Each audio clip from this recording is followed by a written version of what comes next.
Nordschleife once again. For the first time in 2025, the Digital Nürburgring Langstrecken-Serie returns for round 2 of Season 6, the Goodridge 3-hour race. What a great 2024 we had. A great opener to this championship with another 3-hour race that ended in drama. Just 1 second between the Apex Racing team and BS Competition towards the line in SP9. It was a fantastic way to start off a new season. Well, it's time for round number 2 with myself, Ian O'Leary, and Sumo Aurora alongside me this time around. Welcome, Sumo. It's good to have you alongside me. 3 hours of racing for round number 2, going off the back of a great opening round in which 2 of the classes were separated by only seconds after 3 hours.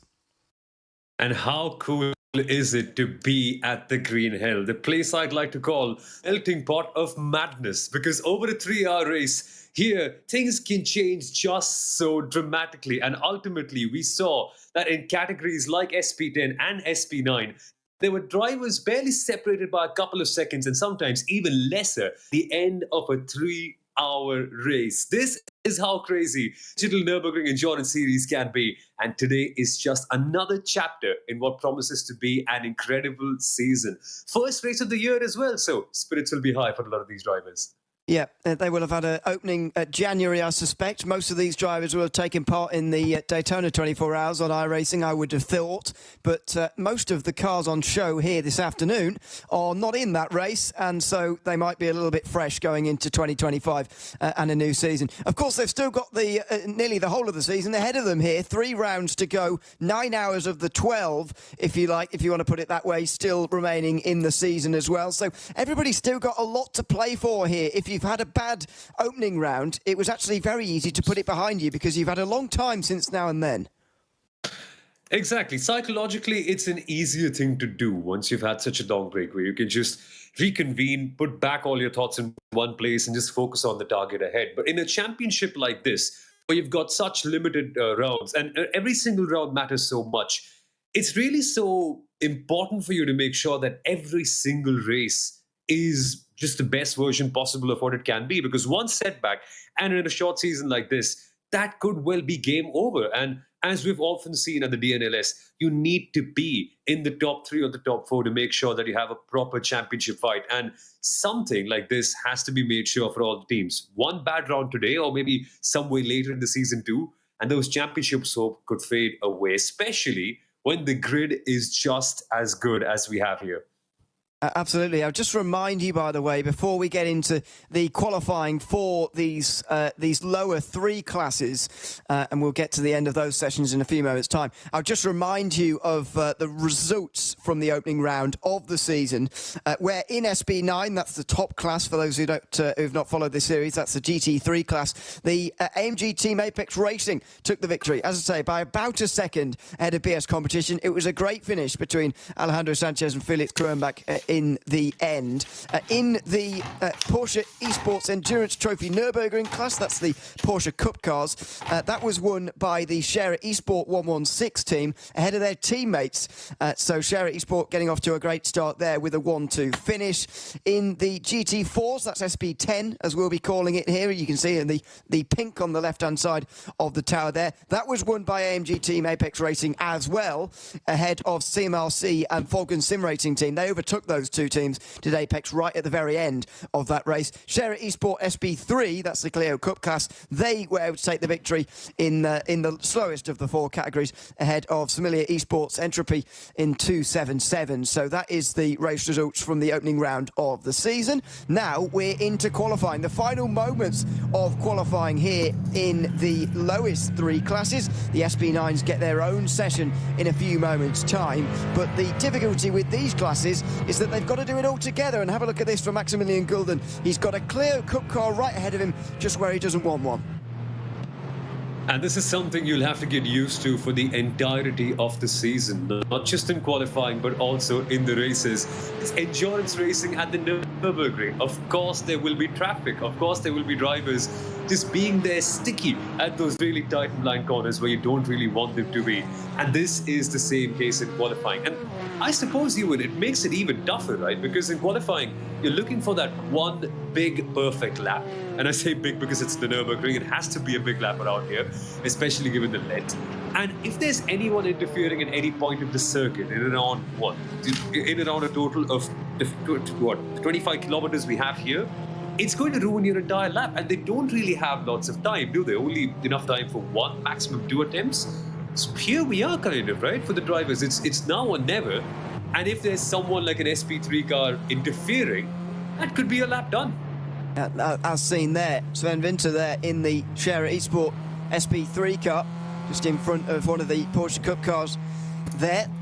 But these cars, don't forget, do get a little bit more time than the SP9s. They do get a little bit more opportunities because of that. The SP9s, effectively, with the amount of session they'll have to go, probably 2 laps, and one of those will be started by staying to the right on the Grand Prix circuit and sort of doing a short lap, if you like, and then starting your lap from there. But that doesn't give you a very good run onto the front straight ahead of your lap. So you've got to be wary of that and get your 2 laps together in short order. We'll get to that, though, and we'll see who takes pole in these classes. First of all, it's the Apex Racing team who are topping 2 of these classes. What a start to the 2025 season they're having. First at the moment in the Porsche Esports Endurance Trophy Nürburgring Pro class, and first in SP10 as well. But look at the gap, 0.6 of a second in the Porsche Cup class, and only at 1/10 in SP10. What a race we're set to have in the GT4s. Yeah, it's unbelievable. The SP10s particularly are just so close. The last time we were going racing here at the Nürburgring for the DNLS first round of the season, the gap between the top 3 was, I think, within a couple of seconds by the very end. They were all just so tied together, and over the course of the entire race, yes, they had strategic variations, but they were always so close. The Apex AMG Racing, Apex Team Sim RC, and the Falcon Racing team as well. So here in qualifying, for AMG Team Apex Racing to have even the slightest of advantage of the Falcon Sim Racing team is crucial, because track position might not be everything over the course of the long race, but every advantage you get is one that you will take on. So good to see them on provisional pole, but things can change here. They certainly can, although there isn't much time for them to change anymore, to be fair. Over the line for Marcus Deck. That is the PB Performance by Grid and Go driver. He stays in 9th by the looks of that time there.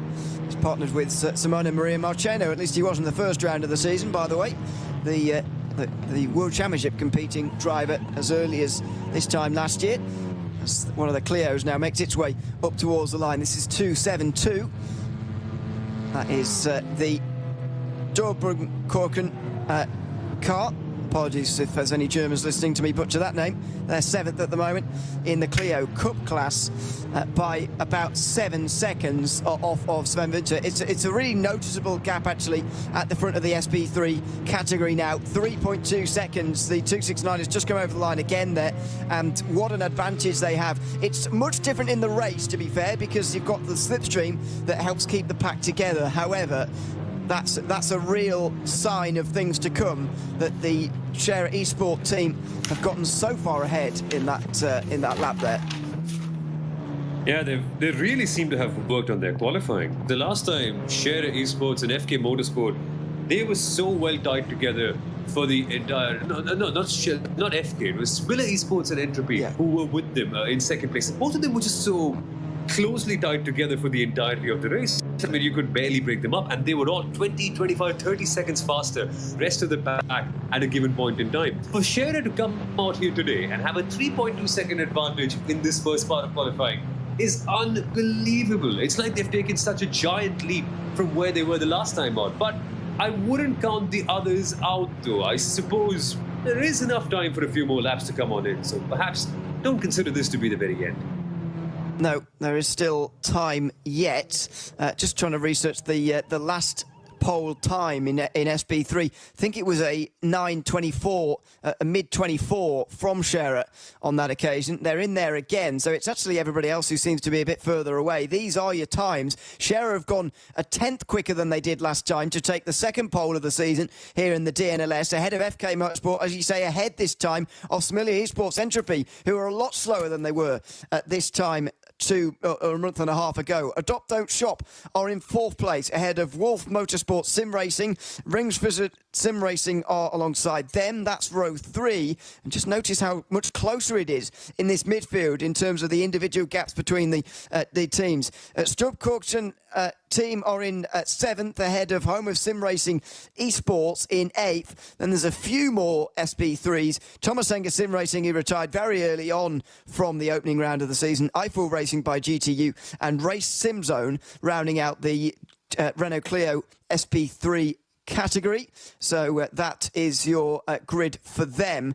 As I say, Sherry Esport last time around did a 9:24.6 in qualifying through the opening round of the season. So it's actually everybody else who've fallen away. Although having said that, Somalia Esports Entropy were 2.8 off that day. So they have gone backwards a little bit. But Sherry Esports are on pole position again here, looking to try and take the double once again, as they took the Porsche Esports Endurance Trophy Nürburgring round in the round 1, and they're looking to do the same with SP3 here today as well. Here, Sumal, that's a very big gap, but I'll say the slipstream is going to make this race very, very different to the qualifying. Yeah, it kind of doesn't matter how big the gap at the front really is in the grand scheme of things ultimately, because in the SP3s, you're not really having complete control of your starts, are you? Because you're actually starting behind the SP10s. So the SP3 leader doesn't really have any control about when to go, which essentially means they're already caught in somewhat of a mid-pack, even though they are the leader.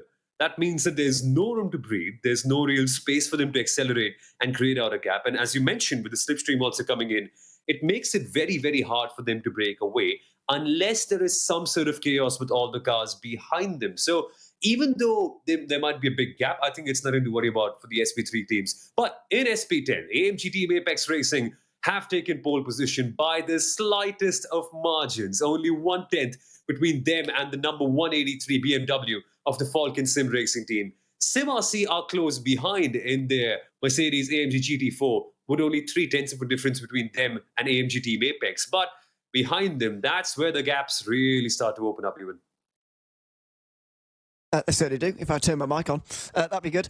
Yes, the rest of them outside the top 3, a little bit further away. Grid and Go leading that charge, with Coanda Esports rounding out the top 5. Quite rare to see them in the GT4, but I'm enjoying it. Matt Backham has qualified for them. Door Esports Academy alongside with BS Competition then, 7th place. Bit surprising to see them down there in row 4. X-Racer alongside them. That's a good qualifying for them. Kari Kuttalainen has qualified that car. WSR Esports Bookkicker are just below the bottom of your screen. We'll scroll down in a second with Konstantin Stotzenberg, who qualified that one. Sasha Engelhardt qualified for Nürburgring Esports. That rounds out the top 10. The other Nürburgring Esports car is 11th, head of Team Heusingveld in the 12th position. One team I didn't mention, by the way, when we were going through SP3 was the D7 Racing.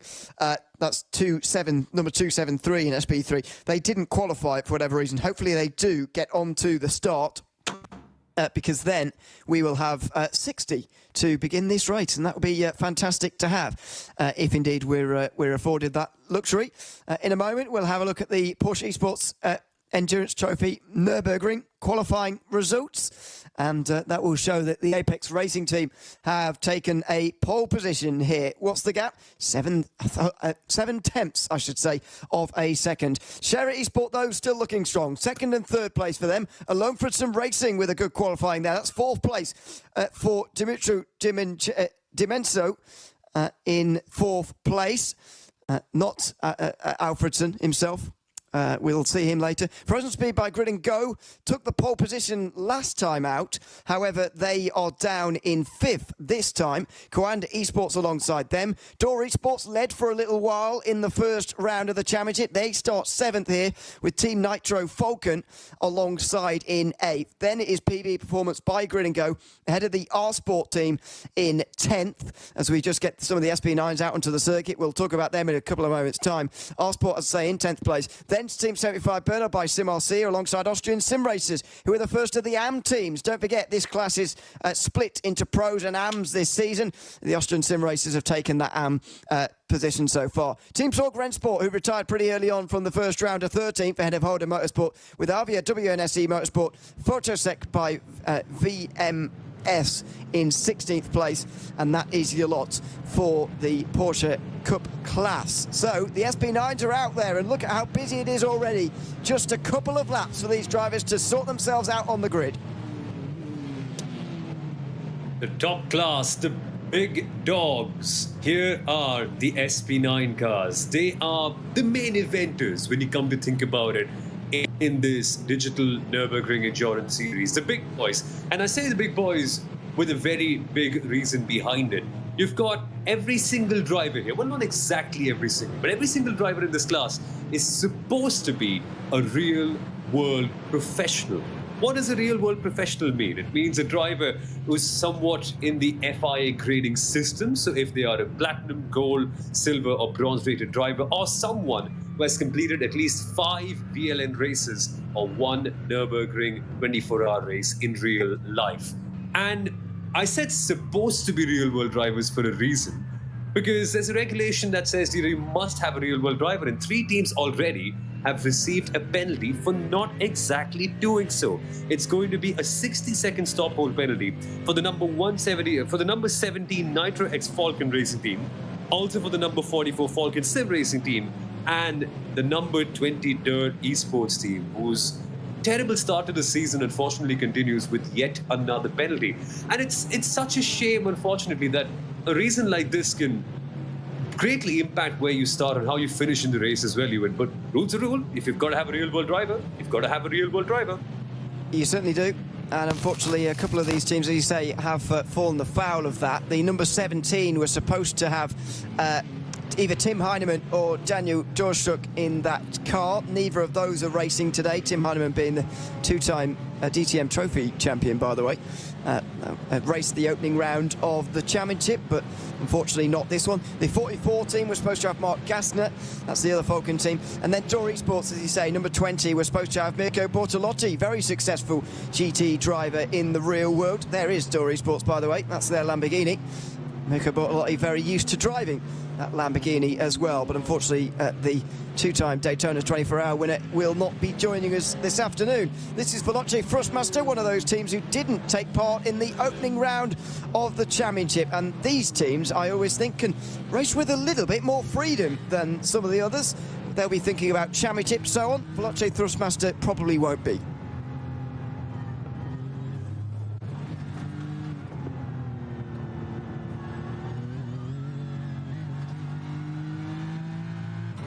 Out of the Hatzenbach section and on the run towards Flugplatz, over the bridge, and then up towards the rise. We ride on board here with the BMW. GT cars don't quite get so much air anymore on the way towards the fast right-hander. Patu Sipala at the wheel of this one at the moment, and makes his way down in towards Schwedenkreuz. Some of these drivers will have elected to go across the Grand Prix circuit first time round and do a shortened opening lap so that they get 2 goes at it. Some of them will have just decided to go right the way around, do a full out lap and then do a 1 flying lap.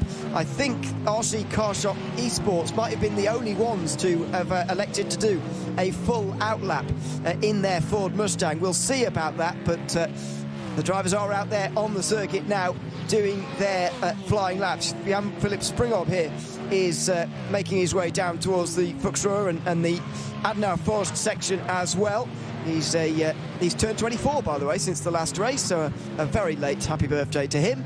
And he is driving that M&J Downforce 2 car, Ford Mustang, hopefully to a good result here. He's qualifying them, but look how close they are. I mean, you'd be forgiven for thinking these guys are too close and they should probably space themselves out a bit, but actually they just don't really have very much time. Yeah, and that's the nature of qualifying with SP9s here. You just really don't have enough time. Maximum of a couple of runs, given how long this circuit is. And even within that, we saw a couple of teams actually swap drivers in the middle of their runs in SP9 qualifying. Like that is a great degree of confidence where you're just okay to have one driver go out for one lap and then just sort of figure it out. Again, you can't really do that all the time because in SP9 you want your real world drivers to be there and they need to qualify and they need to start this race. But interesting to see that these drivers are willing to also, or are able also to actually deliver under the kind of pressure that they have in these circumstances. And let's zoom out a little bit, right? Let's zoom out to figure out what can potentially happen here in qualifying. Because the last time we were here, it was Pole Promotion Esports and their number 33 who got a really, really important pole at the start of the season. Everything seemed all set. They were in good hands and potentially in a great position to go out and win that race. But they actually received a drive-through penalty for an incorrect start procedure. They were actually faster than the 85 kilometers per hour limit that you need to have at the very beginning of the race. And these are tiny little things that you also need to keep into account, apart from having a brilliant qualifying lap in the couple of runs you get in the SP9 class. So very, very small details that can cost you a win here, which means drivers need to be ultra careful in all stages of the race, not just in qualifying. Yeah, unfortunately, by the way, the 33 Pole Promotion Esports car you're talking about is unfortunately either left the series or at least they're not racing this round of the series. They're not here today, and in the briefing, it has them under the title Team Log Off, which I don't know whether that means they're just temporarily away from the series for this round or whether they are off entirely, but we'll see when we get to round 2, which, by the way, will be live same time, same place in exactly 2 weeks' time. So you're very welcome to join us on the 15th of February for the second of the races in 2025 and the third of these races in the DNLS this season. On board with Norby Kish, then, the BS competition driver who is a fantastic sim racer as well, by the way, as being a real-life driver. All of the real-life drivers, just to give you some reference, have to qualify their cars. And that's why it's such a severe penalty for not having a real-life driver, because it really does matter for your race. As I say, you've got to qualify, got to do 7 laps as well. You don't have to do 7 laps in a row, but you do have to do 7 laps as a real-life driver. But you're not going to be mad about Norby Kish doing 7 laps on the circuit. He's a very, very good driver indeed. And in the real world, he's a 6-time European truck champion, and he's won the last 4 seasons of that championship consecutively, including a really dominant 2024. He's a very, very accomplished driver indeed. Over the top of the hill here, just before the Stefan Balafes, absolutely flat out in these SP9 machines. So fast these days, they just get faster every year. Remarkable machinery, so accessible as well to the wider motorsport public, which is fantastic. Relatively easy to drive, but difficult to master. It's the perfect way to have them as we now make our way through towards Galvenkopf and the first times on the board. Not expecting these times to be groundbreaking, world-beating, to be honest, first time round. However, we are expecting them to set a bit of a benchmark almost for themselves, a bit of a banker lap, just so that if anything goes wrong on lap number 2, they've got something there to fall back on. That's such a good point, and you need that banker. So many things can actually go wrong in your second lap here. Remember, not a normal circuit. It's not the GP layout. It's the Nordschleife, over 24 kilometers, over 150 corners at this circuit. A small mistake anywhere could mean that your qualifying could be over and done with, which is why this first lap is just so crucial. And sometimes we've actually seen teams take pole position with their banker laps as well. So it's a possibility that this one could be the one and done lap time. But let's see what the AMG team, Williams team have in the bank with Sami Matti-Trogen. Here they come at the end of their first lap. And it's a very respectable 7 minutes 52.190. Already a couple of tenths faster than the BS competition team, which has Norby Kish driving over there. Already a very good lap, I'd say. 7:52 is a pretty decent place to be. It does. Absolutely. Let's see who else is going to come across the line challenge them. Marla Racing Team going to second place there. That's the number 10 car moving on up the field. That's being qualified by Phil Denez, who's qualified or competed, I should say, in the Italian GT Championship throughout 2024. This is Tobias Vasquez from Mulner Motorsport, making his way over the line now. That's an 8:04 from him. That's quite a few seconds off. He'll be hoping for a better second lap in that Porsche 911 GT3R. It looks like it is going to be Sami Mastrogen who sets the benchmark then, ahead of Phil Denez, then Norby Kiss, then Jonas Wanner, who was, Jonas Wanner I should say, who is in fourth place, then Tatis Sipala in one of the two guest entries here this round of the championship. Falcon Sim Racing team is still quite a way from the line, but as we've noted, they don't have a real live driver, so unfortunately we'll be counting out the Falcon cars pretty quickly this afternoon. Yeah. And we shall now see what comes up. It's the latter part of their lap at the Nordschleife. This section is the most fun one. You've kind of done everything right. You've stitched together an entire lap that spans 7 minutes. Now you're going full throttle. Now you have the opportunity to just sit and wait as you power through the Dottinger and hope that everything you've done before that is turning out to be a good lap. But interesting also to see the Ford Mustang. This is the Haupt Racing team by G&G, currently taking their first run in qualifying in the SP9 category. And how cool is this, Ewan? We get to see 6 different cars in the SP9 category, but none cooler than the Ford Mustang. Them at the Nürburgring, I think it's a combination made in heaven as it almost goes wrong for Finn Weibelhaus. Yeah, it's a great car, new to the iRacing service, relatively new still, but as you say, don't see it very often on the Nordschleife in real life. This is one of the great things about sim racing. We do things that can't be done so often or with the frequency that you can in real life, so this is fantastic to see. The Haupt Racing team by Grid & Go car is currently being driven by Finn Weibelhaus, I should say. Got into contact with the Falcon number 44 on the way down towards turn 1 in the opening round of the season. Their opening round was off to a bad start really before it even begun with that incident, I'm afraid.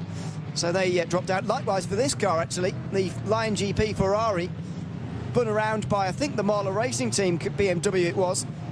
They were rather stuck in the middle of a big gaggle going in towards turn 2, and unfortunately Lion GP were the ones who spun around. It was a relatively messy start actually to the opening race of the season. Hopefully we get something a little bit cleaner here this time round, because I've got to say, I think the NLS is one of the, and maybe this is a big claim to make, I think the NLS has got one of the best etiquettes as far as opening lap starts goes, and keeping them clean. You very rarely see lap 1 accidents in the NLS in real life, and it's hopefully we can start to recreate that a little bit in the Digital series.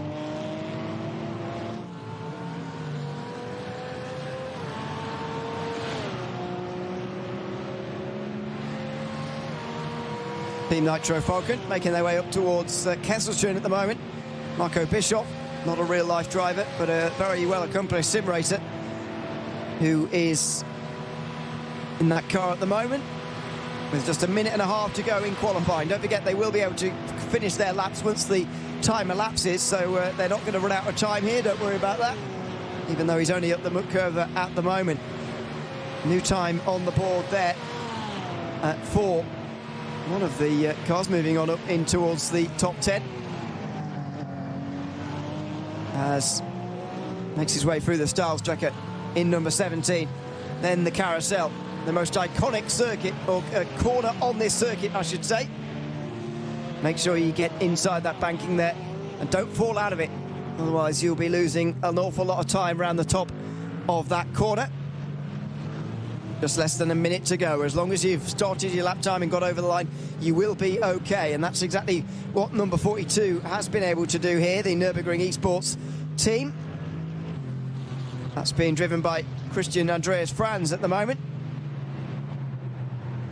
in the Grand Prix layout. Out on the Nordschleife, one of the Ford Mustangs still pounding around now through the final sector for them. Important to get good laps in here in qualifying, as always, as we so often talk about.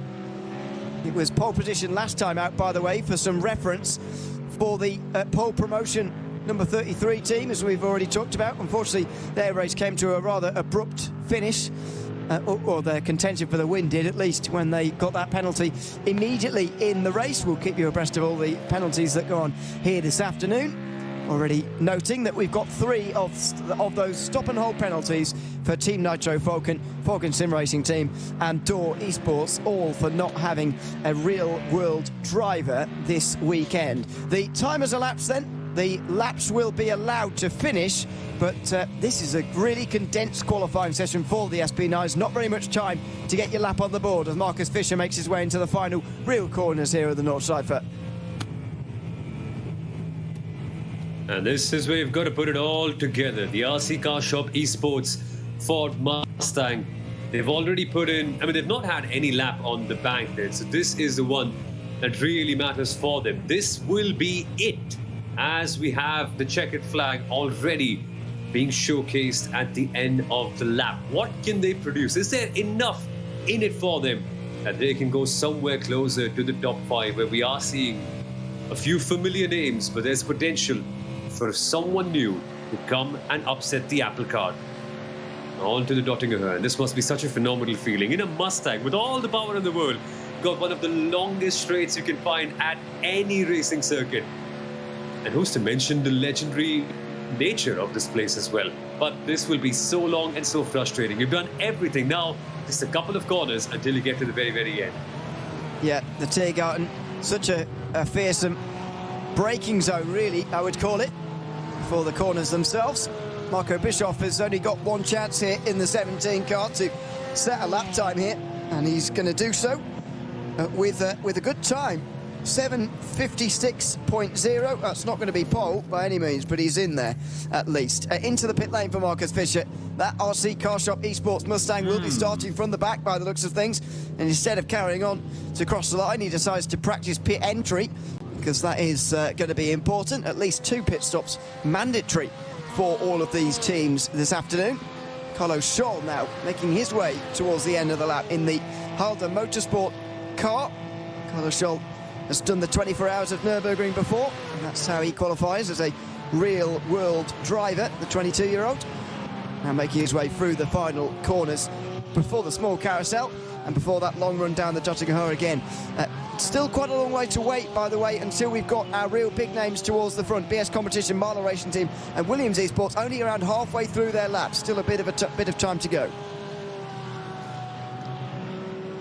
Indeed, and a couple of new names there as well. The Veloce Thrustmaster team doing a very impressive job. Find themselves in P6 with Datu Cipolla. Their very, very first appearance of the entire season. So even the newcomers are shaking things up in this championship. But so little between the top 3, only 1.5.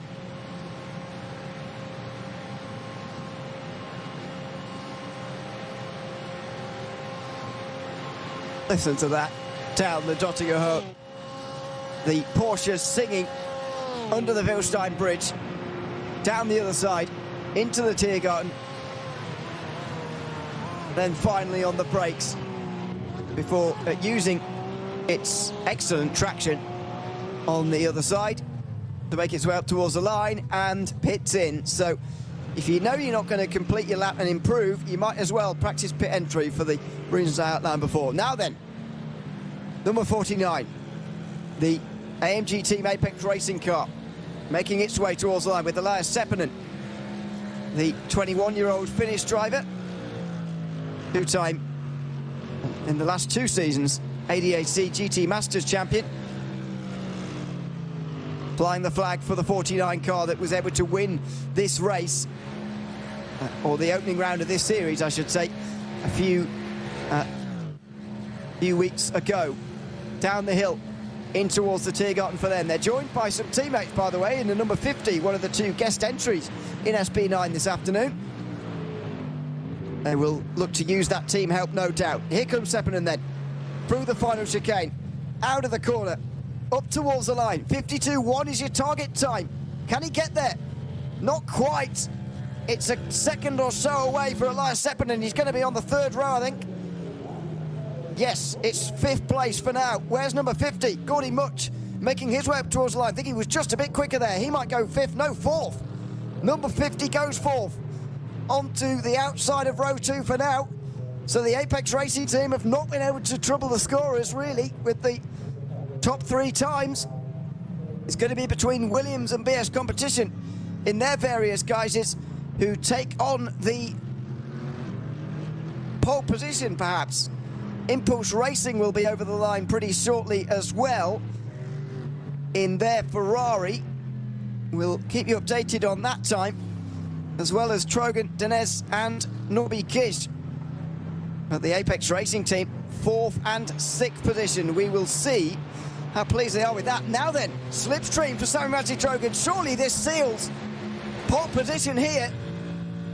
They've had a long run down the Jutting Horn, the big slipstream as well. As long as they're not too held up through this final chicane, it should be pole for Trogan, you'd think. In towards the Tiergarten. Look how close these two Mercedes get. Out of the corner now for the AMG Team Williams driver. Surely this is going to be pole for Trogan. What's the time going to be, though? It could be quite phenomenal. Over the line. Oh, it's only slightly improvement. It's a 52-1. What about from behind? Can the Marla Racing team go any quicker? In the background, yes, they can. The 751.9, the only 751 in the session, looks to have taken Marla Racing team to the pole position. And how have they stolen it? Right at the very, very end. It seemed like AMG Team Williams would have the jump. They would have the improvements to take them back up into P1, but at the very end, being held up ever so slightly by the BS Competition team. And this means that Marla Racing have provisional pole position.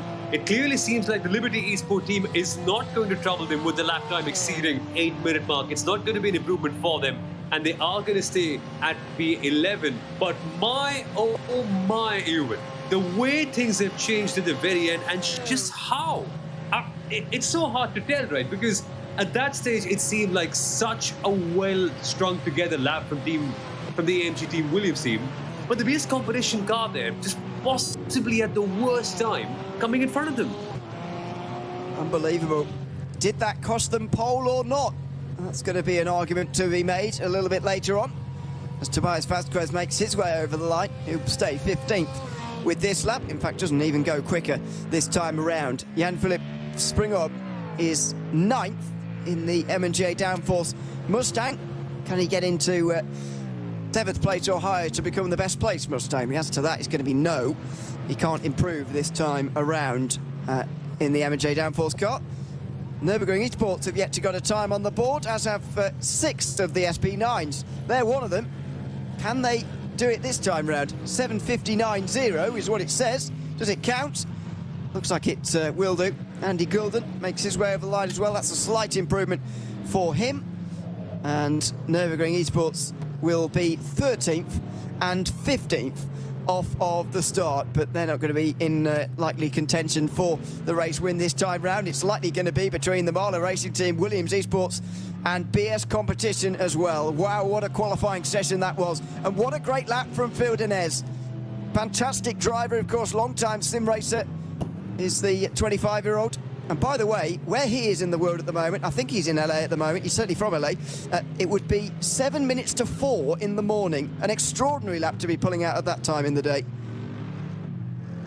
That is phenomenal stuff. That's the spirit of endurance racing right here on display at the Digital Nürburgring Endurance Series. What a qualifying we have just witnessed. Marla Racing team taking pole position from the Williams Esports team by just 1/10 of a second. Phil Denez pulling out a stunner of a lap right at the very end. This means we have such a fun race lined up for you, because look at the top 4.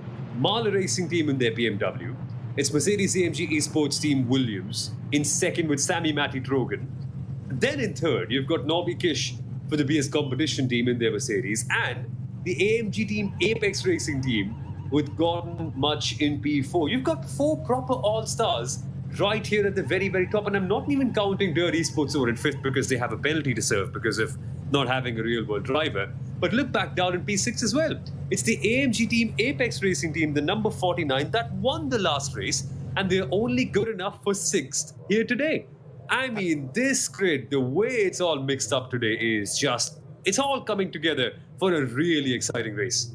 It certainly will be. To continue on from that, the number 4 Help Racing team by Grid and Go-Car has gotten into 7th. That's the best place to the Mustangs, with Veloce Thrustmaster alongside them. 9th place will be M&J Downforce, Jan-Philipp Springhob, and also Philip Gokolok has got himself into the top 10. That's for Impulse Racing, the only Ferrari inside the top 10. Then we've got the first of the Porsches. That is Liberty Esport in 11th. Then of Team Nitro Falcon, Marco Bischoff. Nürburgring Esports and Line GP share row 7 ahead of the other Nürburgring Esports car. And then the 5 teams that didn't set representative times particularly. Molnar Motorsport in 16th, but Halder Motorsport 17th. Falcon Sim Racing Team, MJ Downforce number 11, and RC Car Shop Esports didn't set times. Hopefully the 4 teams, along with one of the Renault Clios that didn't set a time, do get on to the start, because then we've got a 60-car grid, and what a fantastic prospect that is for this 3-hour race. Yeah, 60 cars. It's going to be properly stacked up. I mean, traffic is going to be a big issue. Concentration will be something for the drivers to keep up as well. And over the course of the entire race, you're not going to find any period where the SP9s don't end up facing lots and lots of slower cars. By the time they get to lap number 2, I think the lap traffic barrage will just begin for all of them, which means only one real calm, peaceful lap, which won't exactly be calm and peaceful, would it be, Ewan? Because you've got so many cars fighting with each other, and especially if you're the leader. Imagine having AMG Team Williams, BS Competition, AMG Team Apex Racing, Durr, and another AMG Team Apex Racing car right on your back on the first lap. And I'm not even counting all the other cars behind them, just that are so good as well. It's going to be madness for everyone. And the way this race will evolve and the way it simmers up with strategy, I think will be such a fun thing to watch. I don't think we're getting bored in any way whatsoever. No, it will not be boring, that is for sure. Just to explain for those of you who've not seen this series before, or you need a reminder, the start is split. So the SP9s at the front will get underway, and then 2 minutes later, the Porsche Esports Endurance Trophy Nürburgring teams will get underway after that, as the rest of the grid goes through on your screen, by the way. Then 2 minutes after that, SP10 and SP3 will get underway together.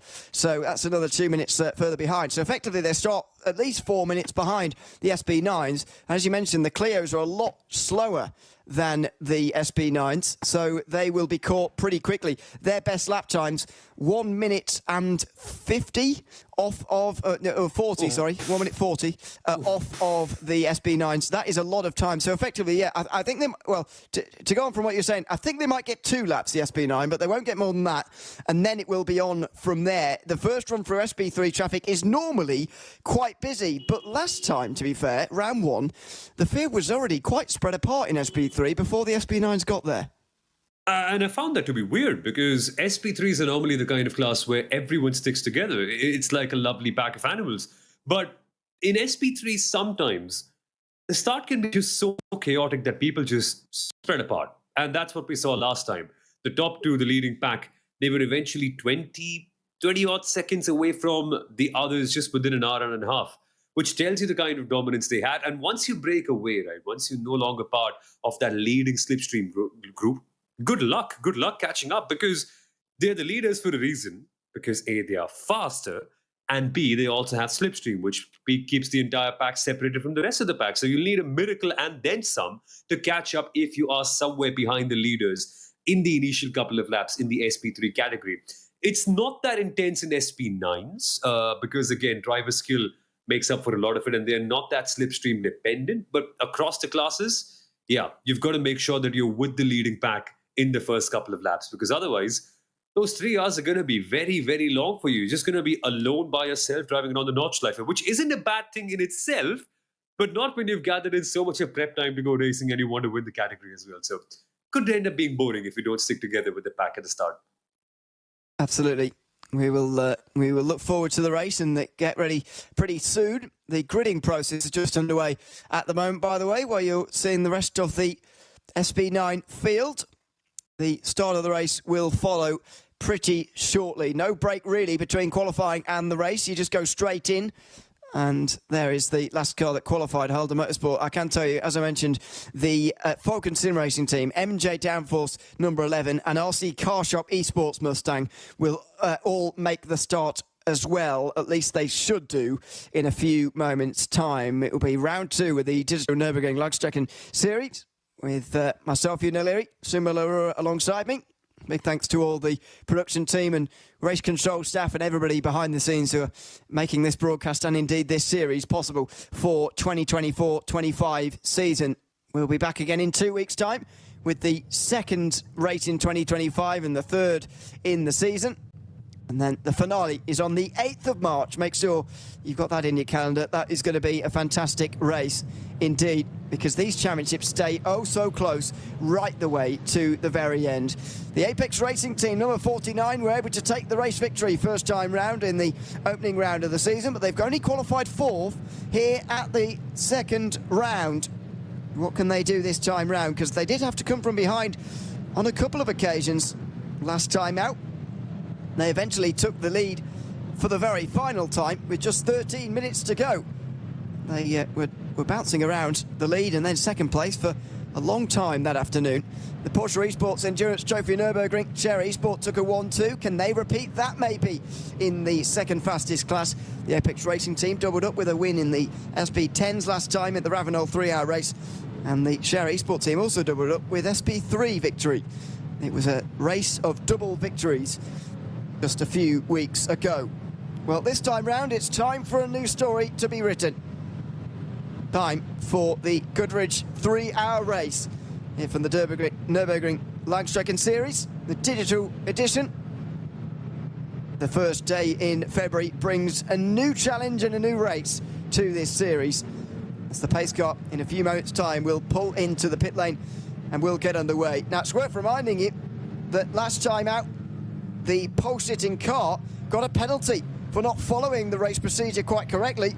Phil DNLS certainly will have been reading up on the regulations in a few moments, in the last few moments, to make sure he doesn't fall afoul of the same rule. He might go green from earlier, to be honest, just so that he can stretch the field out a little bit more before turn 1, because it's worth reminding you again, 3 teams ended up spinning round through the Mercedes arena in the opening lap of the opening race. Let's see what happens here this time, though, as Phil DNLS is in control of the field, heading up towards the start of the Goodridge 3-hour race, round 2 of the Digital Nürburgring Langstrecken-Serie in season 24-25 is set to get underway with Phil DNLS in control of the field for Mahler Racing Team here. Down the front straight they come, in towards turn number 1. Phil DNLS waits and now they go. The green flag waves and they all fan out. 3 and 4 wide and nearly 5 wide in the background already. Williams Esports challenging in towards turn 1. It's 4 wide for third place as well, with the 2 Apex Racing Team cars on the outside line. Can they all make it through? 20 SP9 machines trying to fit through a very narrow Mercedes arena for the very first time, but it looks like they've managed it, at least up front. And it's Phil DNLS in the Mahler Racing Team BMW who converts pole position into an early race lead. And luckily, everyone has gone over the arena section safely and carefully, which means everyone is alive and kicking for the 3-hour race. But what a start from Phil DNLS. So calm and so composed for the Mahler Racing Team at the very beginning. Sami Trogan got really close at the back, losing a position, and Nobby Kish was right there on him. BS competition car could have gotten second place in a whisker, but great defensive driving from the Mercedes-AMG Esports Team Williams car, driven by Sami Trogan. And here we are with Mahler first, Williams second, BS competition third, and the chaos begins in the background. Great start from all 20. Everybody still facing the right way. Everybody off to a good start. Phil DNLS leads ahead of Sami Trogan, Nobby Kish, Jonas Banner. Then it's Gordy Much, Elias Seppänen, who's in 6th place. Great start from Mutes Volt as well, by the way, in the Liberty Esport car. They're up to 7th place already, ahead of MJ Downforce. Then Veloce Frostmaster, who've dropped back a little bit, and Impulse Racing, who have maintained their top 10 from the qualifying session. We'll let them get out onto the Nordschleife as the Porsche Esports Endurance Trophy Nürburgring looks to get underway. Out through the final corners, and the Apex Racing Team are going to be in control of this field. It's Luca Kita who is at the wheel of that one. Relatively new Apex Racing Team driver, as he now gets in control of the field, waits for the green flag, and the Scherer Esport team will for sure try and come over him. Look at that already again. 4 wide in the background again. There's something about these starts that just creates these moments. And Scherer Esport looking on the outside line for victory here. On the outside for the second round in a row. Can they do it in towards turn 1? It's a late braking manoeuvre from Luca Kita to hold on to his lead that he earned in that qualifying session. A good start from him, but he's got the Scherer as Porsche's circling through the Mercedes arena. Into turn 3. 117 hangs on at least to 3rd place. That's Julian Raymer ahead of Alexander Teeb in the Dory Sports car, who's looking to get down the inside of the Alonfriston machine. That is Roland Alfredson this time round, starting in 4th place, already down to 5th, I'm afraid. And now he's got Coanda Esports right behind as well.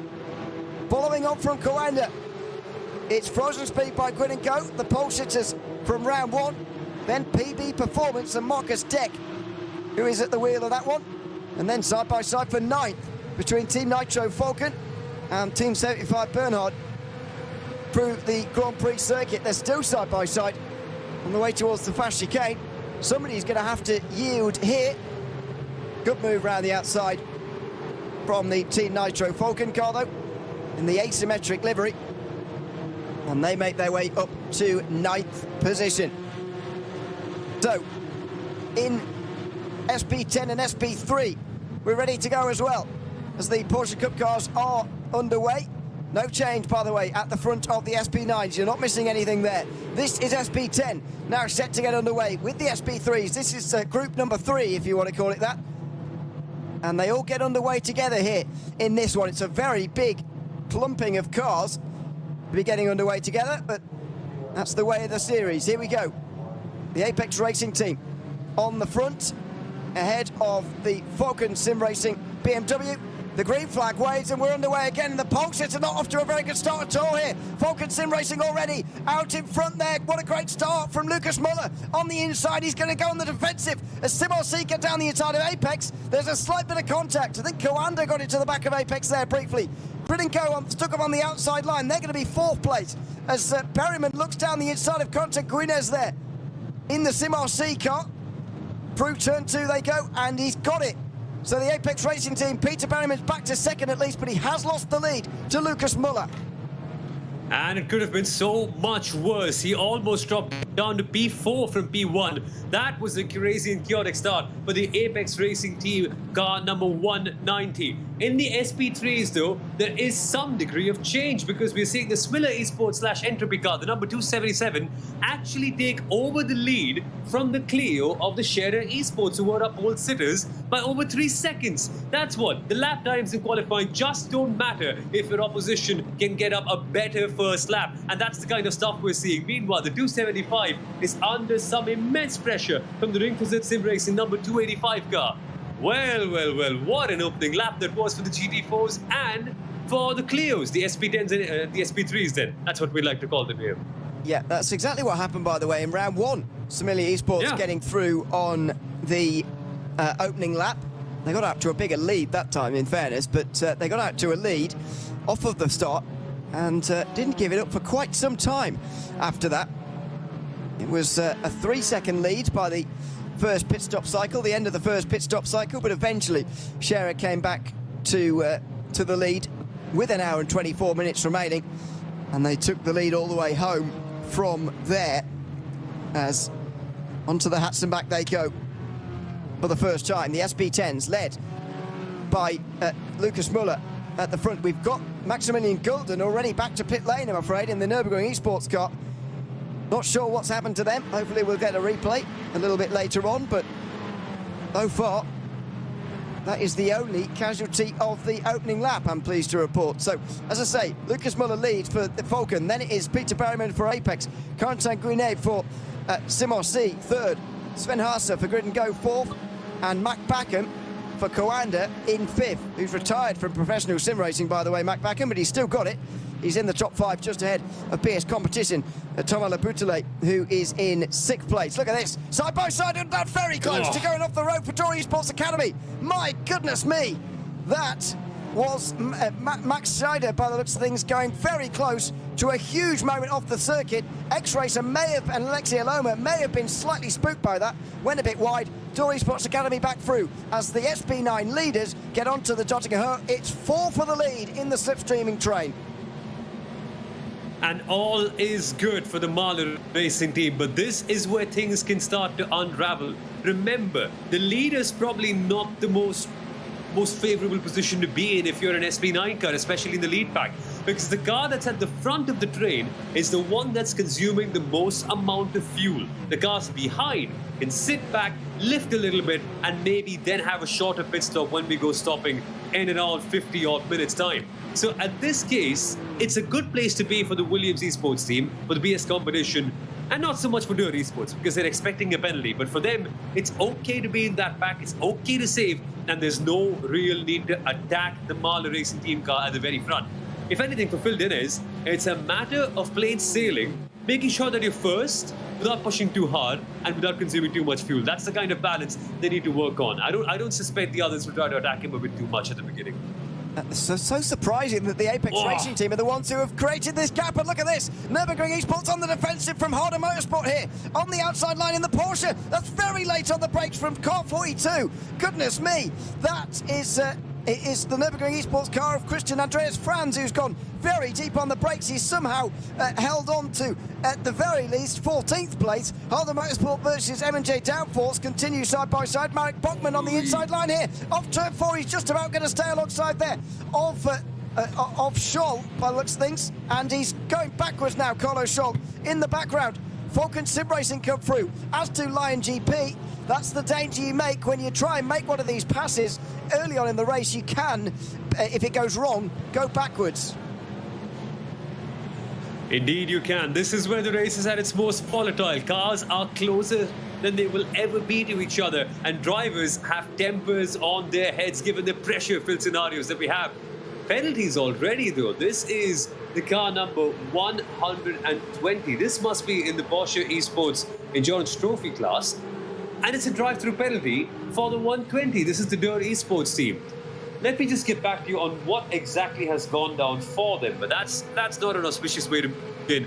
As we see the two shared esports cars getting way too close to each other, they don't need to fight against each other. They need to work against their common opponent, which is the number 119, the Apex Racing team. And look how they're closing up as we head towards Tiergarten. Scherer already on the outside. This could be the lead for them even before we get to the left-right-hand kick.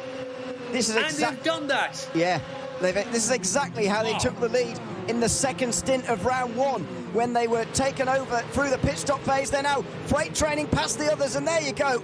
Scherer back to 1 and 2, just like they were in round 1. That's a great pass. That is teamwork on show for everybody to see. They are going to be so hard to beat this season once again. They are indeed, and that in the background was the number 120 car of Alexander T, the Dirt Esports, Porsche Esports and George Trophy machine that was in the pit lane. But Apex once again trying to make a move up to be second. Not that easily though, say Share Esports. And behind them, all of this fighting, all of this battling has opened up an advantage and an opportunity for Alone Sim Racing and Coanda Esports to get involved in the mix and say, hey, this 3-car battle for the first place is not just a 3-car fight, it can now be an 8 or 9-car fight. Coanda come under some pressure from the Frozen Speed by G&G Racing team. I'm going to try and tell you about all the penalties before it all kicked off again, so interrupt me if it all goes wrong. These two are going to continue side by side. 169 Nürburgring Esports drive-through penalty for failing to do the short lap properly. That's when you only do the Grand Prix circuit and not a full out lap on the qualified session. Team Huizinga 170 for the same thing. Same for the 7 Racing. That's the Clio Cup SP3 car who's got a drive-through penalty. Another one for 169 Nürburgring Esports, this time for a pit lane infringement. X-Racer in SP10 have also got a drive-through penalty. Stop and hold 5 seconds for BS competition in SP10. Door Esports, we've just seen them taking their drive-through penalty in the Porsche Cup class. They've got 2 of them though. At the second one for a pit lane infringement, as the first one was as well. Drive-through penalty for number 5 Team Williams. So for Stanbach Trogan for blocking another car in the final sector. We did see that. They've got a drive-through penalty for that. RC Car Shop Esports have also got a drive-through penalty with Harder Motorsport for pit lane infringement. punishment, and the Mahler Racing Team car, the race leaders, have got a drive-through penalty as well for a breach of the rules. It doesn't specify what rule, but they have got a drive-through penalty, and so the top two are going to drop to the back of the field. No, even my sheet is just refreshed, and I think I know the reason why. It's exactly what we were discussing at the start of this race. Just make sure that during the starting procedure, do not exceed the 90 km/h limit. Guess what they've just done? The same mistake that the pole sitter did the last time. They've exceeded that limit. And as a result, the number 10 Mahler Racing Team in the SP9 class, the leaders of that category, are down with a drive-through penalty.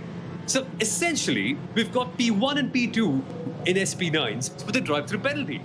And the only team in the top four that doesn't have a penalty of any sorts is BS Competition car number 1, which soon will become team number 1 if the race goes on this way. But what have we just seen? 3 out of the top 4 teams in SP9 have got a drive-through penalty to work with. I do not understand how this race has got just so chaotic, even before we've gotten to the half-hour mark. It's unbelievable. It's scarcely believable. By the way, for drivers who are this experienced, Alexei Nestov, who is in pole in the first round, and for Phil Denez as well, who's taken pole in the second round, it's scarcely believable that they could make such an elementary error, especially in Phil Denez's situation, when he knows that in round 1, the team on pole did exactly the same thing. It's quite unbelievable, but there you go.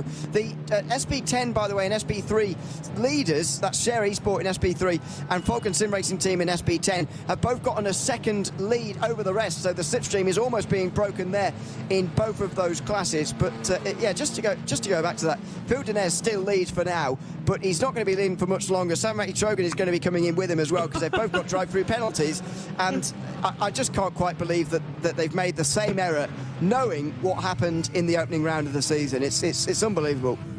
It's astounding. It seriously is. And what that means is that these 4 cars on your screen, there's no chance that 3 of them are actually going to be fighting for the win, given the fact that Nürburgring and then Mahler and Williams, all 3 have drive-through penalties, which means the only car that is without a penalty in this pack is the one that you can see right in front of you from Jonas Wanner's mirror, Jonas Wanner's windscreen. It's the number 1 BS Competition car. And let's just add some fun to this, right? I don't think it's fun enough to have only the top 3 get, only 3 out of 4 cars in the top pack get a penalty. So why don't we just actually add some more chaos and put that number 1 BS Competition car under investigation too, because that's exactly what's happening. A protest has been filed in by the number 50 AMG Apex Racing Team on the number 1 BS Competition car, and it says breach of rules. Now, what rules we're yet to find out, but as it stands, we could potentially see all 4 cars at the lead of SP9 go through a drive-through penalty. So who wants to win? Does anyone want to win this race? Yeah, well, to be fair, I don't know if I've missed one. I haven't seen one for Door Esports number 20. I've seen 2 penalties for number 120. I haven't seen one for number 20 yet, so we'll see on that.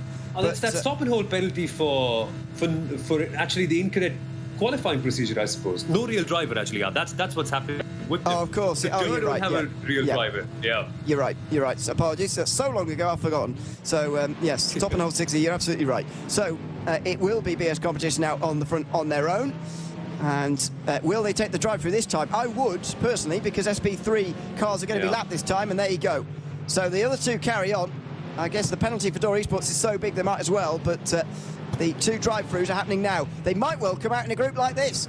This is the number 8 car getting out ahead of the others. Holden Motorsport, Carlos Scholl, back up to 16th after dropping back a few moments ago. He's in the background. The RC Car Shop Esports car comes into pit lane. Out already of the pit lane, though, Mahler Racing Team and Williams Esports. Oh, they're just in behind these guys. They could have done without that. They've got so much traffic to come through in this race now. Yeah, exactly. And they're kind of nowhere in the top 10, come to think about it. Mahler and Williams are cycled out in 17th and 18th. And they're not even in this shot. They'll be right at the very back of the shot. That's where they are. And this pack that you're seeing right now, it's the 2 Apex Racing cars, the number 49, driven by Elias Sabanen, and the number 50 by Gordon Much. They are 3rd and 4th as it stands. But provisionally that could be P1 and P2 given the penalties that the cars ahead have in BS competition and Dirt Esports. Meanwhile, SP3 action is mad as always. It's the number 285. That would be the Ring Fit Sim Racing team right on the back of the Wolf Motorsport Sim Racing car, the number 275. They are battling for P4 in this class, and it's a three-way fight, dare I say.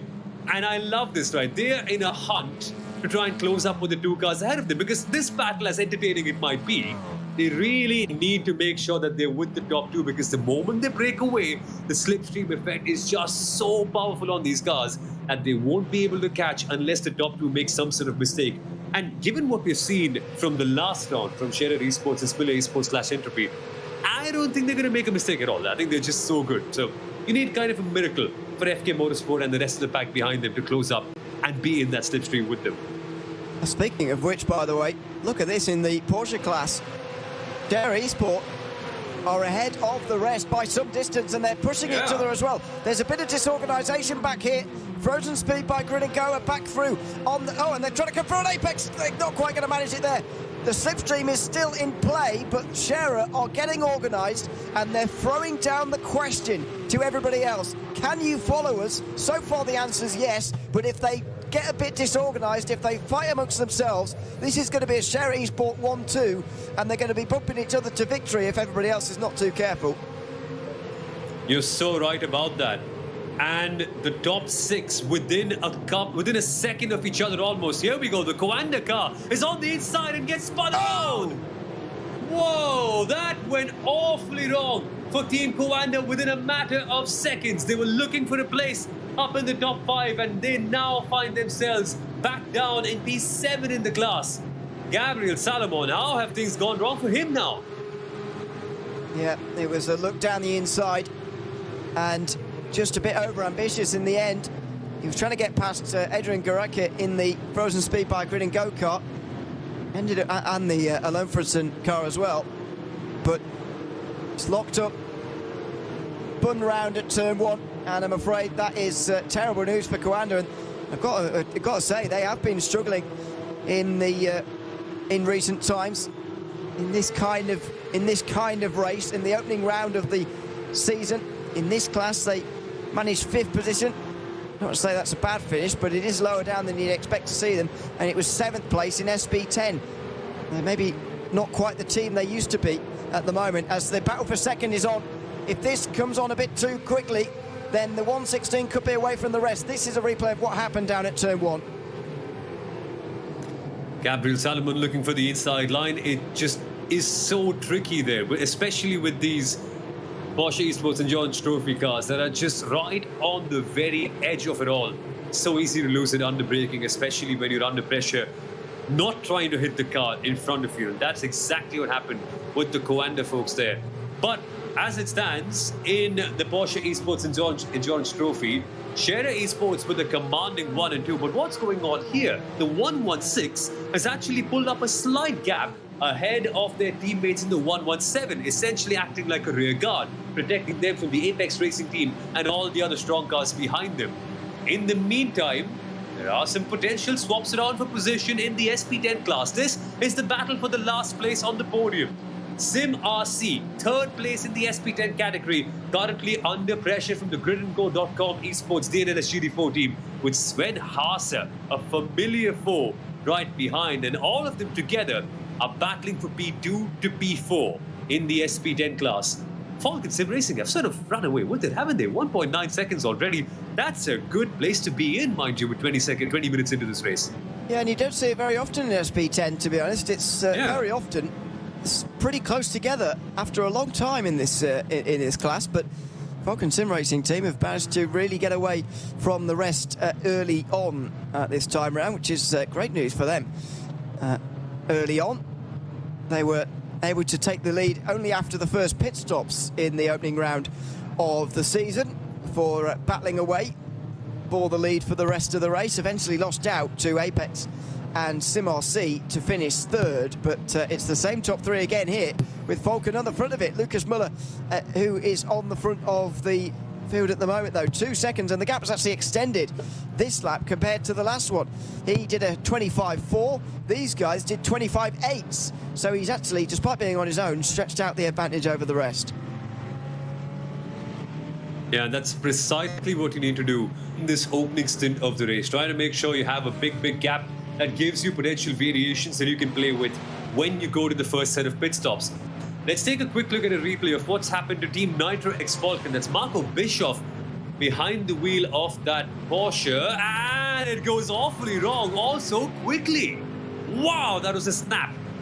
I wonder what went wrong there. Maybe just a bit of an aerodynamic vacuum that they found themselves in, or the car getting a bit too loose. Whatever it is, Marco Bischoff, his team have a lot of work to do in the next 2.5 hours. Whoa, boy.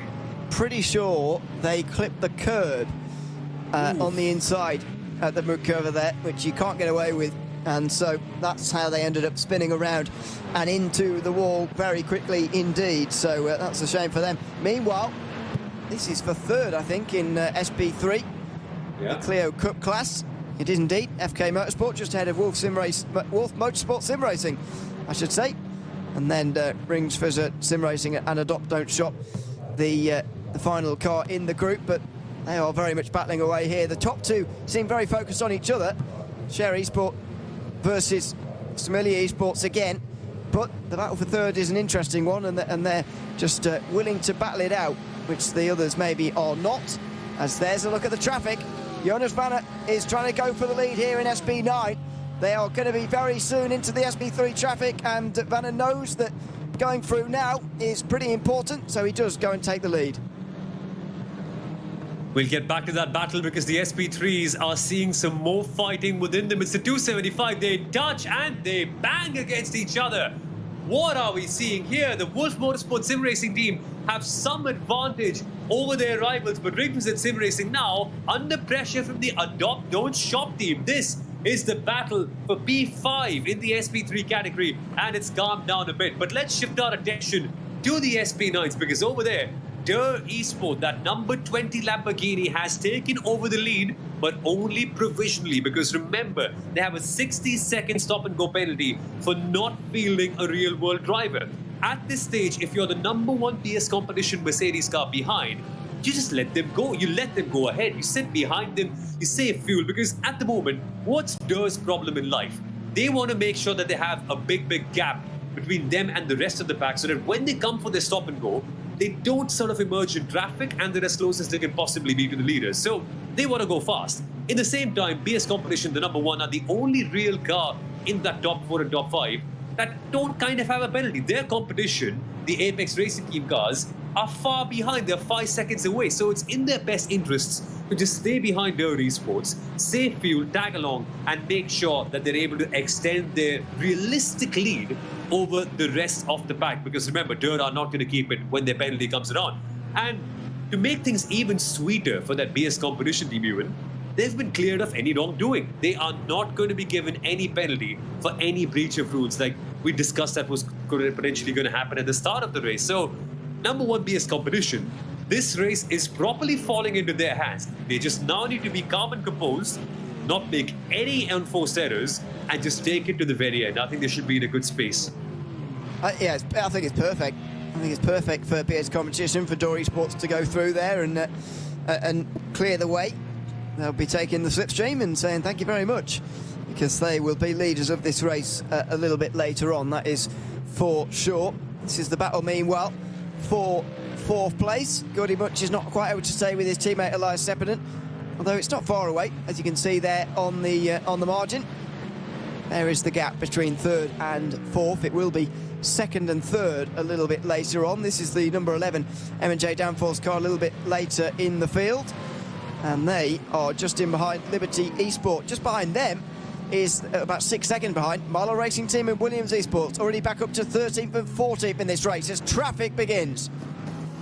Here we go then, 30 minutes in, the traffic paradise has begun for the SP9 cars. It's never going to be quiet now. It's never going to be calm for them. Every single lap that they face from here on will be full of smaller and slower cars being caught out in random obscure spots. I mean, you could end up finding them in a blind spot at the mud curve as well, and that's the scariest thing you can ever have in a really rapid SP9 car. So things are going to get crazy. SP9 drivers, I think they need the patience of Superman to survive everything. And look at this now. At the unknown first, a slower SP3 car right in the middle of the apex, and what does an SP9 car have to do just to get a clean lap? This door, here's where they could be under some pressure, and look, within that traffic, they've created quite a big gap between themselves and the number one BS competition car. Not that it matters in the grand scheme of things, because the number one BS competition car is ultimately still your realistic leader, but you don't want that gap emerging now, do you? You want to be in that slipstream and save fuel as much as you can. And it's not that the number one has had a bad run through traffic, actually. It was that Jonas Vanna was absolutely silky smooth through the traffic. Great job through the SP3s for the first time. So that is how he's extended the lead, because he's not only extended the lead over BS competition, but he's actually extended the lead over everybody, which is pretty impressive to achieve. The Apex Racing team in third and fourth are now together then. You can see that in the background there of these SP3s. Here they come through the pack. And that's exactly what traffic can do. It's actually allowed Gordy Much to get a bit of breathing space over Jan Philip Springop in the 22 car. And there you go. 49 goes through. Here comes 50 as well. Oh, hello. That was a bit of miscommunication. What is that, man? Look at the madness. It's like a Monday morning commute in the middle of the city centre. There's nowhere for anyone. And we're not even factoring the GT4s and the SP10s and also the Cup cars, which could also be somewhat in the mix later in the race. Not with the SP9s, but among themselves especially. This open piece of tarmac might be just so beautiful for the number 20 Door Esports who just want to get going and want to create as much of an advantage as they potentially can. But it's not going to be quite for anyone. I think we even are in the best seat possible, because we don't have to deal with slower cars. We don't have to deal with faster cars coming in and scaring us on the right of our car as well. It's all nice and pretty here. I'll go through a few penalties, by the way, that have come through, because there have been at least one more decision. Yes, just the one. The Adopt Don't Shop car protested FK Motorsport for causing a collision in SP3, and they have been proved correct. So FK Motorsport have got a drive-through penalty after that incident. That battle's still going on for third place. It's now for fourth, actually, in the field, because FK Motorsport have gotten away a little bit in SP3. That is going to pretty quickly evaporate away from them, though, because of the penalty. Here is the battle, though, in the Porsche class, and this is probably the closest, to be honest, the closest battle for the lead. Yup, the Scherer Esports 116-117 holding the fort in the Porsche Esports Endurance Trophy with the Frozen Speed Grid and Go team just a few tenths of a second behind him.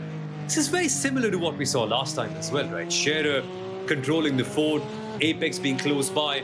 Frozen Speed by GHG didn't quite have the best of races, but it's good to see them here now in P3 and having a very, very solid start that gives them the foundation to build and do some fun stuff later on. But there are some more penalties we need to talk about. For instance, number 44, Falcon Sim Racing Team.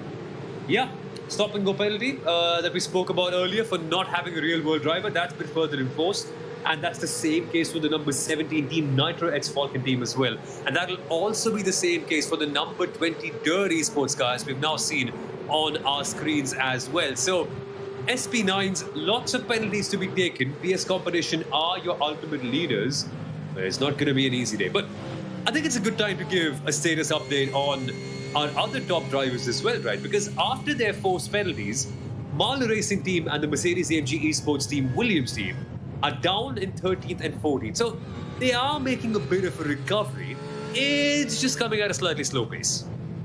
Yeah, and it's going to take time. If they can get to the top 8, then they can start to score more points. Just a word on the scoring system for this series, by the way. If you finish the race, then you get a point. That's, you know, well, I was about to say that's for free. Obviously, it's obviously not free. You have to earn it. You have to drive for 3 hours, but you get the point. Then if you get 7th place, it's 2 points. Then 6th, 5th, 4th, that's all, or 5th, sorry, that's 1 point gained each time. That makes 6 points for 4th, 8 for 3rd, 11 for 2nd, and 15 for 1st. So that is your system for the for the series. If they can make their way into the top 7 in that case, those two, then they'll be pretty pleased with their afternoon, as Falcon Sim Racing Team will be as well. They've got to take a minute's worth of a stop and hold in a few moments' time, but that's not going to stop them from moving past the Nürburgring Esports Mercedes here in SP9. Nürburgring Esports and Andy Golden certainly knows about that penalty and doesn't fight it as a result. They'll be having their engineers and their spotters giving them all the information that they possibly need about the teams and drivers that have a penalty around them.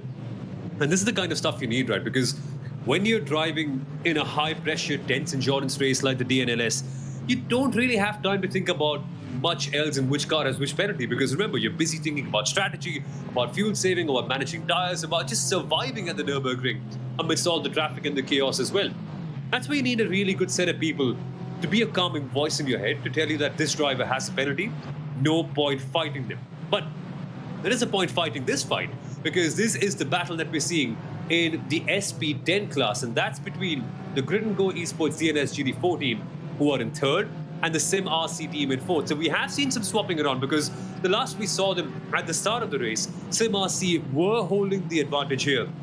But now, Grid & Go have moved up into 3rd. Good start to the race here in SP10, although it's nowhere near as close as it was this time last race. There's a right group at the front of the field after the Apex Racing team took pole position. They were able to get clear on lap 2, but it got a lot more complicated after that. I actually think SP10 was probably the best race of the 4 classes last time round. I really enjoyed it. The Apex Racing team on a real chase down towards the end. They made that pass on the Grand Prix circuit on the very last lap, and they were able to take the victory in the end. But it's certainly up to be a very different race so far in SP10. They're trying to chase down Falcon Sim Racing Team at the moment, as the Porsche Esports Endurance Trophy Nürburgring make their way out onto the Dotting Her, I should say, for the next time of asking. Nearly 35 minutes into this race. This is the pro class, of course, and the top 5 are all still together. On board with the 5th we go. It's all nice and chill in this category. Everyone is playing a beautiful game of follow the leader. And the leader is Raphael Renhofer in that number 116 Scherer Esports car. Again, they had quite a race last time out as well, getting a 1-2 in the exact same order, with the 116 ahead of the 117. But in the Porsche Esports Endurance Trophy, you can't really tell who's going to win until the very end, because there are so many options for strategic variation. Teams can go shorter in the last stint. Teams can maybe push a little bit harder as well. There's so many options with fuel saving too. And with this car, the way you drive can have a huge impact on the tires too, which ultimately decides whether you have that crucial grip when you're going around the outside on that final stint of the race. So lots to play for still. There's a bit of argy-bargy there going on between the GNG Frozen Speed car and the Apex Racing team as well. But clearly, no real urgency to get up in the lead. Everyone's okay being where they are, because it's a long game. It is. We're going to see a lot of fuel saving here in the Porsche Cup class early on. Used to be called Cup 2, of course, and I'm holding myself back violently from getting it wrong.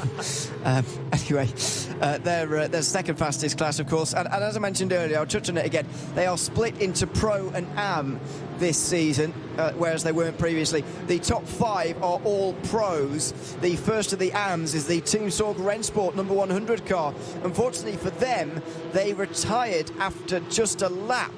After lap 1 last time out, they were out the race, so this is already going better this time round, and they're leading the AM class. But as I mentioned earlier, the AM class had a very long time leader early on, with the I think Avia WNS were leading for quite some time, but it was Fosasek, who were leading for most of the race last time out. But then all of a sudden the lead went round like a hot potato in the last hour, and it was all over the place. So it's still very, very early days, especially in that AM class. Let's go back meanwhile up to the SP9s. This effectively is the group for second place. The 2 Apex Racing team cars, then M&J Downforce here, who are just ahead of Veloce Thrustmaster.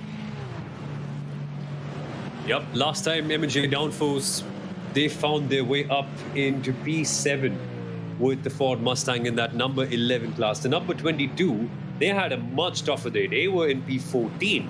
But today for them, it's been quite a recovery, finding themselves up in P5. They had a good qualifying and they were really able to benefit from all the chaos that all the leaders had at the very start of this race. And good to see them in this position because they are now fighting with the team that's just made their way into this championship starting from this round. It's the Veloci Trustmaster team, and good to see Tatu Sipala, a name we've seen so often in the sim racing world, contesting very high without having the experience of racing in this championship in the very first round of the series. So if there's one way to make an introduction, a top 6 finish would definitely be that. Meanwhile though, Mac Backham, did he just say retired sim racer Mac Backham? Because that just sounds so odd to listen to me. Like Mac Backham retired, those words just don't go together for me. It's from professional sim race, full-time driving, he called it at the time. He said, I'm retiring from full-time driving at this time round. He actually took part in his last real-world event in Sweden in November of 2023 as a full-time sim racer. He said at the beginning that he knew it was going to be his final year when it began in 2023 and that he's too old for it. No, come on, Mac. Yeah, I know. Yeah, come on, Mac. Not entirely true. I don't know how old he is actually, but he's not certainly not too old. He's been there for a long time though. At Coanda, over 10 years, and still clearly does a bit of driving because he can't have just picked this car up and just gone this quickly with it without any practice, surely. Although maybe it's still just muscle memory that it's still in there for him. Yeah, exactly. I mean, I remember listening to his name when I got into esports right at the very beginning. I mean, I'm talking about 2016, 17, and I've heard he's been there for a few years longer than that too. I think one of the OGs, wasn't he, Mac? Back in 14, the iRacing, in the World Championship days at the very beginning when you used to have the single-seater ones. Oh God, he's seen everything. He's seen everything there is to see and do as well. Yeah, such an experienced driver, Mac Backham. Although that's what he would call old, I suppose, judging by his Twitter feed. But never mind. That's I'm going to say experienced. Certainly a very useful ally to have in this Porsche Cup SP10 effort this season. He is driving this season with, I think, well, it's supposed to be Tristan Iglesias and Antonio Cubina. We will see who gets alongside him this time round, because he actually isn't in my entry list at all. Clearly he is in a new entry list that I've not got at the moment. But yes, he is driving and starting that SP10 machine as we go up to SP3 on board with the Clio Cup battle for 9th place third place at the moment. I need to update my timing screen. FK Motorsport versus Wolf Motorsport Sim Racing with the Don't Shop, the team we're currently on board with at the moment. This is not quite matching up with my timing screen, I must admit, so I'll look into that. But yes, this is a battle for 3rd place, and already look at the time gaps on the left hand side. They are growing to share Esport out from. This is what I love so much about the Digital Nürburgring Endurance Series. When we're done chatting about the penalties and the strategies and the chaos and the real-world drivers and everything around, we just get to sit down and focus on a couple of Clios battling each other at the Nürburgring. Is there anything cooler than that? Like, I think that's what the spirit of racing is all about, right? Just sit in a touring car, get your way in, the cheapest form of motorsport, and you can just go all out with each other. And these things are proper tanks. You can rub with them, you can just bash each other as well, and they will survive. And there's no need to sit on setups and variations for 8-10 hours at a go. You'll be okay. It's the driver ultimately that matters the most in this particular category, which is why I love it so much. And look at how leery the car gets at the rear end as we come towards the final couple of corners and towards the Kleines Carousel. It almost becomes a tricycle even. That's the beautiful part. A tricycle on a racetrack. It's phenomenal. It's a great machine to have in this series, and as you say, a very bizarre one as well in so many ways. Front-wheel drive, the only front-wheel drive car in this field, and the rear wheels are basically there just to keep the car from scraping along the ground. It doesn't really do anything. As you say, you can really float the car in, slide the car in, But I made this fatal mistake in front of somebody back when I was racing a long time ago. Never counter steer in a front wheel drive car if you're on the power at the same time. You will snap violently back the other way and likely crash into someone like I did. It's a very particular way of driving, and something very weird to get used to. When you start to slide, your first thought is, I better steer the other way. But actually, you've got to override your muscle memories, and you've got to sort of just floor it instead of actually counter steering. It's very weird to get used to. That's what it's kind of inconsequential what you do. It's disconcerting in a way, because in this category you've got to let the car do your thing, and it's weird, right? I find it amazing how you've got to let the car go. But hey, what's happening here though? In the Porsche Esports Endurance Trophy class, there is a big change for the lead.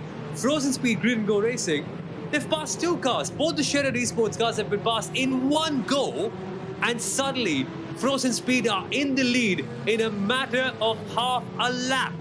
Things have changed big time here, and Apex Racing wanting to make a change and wanting to dent into Shared Esports category.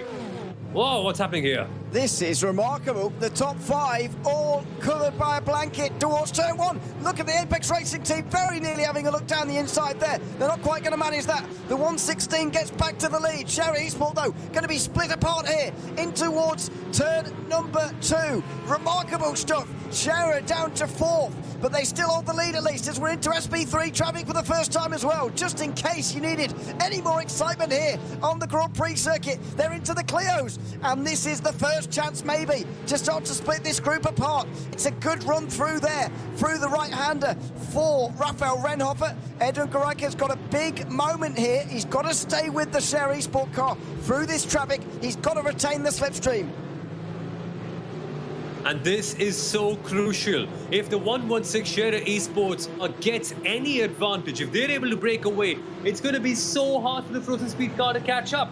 Remember, they're just so quick. They've got so much experience. The winners of the last DNLS race were that number 116 car and the drivers inside as well. So it's crucial times for Frozen Speed. They did all the hard work. They were able to pass both the Scherer cars to get up in the lead. But as is the nature in the Porsche Esports Endurance Trophy, one tiny error or one corner where everyone gets bunched up, and suddenly you could find all that hard work being put to waste. It's not exactly entirely wasted, because a big part of that mission would be to split up both the Shared Esports cars from 1 and 2, which has happened, but still, the big one, the 116, is yet to be overcome properly. Things are going to get spicy here in the Porsche Esports Endurance Trophy now. They certainly are. We're in for a great race. Onto the hats and back. The Roland Alfredson, by the way, in the background, has just lost a bit of time there. 5th place. Needs to get back in the slipstream here. He's in danger of losing it. And Raphael Renhoff is in danger of getting away from the wall at the moment. Can't overstate how important this is for the race. Into Flugplatz. They get a little bit off the ground here, these Porsche Cup cars, of course. A little bit of a narrow line there from Renhofer means he'll lose a little bit of time. Just keep an eye on that gap on the left-hand side. We will monitor it for you as well as we go back to the SP9s. Look at this, Marler Racing Team and Williams Esports already back into the top 10.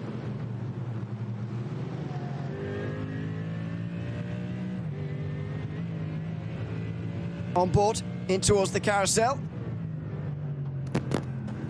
And it's going to be some recovery drive for them, right? Marler, Williams, both of them suffering a big penalty each for procedural errors at the start of the race. They rejoined in around P16, P17. To see them now at P9 and P10 respectively is a sign of good hope, and it shows just how fast they can be and just how much potential they have in this overall category. But come to think about this, that penalty hasn't quite been just a dent in this race. It's also a big dent in their championship hopes, because in the DNLS, you don't have 10, 15, 12, 9, 8 rounds. You only have 4, which means that if you have a bad performance here today, that could be a 4th of your entire championship going wrong in one go.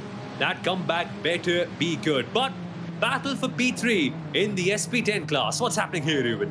It's the Grid and Go car versus Sim RC. Quite recently, Sven Haase in the Grid and Go Aston got past Corentin Guinet, and now they are chasing together, if you like. It's actually a trio of pairs in the top 6 now.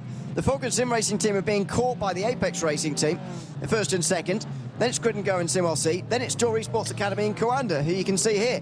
So it's, as I say, a trio of pairs in the top 6, with WSR 7th, as you can see in the background there. But a decent start to the SP10 race. I suspect they may only have 1 or 2 laps left of their stint here. They should be able to do 7 laps, but no more than that. And that's going to mean it's quite tight for them to make it on just 2 stops here today. We will see whether they do. They should make it, but it normally just gets quite tight, as it does for the SP9s as well, which we now go back to. This should be a pass for Marla Racing Team and Williams. Both of them have got real-world drivers just about as comfortable in an esports rig as well. It's Phil Dennis for the Marla Racing Team and Sammy Matty Trogan for the Mercedes-AMG Esports Team Williams. The comeback better be good. Currently in P9 is the Marla Racing car. That could very well become P8 in a matter of seconds. Dennis goes to the outside line. He will swoop around and take P8 for himself. So Marla Racing Team in 8th now. And the AMG Team Williams Esports car also now on the outside line heading into Tiergarten. This could become P9 for them very quickly. And that's where we are. Our potential leaders drop back down to the midfield, now clawing their way up to get a good points haul. As it stands, they won't really be getting much. I mean, only a handful of points here and there.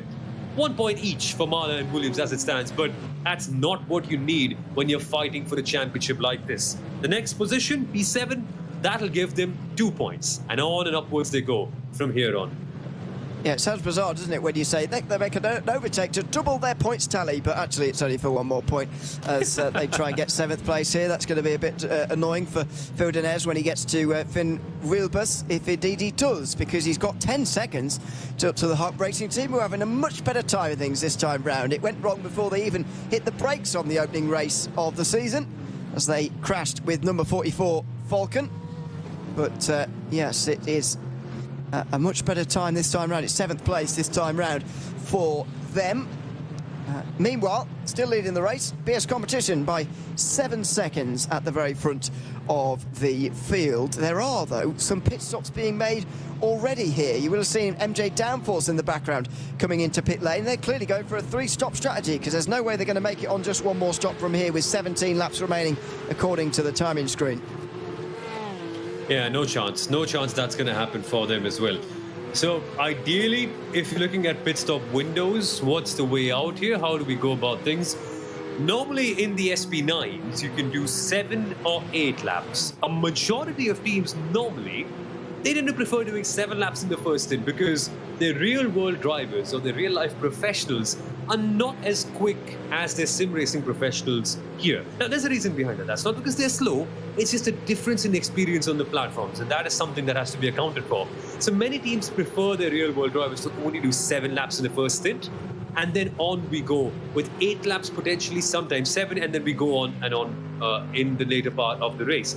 Currently, we are on lap number 7, which means that some teams might just elect to come down for their first pit stop in the SP9 class. So keep an eye out on that. Teams like BS Competition, who have drivers like Nobby Kish, who are already good regardless of whether they're real world or sim, they might just end up staying out for longer. But I suppose we should focus on the Porsche Esports and George Trophy now, because Scherer Esports and their 117 car, they have made a bit of a comeback, and they are up a position ahead of the Apex Racing team. But Coanda battling in the background.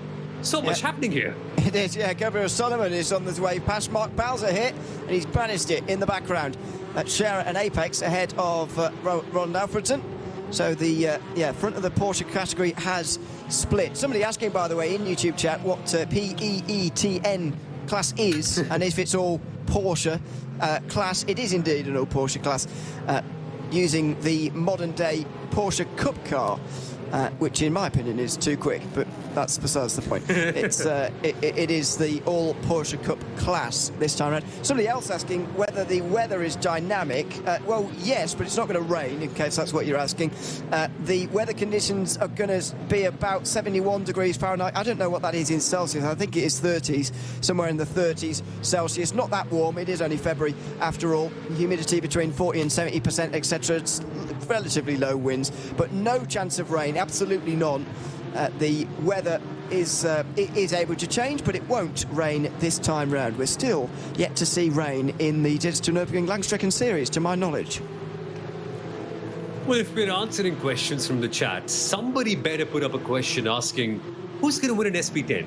Because that'll put both of us in a proper pickle, wouldn't it? Like, just look at the gaps there. Falcon Sim Racing, AMG Team Apex Racing, separated by just under 1/10, which sometimes can get up to 2/10 and here thereabouts. But it's amazing. It's amazing. 50 minutes into this race, and there's nothing to split them, and also nothing to split the leaders in the Porsche Esports Endurance Trophy car. And also now here, look at Apex Racing Team. They are now chasing the Sharer Esports 117 car. It's all so chaotic here because Apex lost that position on the last lap, somewhere around the Dottinger Her. Now have got a lot of work to do. And suddenly this one beautiful Porsche Esports Endurance Trophy pack, which we were saying is the best thing to happen in this category, right? 8 and 9 cars fighting for the lead. That's gone. That's completely split apart now. So there's two different packs. There's Sharer 116 in the lead and the Frozen Speed GNG car in second. Then there's Apex Sharer 117 and Alone Fritzen Racing. Then there's Coander Esports and Team Nitro, who are fighting for P6 and P7 respectively. So it's all a bit split up, it's all a bit opened up, but wait for the next 10 to 15 minutes because that's where things will change in every single class. SP9s will make their pit stop soon. The Porsche cars are coming around for the last couple of laps before they make their stops as well. And the GT4s will go longer, but yeah, the things will change big time as cars will make their way down pit road and get some fuel and tires potentially. Yeah, not sure if it is going to be this time round for the SP10s or whether it will be next time, but they've only done 6 laps, or they will have only done 6 laps at the end of this lap. To continue on by taking comments from YouTube, and you're more than welcome to offer us your thoughts on the Nürburgring YouTube channel or the Nürburgring Langstrecken-Serie YouTube channel, which we are broadcasting on this afternoon.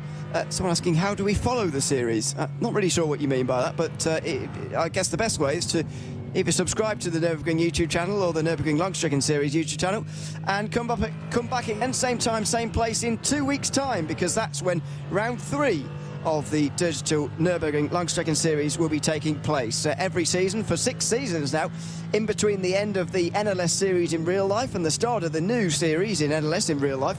We've taken on the Digital Nürburgring Langstrecken-Series traditionally, as I say, for the last 6 seasons. We'll be taking our final race on the 8th of March, which I believe is 1 or 2 weekends before the first round of the NLS in real life. So make sure you join us for your winter fix of the Nürburgring. Great racing around here, even if as the famous saying goes, even if the cars aren't real, the racing certainly is. And that's what we're enjoying here this afternoon. 2 hours 5 to go in the second round of the series. This is the Goodridge 3-hour race, as the SP10s do, after just 6 laps, make their way into the pit lane. This is surprisingly early. Look at that, Peter Berryman. Oh, wow, nearly getting alongside Lucas Muller, and he realises there's not going to be space for 2. They both pull into the pit lane. Wow, that got close, and there's barely anything to separate them, even still, as they head towards the pit lanes. Only 6 laps. That's interesting to see in the SP10 category, where the leaders have been so close to each other for such a long time. I'm not sure if the other cars with them are going to jump as well, but that we should wait and see. And also expect the SP9s to come down on pit road this time out as well. So there will be action, there will be chopping and changing, and the face of this race will change a lot over the course of the next 5 to 6 odd minutes. So in the SP10s, it's Coander Esports that have assumed the lead with SimRC currently in second, but even they have gone to the pits. Couldn't go to Dior Esports Academy. I get a feeling everyone apart from Coander Esports are in the pit lane in the SP10 class. Things are rapidly changing here. Yeah, driver change for Lucas Muller. He's out. Benedict's Hits is in. Then John Aylen is replacing Max Scheider in that car. Who else is changing driver here? Niels Koch is replacing Thomas Boutelet, as here we go. SP9 Pit stops are underway after only 7 laps. Even Norby Kish is in. These cars can do 8 laps, but the minimum requirement for the real-life driver is just 7, and so most of the drivers have decided to come in. Get ready for loads of driver changes in these next few moments. My timing screen's exploded because there's so many going on at the moment, but we'll update you on the way out of who is leading. In SP10, the Apex Racing car has got out ahead of Falcon Sim Racing team. Peter Berryman didn't have to do a driver change. I suppose that has contributed to a 5-second shorter pit stop, and so they're ahead of Falcon Sim Racing team, followed by SimRC, then gridandgo.com esports, who are next. BS Competition, meanwhile, have made a short pit stop, just 12 seconds in the box for Norby Kish. They look like they're going to make 3 stops this afternoon. Apex Racing out behind them in 2nd and 3rd, nearly 20 seconds behind. Then it's MJ Downforce, then Veloce Thrustmaster, who's got Daniel Lafuente now into the car instead. This has changed dramatically. We'll update you on the orders a little bit later on when all these pit stops have filtered through. But Norby Kish only 12 seconds in the pit lane. That's a very short stop and no driver change. And this is the impact of staying behind another car while you're in second place in the opening stint. What Norby Kish basically did was just sit behind the number 20 Digital Esports car and save, and save even further. Imagine he's only taken a 12-second pit stop. Imagine how much fuel he must have saved in that first run by sitting behind the Digital Esports car, which is now recycled from P1 all the way back down to P17 after taking their 60-second stop and hold penalty. This was the smartest possible thing for the BS competition team to do in the SP9 class, and they executed it to perfection. An 18.5-second gap between them and the AMG team Apex Racing pair of Alas Paran and Gordon Much behind them in 2nd and 3rd. This is a good place to be. 19 seconds, and plus you've taken a short stop, which is only, what, a 12-second difference. So effectively, we're seeing like a 7-second realistic advantage countering the short pit stop between BS Competition and Team AMG Racing, Apex Racing right now. So a very, very strong position to be in for BS Competition, as there is change in the Porsche Esports Endurance Trophy. Alone Fritzen Racing getting 2 cars in one straight. That's phenomenal. They're up into P5 now. Great job from them, as there's a change for the lead as well. Frozen Speed by Grid and Go and out the front ahead of Share Esport in 2nd. There goes Roland Alfredson though, out in front. Now then, these cars can go 1 lap further, so they will go on again, and it will be comfortable for them to make it on 2 stops this afternoon. That will be good news for them.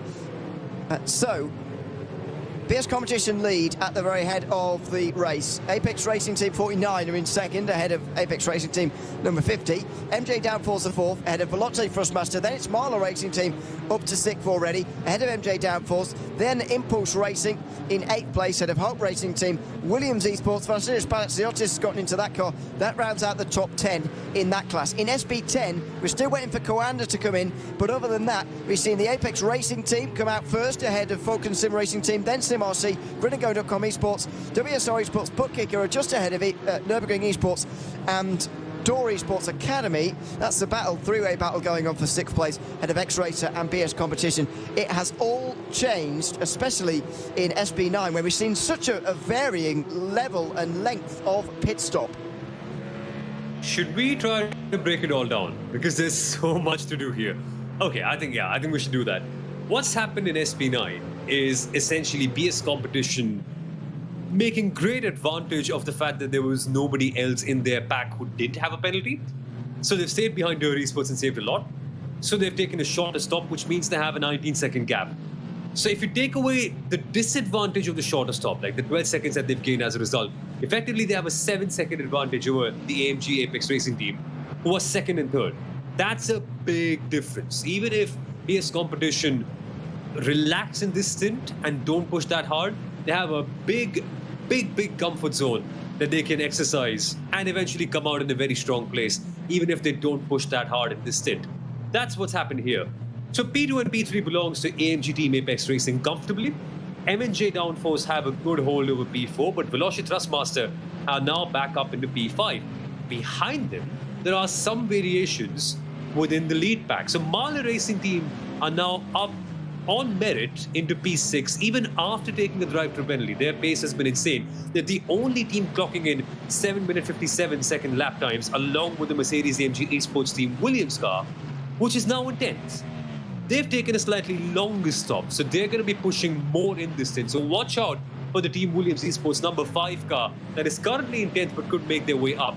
That's the lay of the land in SP9's current place. So PS with the lead, AMG Team Apex Racing comfortably with second and third with a big gap between them and M&J Downforce, and comeback drive starting off for Mahler and Williams Esports. That wasn't complicated at all. No. Just to remind you, by the way, of the rules, that you have to make 2 pit stops in this race over 30 seconds in length. So a lot of these teams have not even taken one of their mandatory stops yet. Veloce Thrustmaster have, Impulse Racing have, Hob Racing Team, Williams Esports, Liberty Esport, Nürburgring Esports, both cars, Lion GP, Halder Motorsport, Door Esports, obviously, because they had a penalty, Mulder Motorsport, Falcon Sim Racing Team all have, but the others have not. So that's the top 4 in this race, all still yet to make 2 pit stops of more than half a minute in length. Yep, that's a very good point. And at some point they have to. So they've essentially kind of committed and boxed themselves into a 3-stop, haven't they? Which is only fair to do. It's just about now the variation of how they play it out. Because if you've taken a shorter stop in the first stint, it means there's going to be a bit of saving in the middle one. And then you've got to figure out where you take that final stop in that race. And normally when you come to think about a 3-hour race, people tend to say, it's just 3 hours, 3 normal pit stops, you box at R1, R2, and then on you go. But it's not the case here, because there are many teams who've stuck out their neck and said, okay, we're going to do something different. We're going to upset the apple cart. We're going to go longer, or we're going to go shorter. And that then in turn impacts when they stop for the second time as well, which then impacts when they stop for the third time. So in a way, we're playing a gigantic game of catch the mole, and we're trying to hammer down as commentators what strategy is going to work out, where I think in all honesty, even the teams and drivers aren't 100% sure of how things work out. So we should just sit back, relax, watch it all unfold, and just try to tell you what exactly is going on, because trust me, a lot is happening in this race here. It feels like we're the ones being whacked on the head with the mallet at the moment, to be honest with you. Exactly. It's a bit of a headache. Oh, here we go. Oh, listen to that. Renhofer barely using any throttle on the way up towards the book curve there. He did not want to go through on frozen speed by Grid and Go. Now, I must admit, last time on the way towards the Tiergarten, I was very surprised about the willingness of Grid and Go to actually take the lead here, but Raphael Renhofer has just shown the exact opposite. He wants to stay behind. Instead of really pushing those two on, he wants to save fuel, as M&J Downforce, meanwhile, are straight into the back of number 50. Here is the battle for second place on your screen. Number 49 has gotten away for a bit from Gordy Much in number 50. And Jan-Philipp Springhoff is looking to push number 50 back into line. That Mustang has caught up so quickly. And whenever you see a Ford Mustang in your mirrors, there's a good reason to be scared, be it in the real world or on a racetrack, especially when that Mustang is off the M&J Downforce team. What a drive it's been so far by Jan-Philipp Springhoff. Is there an opportunity to make a move heading down into turn number 1? I suppose they'd be a little bit far, but it's a good place to be, right?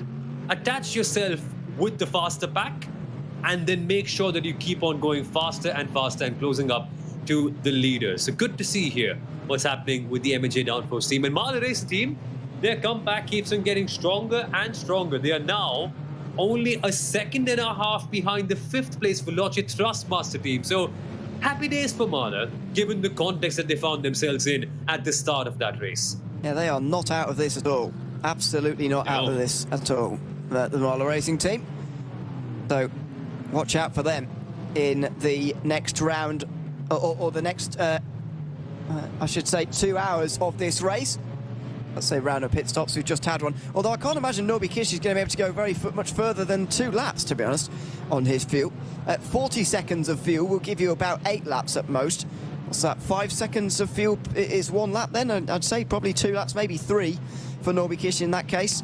But probably 2 laps, to be honest with you, of fuel has been put on to that car, and we'll see what happens when he decides to come into the pit lane. But yeah, this is very interesting indeed as we go on board with one of the SP10s now, still leading this class, now having the Coanda car made its pit stop. Apex Racing Team are now out front by 8 seconds ahead of the Falcon Sim Racing Team, SimRC and Grid & Go. And then this is going on for 7th place. Sasha Engelhardt on the defensive from John Aylen. As they now make their way towards the Nordschleife from the GP circuit. This is most fun part of the entire circuit. When you've come off the wide open GP circuit into the narrow and the daunting Nordschleife. It's going towards the Hatzenbach section on towards Flugplatz, where today we've actually seen a lot of the cars go flying up in the air. Like, I was surprised to see the SP9s do that too. It just gets me every single time, right? The sight of these heavy GT cars, complete with their wings, complete with all the sort of downforce kits that you want. But when you get to Flugplatz, they still go up in the air, and that's phenomenal. Yeah, it is unbelievable. Have a look. Yeah, just a hop. It is thankfully a lot safer of a corner these days than it used to be, but they still do get a little bit of a hop. Here is the SP3s.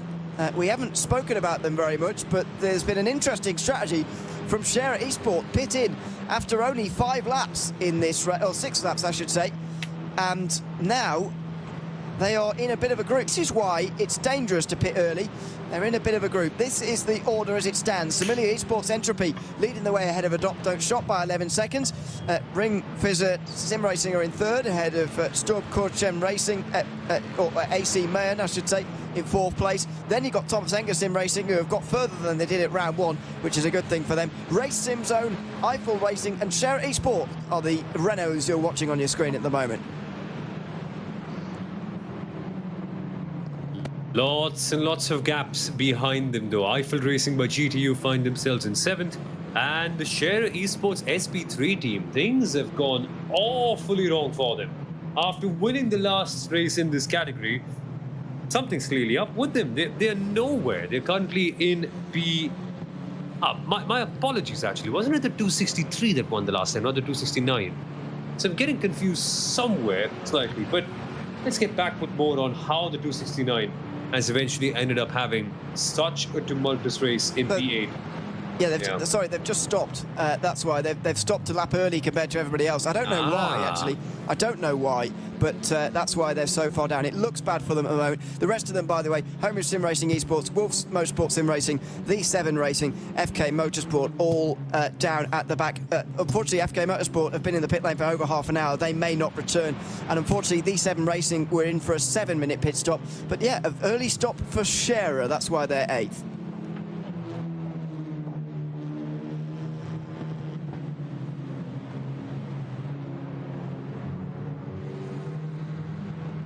They make their way now through the technical section at the end of that. Look at the flashing of the lights there. You can tell that this is slightly disrupting the race for Michael Tusch here in the 269. As we mentioned, they were the race winners in round 1. It's a different story, though, here so far in the second race. SP10 currently being led by the Apex Racing Team after the first pit stops of the afternoon. Then it is Falcon Sim Racing Team, who are in 2nd place, ahead of Corentin Guinet in 3rd, and then Sven Hasse, who is in 4th. This is that battle for 2nd place, by the way. In that group, it's a pretty exciting one as things stand. 5th place is currently being held by Coanda Esports.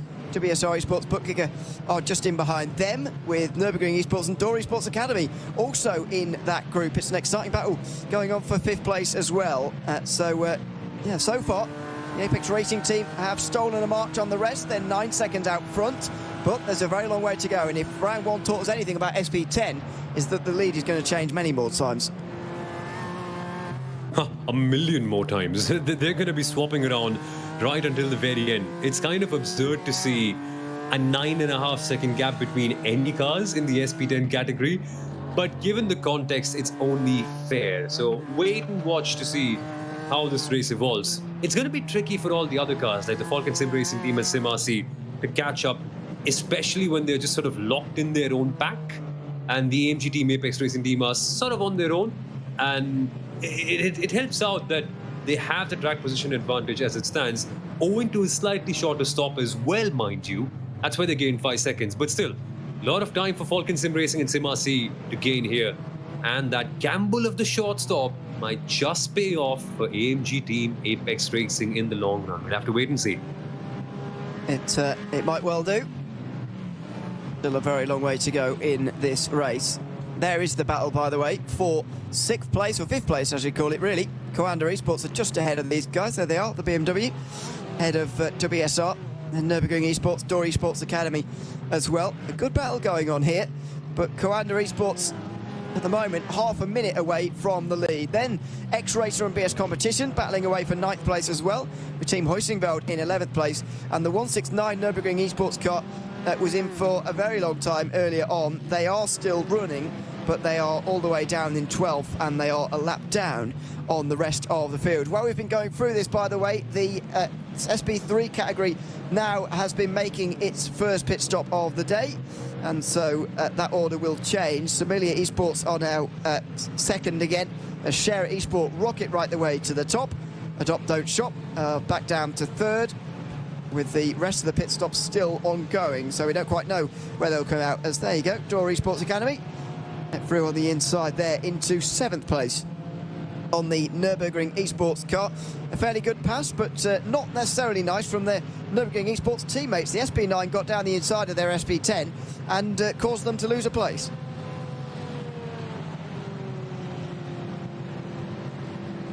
Yeah, things can get rather chaotic here, the Nordschleife, over the course of a long race like this. So easy to just lose patience and sometimes composure and end up making small errors like this here and there. But the back is pretty close by. In the Porsche Esports Endurance Trophy, it's a great sight. The Alone Fritzen Racing, alone at the very top. They find themselves in P1 after having made a shorter stop compared to the rest of the cars in this class. Scherer Esport 116 and 117 are pretty close behind. The 117 has gotten ahead of the Apex Racing team, but is still a long way off from their teammates who are 4 seconds ahead. Behind them, Apex Racing in 4th, Team NitroX Falcon in P5, and Coanda Esports having a slightly, let's say, what's the right adjective to describe it? A slightly scruffy day in the Porsche Esports Endurance Trophy category right here in P6. But still, lots to play for, lots of strategic variations, particularly what the Alone Fritzen team will do with Roland Alfredson, the man himself, now driving that car to the very end. Should be good. Alone Fritzen Racing, by the way, is a team name that came about when he was doing, as you might suspect, lots of races on his own, which he's not allowed to do if he wants to be classified. I believe he's even done, I'm not sure if he's quite done 24-hour racing on his own, but he's certainly done a lot of racing on his own. I've heard he has. Yeah, I've heard that story. I think Daytona or something, and they disqualified him. Well, maybe Daytona. No, sorry, not Daytona. Maybe Nürburgring 24. I reckon maybe he did the Toyota GR86 category in the Nürburgring 24-hour race, 2024, maybe, and that's where the team name came from. I don't know. I would ask him, but obviously he's occupied at the moment. He is driving in the lead of this race, so I can't quite ask him for now. It very much seems, though, in this class at the moment, top 6 are the ones really in contention. Top 6 covered by 17 seconds, considering there's been such a difference in pit stop strategy. That is quite remarkable. Yeah, and that's the interesting part. I think these gaps should come down even closer by the time we come to the end of the race. It's just so hard to tell how that'll happen, right? And how the shorter stops or more saving will ultimately impact where people stop and how they come out towards the final part of this race. But it's a beautiful thing to wait and watch, which is what we are going to do all together in the Digital Nürburgring Endurance Series. But in the AM category, Avia WNSE Motorsport having a firm advantage over all other AM cars. The Halde Motorsport team over 10 seconds behind. In fact, 12 seconds is the gap, if I can calculate it correctly and I can do justice to my sort of average math. So here we are then. It's an interesting top 3 with Avia WNS in P1, Halde Motorsport in 2nd, and Austrian Sim Racers DNLS in 3rd in the Porsche Esports Endurance Trophy category. But the gaps are so wide open, to the point that the Avia team are closer to a Pro car they are to another AM car, which is beautiful in my opinion. And I think that's what the spirit of Pro and AM racing is all about. The YAMs eventually becoming so fast that they sort of end up mixing in with the Pros and saying, well, we're not amateurs anymore. We're right on your level. Yeah, it's absolutely. So that lead is going to change again, I would suspect, in AM. It was such a topsy-turvy opening round that it is likely to happen again. Team Sorg Rennsport were leading earlier, by the way, but they've just had a 1 minute and a half pit stop. 1:35 in the box. That's way too long, I'm afraid, for them. And so they have dropped to the very back. In SP9, AMG Team Apex Racing are leading the way. 1 and 2 now, because Norby Kish has made his pit stop for BS competition. That car now is being driven by Felix Quernbach. That is the first of their 2 mandatory stops. They'll make another stop over 30 seconds a little bit later on in the day. Into third is M&J Downforce 2, number 22 that is. Marla Racing Team already recovered back to 4th. What a recovery for them after their drive-through penalty earlier on for the start infringement. Veloce Frustmaster currently 5th, ahead of the other M&J Downforce car, Hot Racing Team and Impulse Racing rounding out the top 8 right now. The top 3 though, nose to tail as things stand, and we're now in the state of the race where we've got no idea who's really leading, because the previous leaders are back here, just behind these guys in this battle. And what a battle it is. 4th, 6th place, side by side between the Mustangs in towards Bergwerk. This is more like it. What a battle we're seeing in the SP9 category. Both the Mustangs, the Hart Racing Team car and the number 4, up against the number 11, the MJ Downforce car behind them, and a couple of other cars as well. The Ferraris there, the Mercedes also right in the mix. Chaos and Williams Esports in this whole pack, trying to get ahead and trying to make sure that they can get ahead and get up into P6, given the nature of how topsy-turvy their race has been so far. But they'll have to go through 2 Mustangs first, and 2 very determined and very big Mustangs first to get past. And here's the first one. The attempt is made by Vasilios Belitsios, but again, good driving and good blocking by Marek Bachmann. Oh, this Clio is about to have a very nasty time, I'm afraid. Into the carousel. There you go. They all just about get through. And the Clio, I guess, lifts off just to make sure it can get into the carousel properly. So Impulse Racing are down to 9th behind Williams. Then it's Liberty Esport in the Porsche. You might have just been able to catch a glimpse of in the background there in the Porsche. They're just ahead of BS Competition, who need to make that pass quite quickly if they want to be contenders for this race win. Then it's Nürburgring Esports, who are 12th, ahead of their teammates. Line GP are 14th, with the first car over a minute off the lead, being Halda Motorsport. They're 15th, ahead of Tour Esports. And I'm very interested to find out where the number 20 can get to at the end of this race, because they're clearly quick, but they've had a minute stop-go penalty, which is going to hold them back for obvious reasons. Yeah, they're actually very, very fast. In the opening stint, them and the number 1 BS competition team were able to pull off quite a gap to all the other cars in this category. It's just that this penalty has come in and really spilled water over all the efforts that they've done. And this is something that they knew would be coming all the way, since they did not have a real-world driver. And I wonder, right, will there be lots of regrets for the Door Esports camp at the end of the season? Because look at the lineups that they've got. Look at the pace they've got as well. In the last round, they had Mirko Bertolotti in that car, and they had penalty after penalty after penalty. Something went wrong. I think some technical issues, some infringements with the procedures as well, a couple of crashes if I'm not mistaken. There's lots of stuff going on there.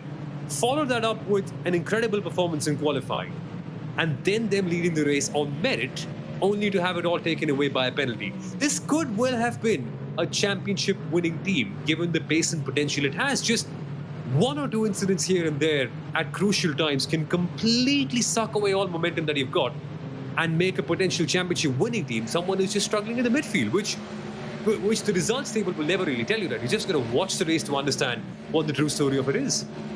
There's the 3 leaders, by the way, just staying in line. They know that pace is more important than position at this stage in the race. Yeah, it's a shame for Door Esports. I was just trying to find out where Mirko Bortolotti is this weekend. I don't think he's racing at Bathurst, though. So I don't know. But anyway, he might be doing something else. He is meant to be the real-life driver for Door Esports. That's what they've got their penalty for, a stop and hold 60.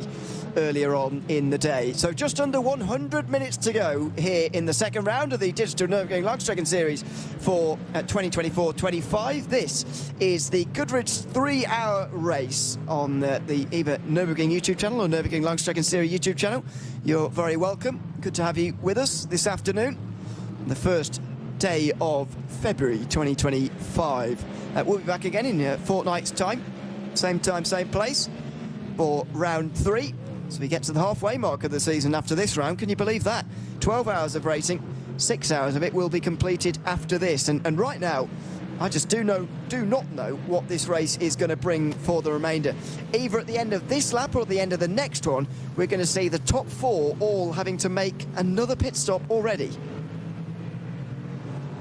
Yeah, and that's the kicker. It's all so confusing. We're also confused about where BS competition are as well, right? Because they stopped just a lap ago. They made their second pit stop very early, just after a couple of laps of making their first one. And they're very, very offset. Remember, they had a big advantage going into this pit window. So although they stand at P11 as of now, and they only have a couple of seconds to the next car ahead of them, Liberty Esports in P10, we can't really tell where they effectively are going to cycle out. And we can't really tell how much time Apex Racing are going to gain just by having all the clear air in front of them. So it's so confusing. In the SP9, it's all up in the air. It's all so volatile. And I'm not sure the teams and drivers know too. So the calculations and the notebooks and all the brain power that they can use to make sure that they have a clear idea of what's going on, that'll be done in the background for all the racing teams. But as spectators, it's all about sitting back, relaxing, trying to figure out what they're doing and enjoying how the outcome will pan out. Because as it stands, I'm pretty sure, I think we could see either of Apex, any of those two cars, or even MJ Downforce 2, considering how close they are, and even Male if they're close enough, quick enough, and even the BS competition car that we're now seeing in 11th have a realistic shot for the win. We just don't know who's going to be the overall winner. And BS competition, by the way, is stuck behind Liberty Esports at the moment, so that's really holding them back. We'll try and get a view on them a little bit later on, but this is SP10, where the Apex Racing team are leading here as well. 7.5 seconds ahead of Sven Haase, who's at the head of this group. And Falcon Sim Racing team, what a change of fortunes for them. Leading fairly comfortably after the first couple of laps of this race. Now, all of a sudden, they are 4th place, and they look like they're struggling to hang on to SimLC and gridandgo.com in this little group.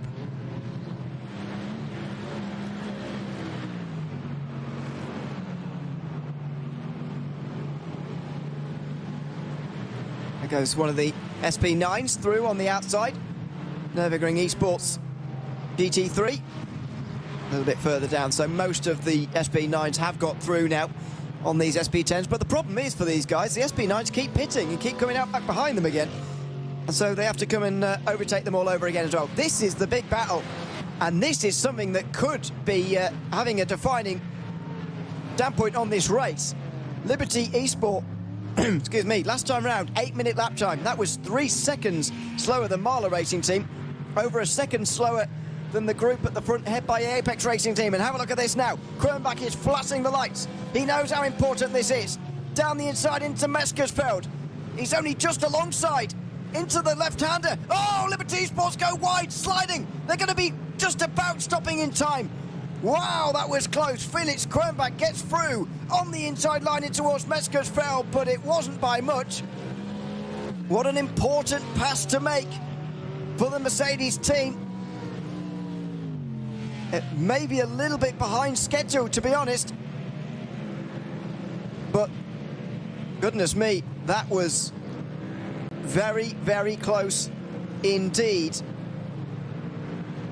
between BS Competition and Liberty Esports. And I can tell you, by the way, BS Competition are now being investigated for a technicality, I would call it. Something to do with the Zoom call, which is how we're viewing these drivers' point of views. I'm not really sure what the actual ruling they've infringed on is, but anyway, they're up to 10th place on the racetrack for now, at least. The description of this is very interesting. What they're being investigated for, and how Liberty Esports have reported this, is Zoom and muted and screaming in the ... ellipsis. So, screaming in the what? I get a feeling what's happening here is the BS competition team have actually logged on to Zoom, which they are supposed to do as drivers to showcase their point of view, to make sure that everything is transparent. And in that video call, I think they've gotten to mute their mic, which is weird. So that's and I wonder what sort of chatting might be happening in the background. If anything, it's kind of a disadvantage, right? Because any conversations with your race engineers or with your teammates, that's all made public, especially when you're the leading car. So I'm not sure if it's a disadvantage to BS competition or not. Whatever it is, it's an inconvenience to other people, and they just don't tolerate that, which is why they are being investigated, and we shall find out the outcome of that. I'll be honest though, if this was India, people just would have kicked them out of the call anyway. Like, we just do that stuff all the time here. Public nuisance is our forte. But BS competition, under some dark clouds for keeping their mic open on a video call. Well, I never thought I'd say this. I'm not sure if that is what the rest of that sentence says. I wonder whether that's screaming in the sim. Because screaming in the sim? Maybe. I can't read the rest of that because, like, for me, it's also cut off. We can't, obviously, that's just to make sure we can't edit the sheet, of course, which we're obviously not allowed to do. We are not race control, but we're just looking at it. I mean, it is very bizarre. As I say, I described it as a technicality because I don't really know what else to call it. This is Jan-Philipp Springhob, 24-year-old now, driving in third place, I should say, for M&J Downforce in the Ford Mustang. He's in behind one of these Apex Racing Team Mercedes, who he's just having to push into line each time they go onto the back straight. He just seems to be losing a bit of time compared to the 49. Jan-Philipp Springhob is there just to push him back towards his teammate. They might, though, be coming in this time round. Let's see.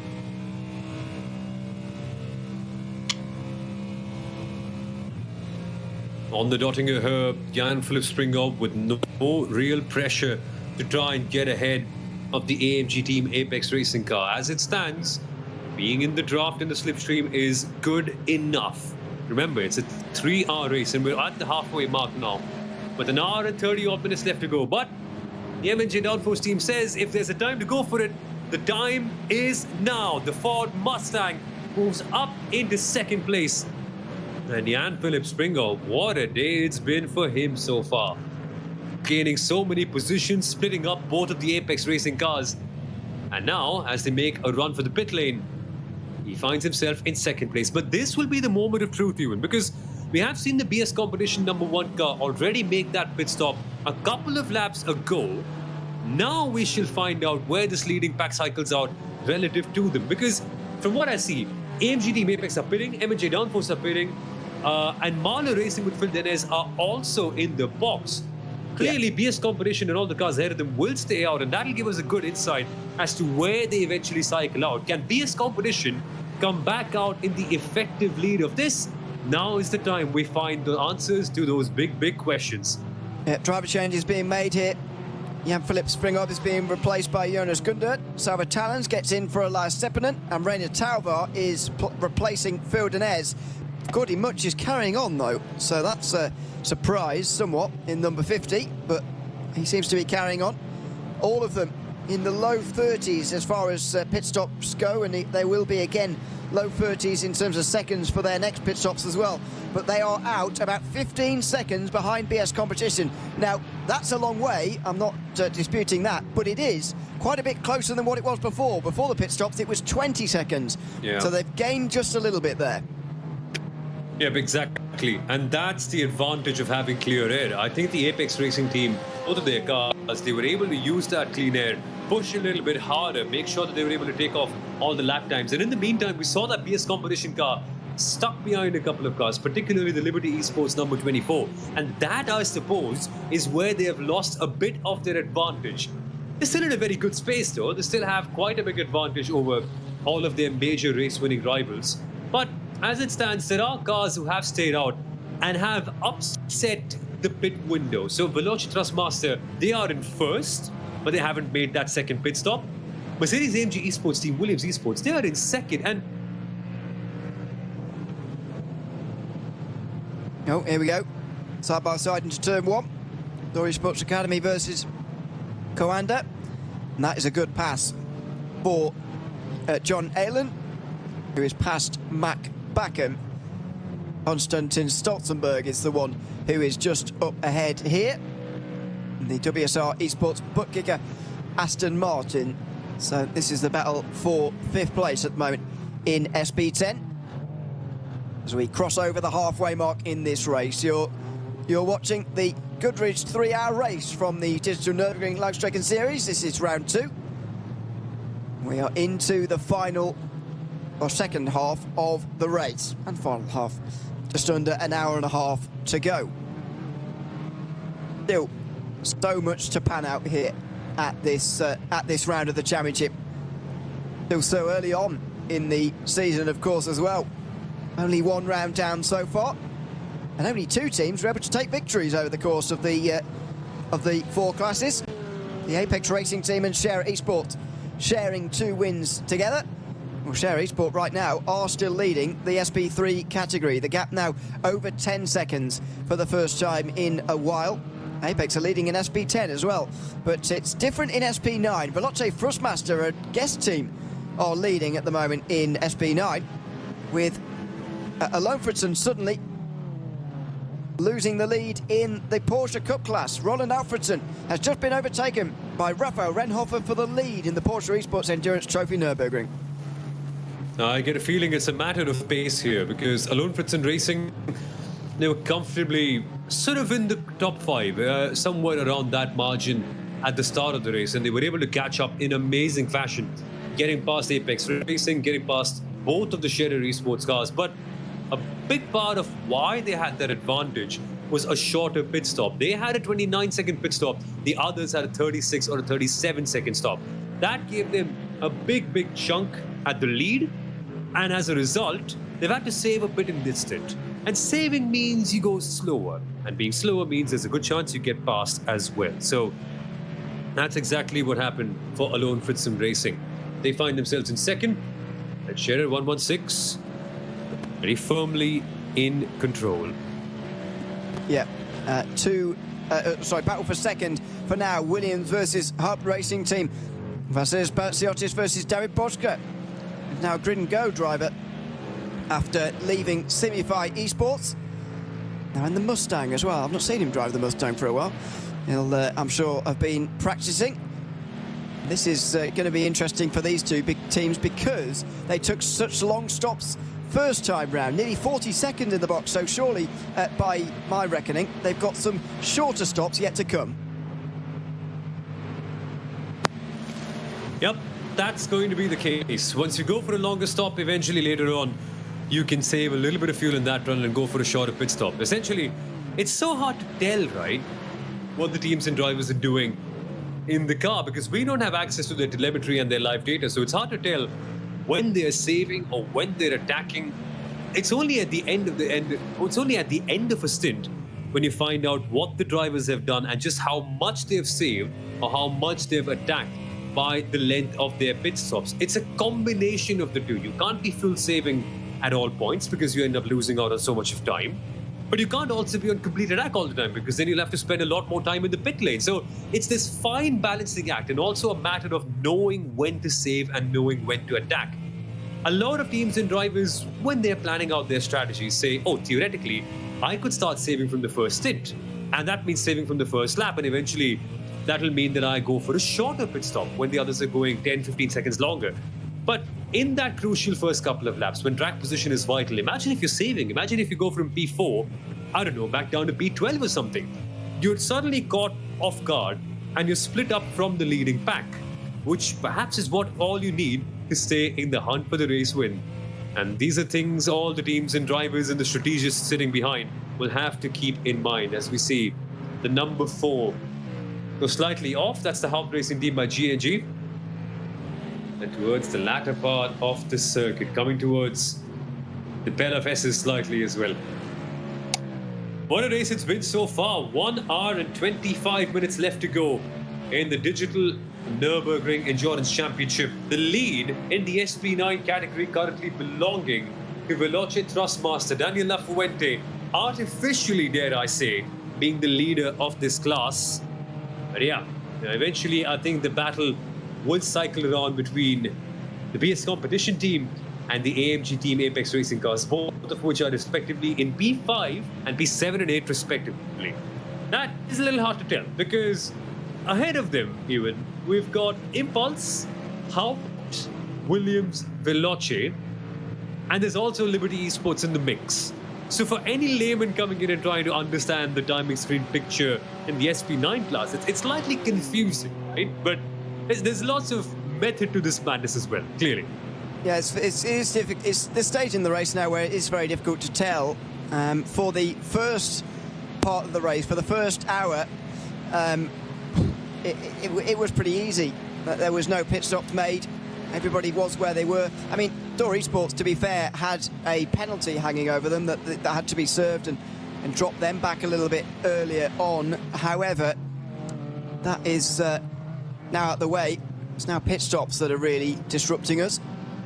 In SP10, we have still got Apex leading the way. This is still the battle for 5th place. On board here with Mac Backham. And there he is, the Big Mac himself. Looks relatively relaxed. Now through the fast right-hander over the rise there at Flanscotton. Through this blind left-hander to come here. No bollard there like there is sometimes in real life to tell you where the corner is. You've got to work it out for yourself. Through the Stefan Belafes. Short bit of lifting off there, but nothing more than normal. Backham looks to maybe save those few millilitres of fuel that can bolt you up the timing screens by the end of a pit stop, especially in a category where the strategy is so uniform like SP10. Now through Gavinkopf and the final corner before the Dottinger itself. He's just a little bit of that grass on the left-hand side, almost just a bit of an exit curb to help you run onto the long straight. Backham takes a drink. Well, the great advantage of this circuit, you can just reach down to the left, take a bit of a drink, continue on with your day, feel out the neck muscles, wipe your face, take an itch, and now get back on with it again. Under the Bilstein Bridge, here comes Door Esports Academy. Through on the right-hand side, Stotzenberg can't do anything to hold them back, and that is a very amicable change for 5th place. Nice and calm in the SP10 category currently for Coanda Esports. And things are going to get trickier from here on. I think we are seeing our former leader in the SP10 class come into the pit lane. Aaron Vasquez, for the number 190 AMG Team Apex Racing Mercedes, has made a pit stop. So he's gone from P1 to provisionally P8 or P7. Somewhere around that is where he will recycle. And he's taking a full service, from what I can tell, a proper 46.5 second pit stop. So it's all fresh for AMG Team Apex Racing now. They're fully fueled up. They're ready to go for this one last stint. And I wonder how hard he'll attack from here, because he really has to now. Being in P9, by being the former leader, right? There's a lot of work to do for Aaron Vasquez now. And yes, a lot of cars in front of him have to stop. That includes most of your leading pack. But still, there are other cars like BS Competition and the X-Racer team that Aaron Vasquez and the Apex Racing team have to get rid of in the next hour and 20 minutes. So the hard work begins now for them. Yep. It certainly does. Also a change, by the way, the overall lead. Veloce Thrustmaster got their lap in the lead. Now they've pitted in and dropped down towards the back. They're behind M&J Downforce. Let's have a look at the Porsche Cup category. This is for the lead. Alon Fritzen versus Scherer Eastport. And Scherer managed to get back in front. Raphael Renhofer just a few seconds, 6 seconds ahead of Julian Raymer, who's in the other Scherer Eastport car. But Roland Alfredson is doing such a great job. He has had his shorter pit stop first of all, though, and that isn't great news. If someone has caught you up who's had a longer stop, it's never great news because it means you'll have to take a longer one later. But he's going for the battle regardless at the moment. Down in towards turn one. This is for the lead in the category with 80 minutes remaining. goes for the cutback. That's a nice line through turn 1 for Alfredson. He's on the outside line now for turn 2. Here he goes. It's a long way round here, but he needs to stay there for turn 4. There's a Clio there, though, and Alfredson's not going to be able to do it. The 277 running its race prevents him from making that move. The perils of lap traffic. That's the reason why Alfredson Racing has to wait for a couple of more corners to try and bounce on that leading car in the Porsche Esports Endurance Trophy. It's the number 116 Scherer Esports car. And I think they've just broken away. They found that small gap and that small margin.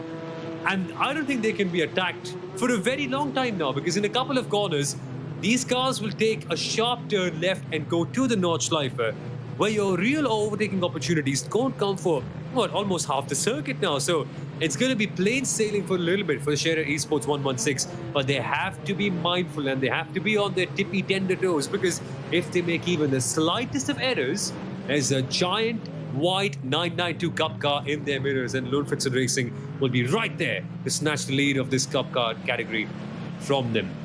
But more action otherwise in the SP9 category. The Mercedes-AMG Esports team Williams are in the lead of this race. And it's hard to tell, because this is the very same team that was taking a drive-through penalty just an hour ago. They fell back down to P17. They've climbed up a lot since then, and yes, they're coming towards the end of their stint and are just one lap away from making their third pit stop. But even then, they are setting the pace, they are controlling stuff, and it's just sort of a very comfortable place for them to be in. There's a 24-second gap between them and BS competition. It's pretty decent, actually. From what I can tell, they'll cycle out somewhere around P8, P9 if they make that stop. Yep. It's going well, yep. That's about where they were before the pit stops, by the way. They've recovered quite well. I'm sort of using Mahler Racing Team as a bit of a marker for them. Should be about 8th then in that case. Rainer Tauval's about 8th. So, but I mean, it is a remarkable recovery from Williams. There's no doubt about that. They had a quite quiet race, to be honest, at the opening round, but they managed to finish 3rd. It's probably the best way to do it. If you're getting podiums with barely ever getting on camera, it's probably a good thing, really. You're staying out of trouble, staying out of incidents, and they managed to get a podium. I can't imagine they'll be on the podium this time, but I'm not willing to count anything out just for the moment. Mahler Racing Team are now ahead of M&J Downforce, by the way, in 8th place.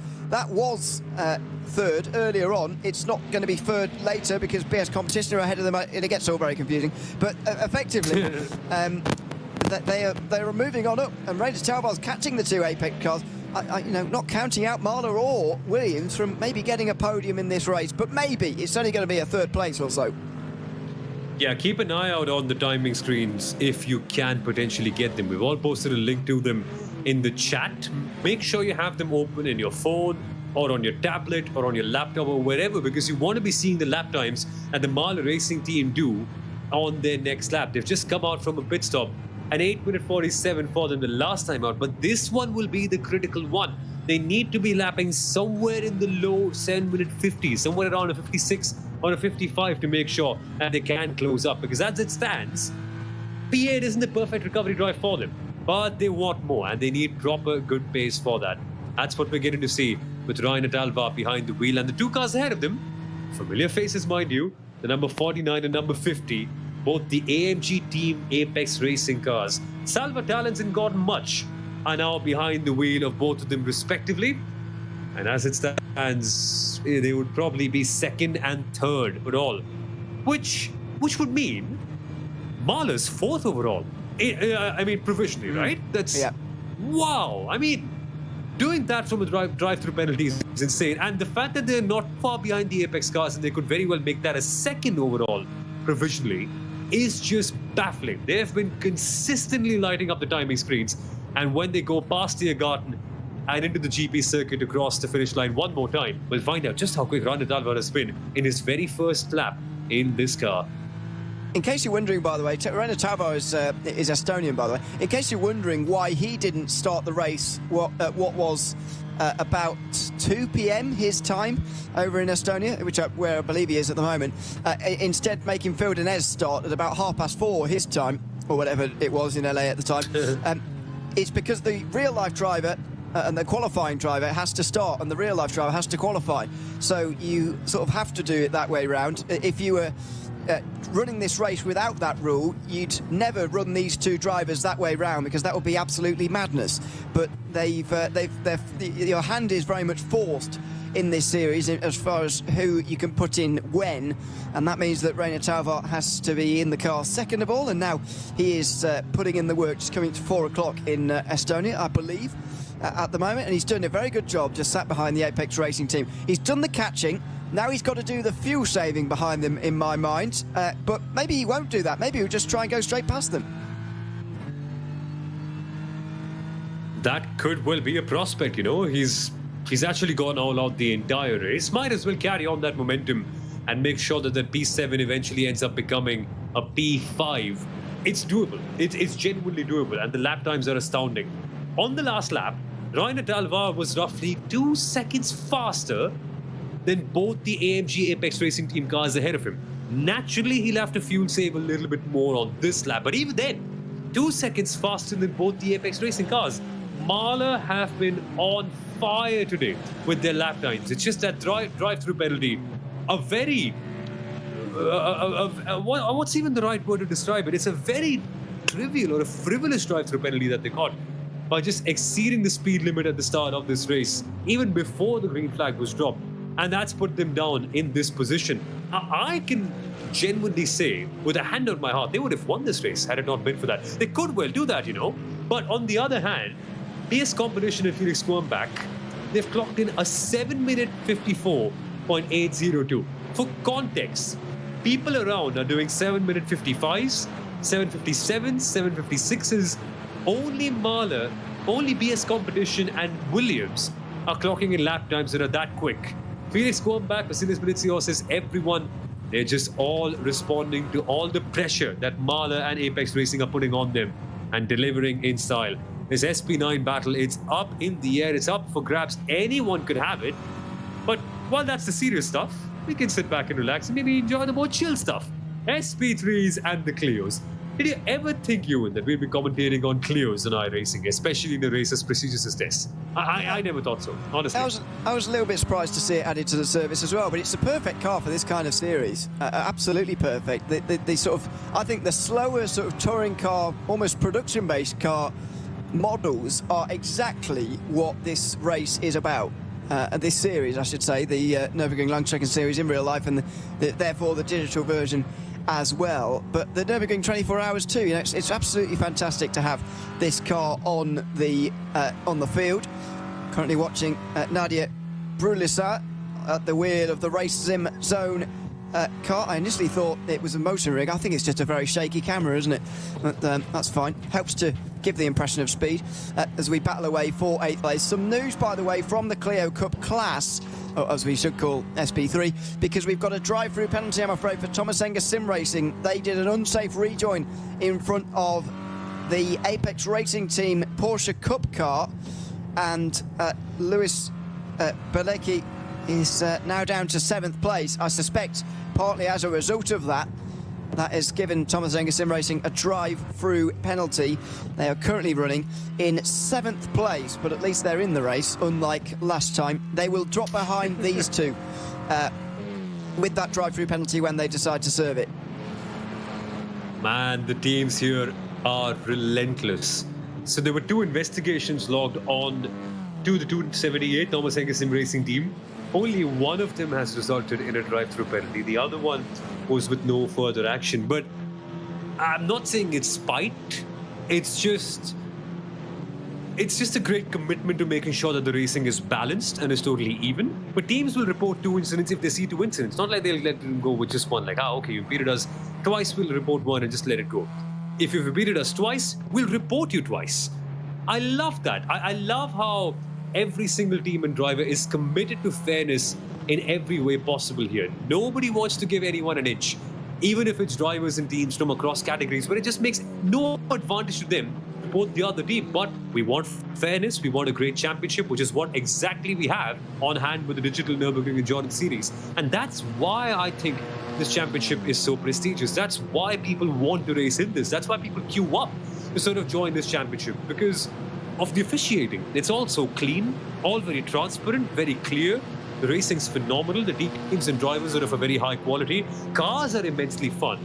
And the level of preparation that every team and driver puts forward to this is just immense. So nobody wants to joke around a bit. Everyone wants to seriously go and have a good race. And if in the middle we can have some fun, sure, why not? But yeah, this sort of a race in iRacing, I think we all relish that.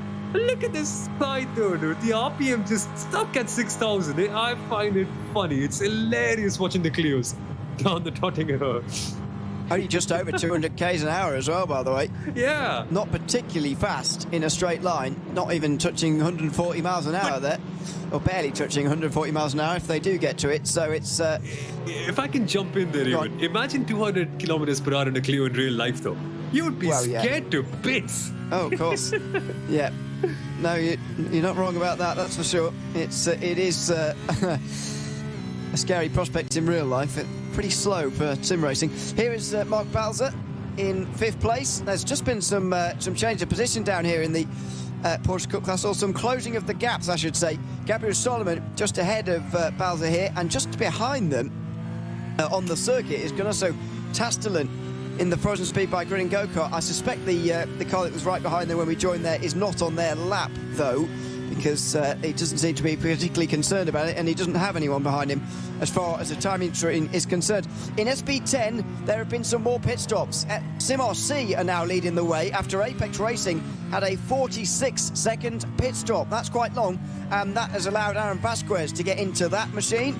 He's in behind Lucas Muller, with Gabriel Streitmatter just in behind, and the Falcon Sim Racing team just up in front. So it's all change in this class, with SimRC now leading the way. But there will be more changes before the end, that is for certain. And they're all slightly offset. AMG Team Apex Racing, the number 190 in the SP10 class with Aaron Vasquez, they're the ones who've gone longer on fuel, which means they're going to be pushing a lot more than any other car in front of them. On the other hand, Falcon Sim Racing team, they've just stopped in on this lap. Shorter stop, 38 seconds, which means they don't have enough fuel. Don't have the same amount of fuel, which means maybe, I'm speculating, this could well be wrong, but maybe they have to save a little bit more. Maybe they've already accounted for that in the first part of the race. We don't know. It's all up in the air. There is no clue about what each team and each driver has done in terms of their fuel management. What we do know is that the AMG Team Apex Racing car needs to get a move on if they want to win this race, because they're so close and they're so tied up with that Falcon Sim Racing team in P4 right now. But that's not where they want to be. They want to be right at the very top, and they can be at the very top. SimRC will eventually cycle out as your leaders with BS competition, and the Coanda Esports car will box very, very shortly. But then it's all on merit, right? That'll be SimRC, Falcon, and AMG Team Apex all bunched up within, I don't know, 3-4 seconds of each other. And Apex will have to be on the attack, same as Falcon. And then SimRC will be on the defensive. And they've taken the shortest pit stop of the entire lot, although not by a big margin, but yes, they have. So that final R in the SP10 category is going to be full of chaos. We know broadly who's going to be on the podium, but in what order are they finishing? Remember, in the SP10 class in the last race, the AMG Team Apex Racing car passed both the cars in the top two on the last lap to go from P3 to P1. It's all up in the air. It's all possible. Just do not place a bet on anyone right now. And if you want to, go ahead and do that. There's a good chance you might just end up losing your money, but who am I to say anything? Yeah, it's so unpredictable as of right now, as is SP9. This is now the battle for second place. So, BS Competition are coming up to the end of their 6th lap on this stint. I reckon they'll do one more. These guys will then do 3 more after this one. And in what order are they even going to be when they get to that stage? Because René Talvar's looking quick right now. He's taken a lap to get past Gordy Much. I suspect it will take him another lap to get past Salva Challenge, but what's going to happen after that? Does he then get on the chase to BS Competition? The pit stops, by the way, for these guys will be about 10 seconds shorter, so that while the gap is 20 seconds to the lead right now, I suspect that could be halved in the pit stops. Yep, that's a genuine possibility. And you might just end up seeing a couple of teams take shorter pit stops at the very end. Because if I remember correctly, I think Apex have gone for full-size stops every single time. I don't think they've actually gone for a shorter one yet. So maybe this could be the time where they do that and eventually end up catching up to BS Competition, who, remember, had only a 12-second stop at the start of this race, at the very beginning, when they made their first run. So it's all up in the air. We don't really know what the realistic gap is. I think though BS Competition might still have the lead at the end, just with a much shorter margin that they have right now. Yeah. Let's see. I think that would be correct. Williams, by the way, are back out in 8th place. Samuel Trogan's back in the car again, just in behind David Boschke, who stayed in that car, the Hub Racing by Grin and Go machine. That's the battle for 7th place. So for 2 and 1 points respectively, but they're over 3/4 of a minute off of the lead right now. That is quite some margin back to them. Emma J. Downforce and Veloce Thrustmaster are in between those two groups, very much on their own, but absolutely fascinating. 10 teams, top 10 teams, separated by less than a minute after nearly 2 hours of racing around this exceptionally difficult circuit. Let's go back to the Porsche Cup clash because it is getting interesting. Roland Alfredson has come into the pit lane. Dimcenso, I should say, is into that car. It's the earliest stop, though, for Alfredson, and so they will drop down for now. They will come back up again later on, though, of course, as they make their final pit stop of the day. That'll drop them down to P7 as it stands. Porsche Esports Endurance Trophy, that's the 138 alone Fritzen Racing we're talking about. And that leaves both the Scherer Esports cars, the 116 and the 117, to have some respite at the top of the field. They, I suppose, will go a lap longer. This will be their final lap, in my opinion, in this stint. That'll leave them with 8 more laps. I think this might be the last one, or maybe some might want to extend. We shall find out what that split and that balance might be eventually. But expect pit stops in the Porsche Esports Endurance Trophy coming in very, very shortly. And that'll then open up the door for the final stint. Now, it's an option you have. If you go longer in this stint, it means you go shorter in the final stint, which means you can push harder over there. Or if you go shorter in this stint, it means you could go longer in the last one and have to fuel save. What do you prefer? What sort of drivers do you have waiting? Sometimes a team has their aggressive driver waiting for the final hour of the race, and in that case, you don't want them to fuel save at all. You just want to give them clean open tarmac, an open race car, and no fuel saving obligations. Like, mate, you just go out there, put the fastest laps, and win the race for us. Each team might have a different balance. Some teams might have kept their fuel saving driver or the specialist fuel saving driver at the very end. We're not sure of who's done what. We shall now find out as we come to the last hour of this race what every single team has planned in terms of their driver strategies and also their fuel strategies. But the battling still goes on in the Porsche Esports Endurance Trophy. The number 137, that was the Austrian Sim Racers DNLS team, leading the AM category. Actually second in the AM category with Aldo Motorsport ahead of them. Yeah, and in the SP10s then, more fighting. Yeah, so that was the battle for second you're watching there, although Alexander Teeb is not an AM driver, for obvious reasons. He's very quick. Not that the others aren't, but you get the point. He's just split apart that battle for second place, meanwhile. This is for third in SP10. Now, who has made pit stops and who hasn't? Coanda still waiting for their 7th lap and their final lap as well. Marvin Stroll is out in front of these guys, though, by about 2 seconds. You can just see him. There he is in the Sim RC car further up front. He's taken over from Contaguine, who started that car earlier on. Just over an hour to go, just about an hour to go. Gabriel Streitmatter is 6 seconds behind them as well. But with Coanda still yet to make a stop, this will become the battle for second and third. Another fantastic SP10 race where you just don't know who's going to win right to the very end. And I'm not even sure when we've seen our final stops we're going to know who's going to win either. Yeah, exactly. When are the final stops? It's all so chaotic everywhere. But Aaron Vasquez, let's talk about this guy for a second. Just not a few weeks ago, Aaron Vasquez a month ago in the first round of the DNLS was on fire. On the last lap of this race, in the very same Mercedes that he drives right now, the AMG Team Apex Racing car, He was able to go from third to first, passing two incredibly quick cars on the very final lap, Sim RC and Falcon Sim Racing. Today, it's a similar-esque task, except he has 1 whole hour for that. Next up on his radar is the Falcon Sim Racing team, the BMW M4, and Aaron Vasquez is right on the tail. Look at how quickly he's caught up, and look at how much the BMW is squirming around under pressure that Vasquez is putting up. When you see Aaron Vasquez in the mirror, you know that you're going to be under some phenomenal pressure, and at that point, you're very likely to make a mistake. It's only the best of the very best who do not do that. So watch out for that. Watch out for this SP10 battle, because as it stands, Sim RC, Falcon Sim Racing Team, and AMG Team Apex Racing, all within 2 seconds of each other. They're right now 2nd, 3rd, and 4th, but realistically, that's the top 3 for the entire race. As a Mahler car is blinking.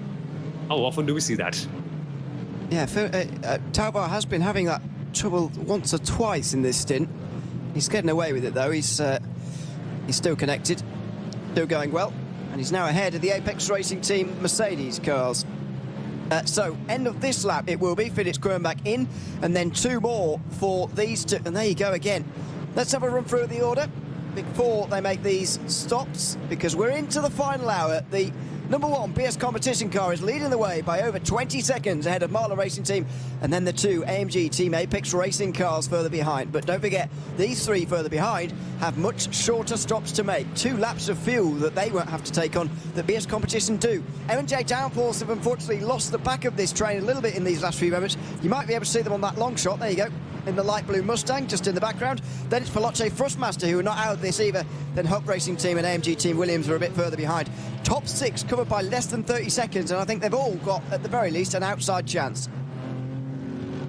Indeed, they have. The SP9 class, it's all simmering together like a very tasty curry, with all the spices coming up towards the very end of this race. BS competition are off cycle, but they have been the runaway leaders from the very beginning. How far ahead will they be when this entire pit cycle evens out?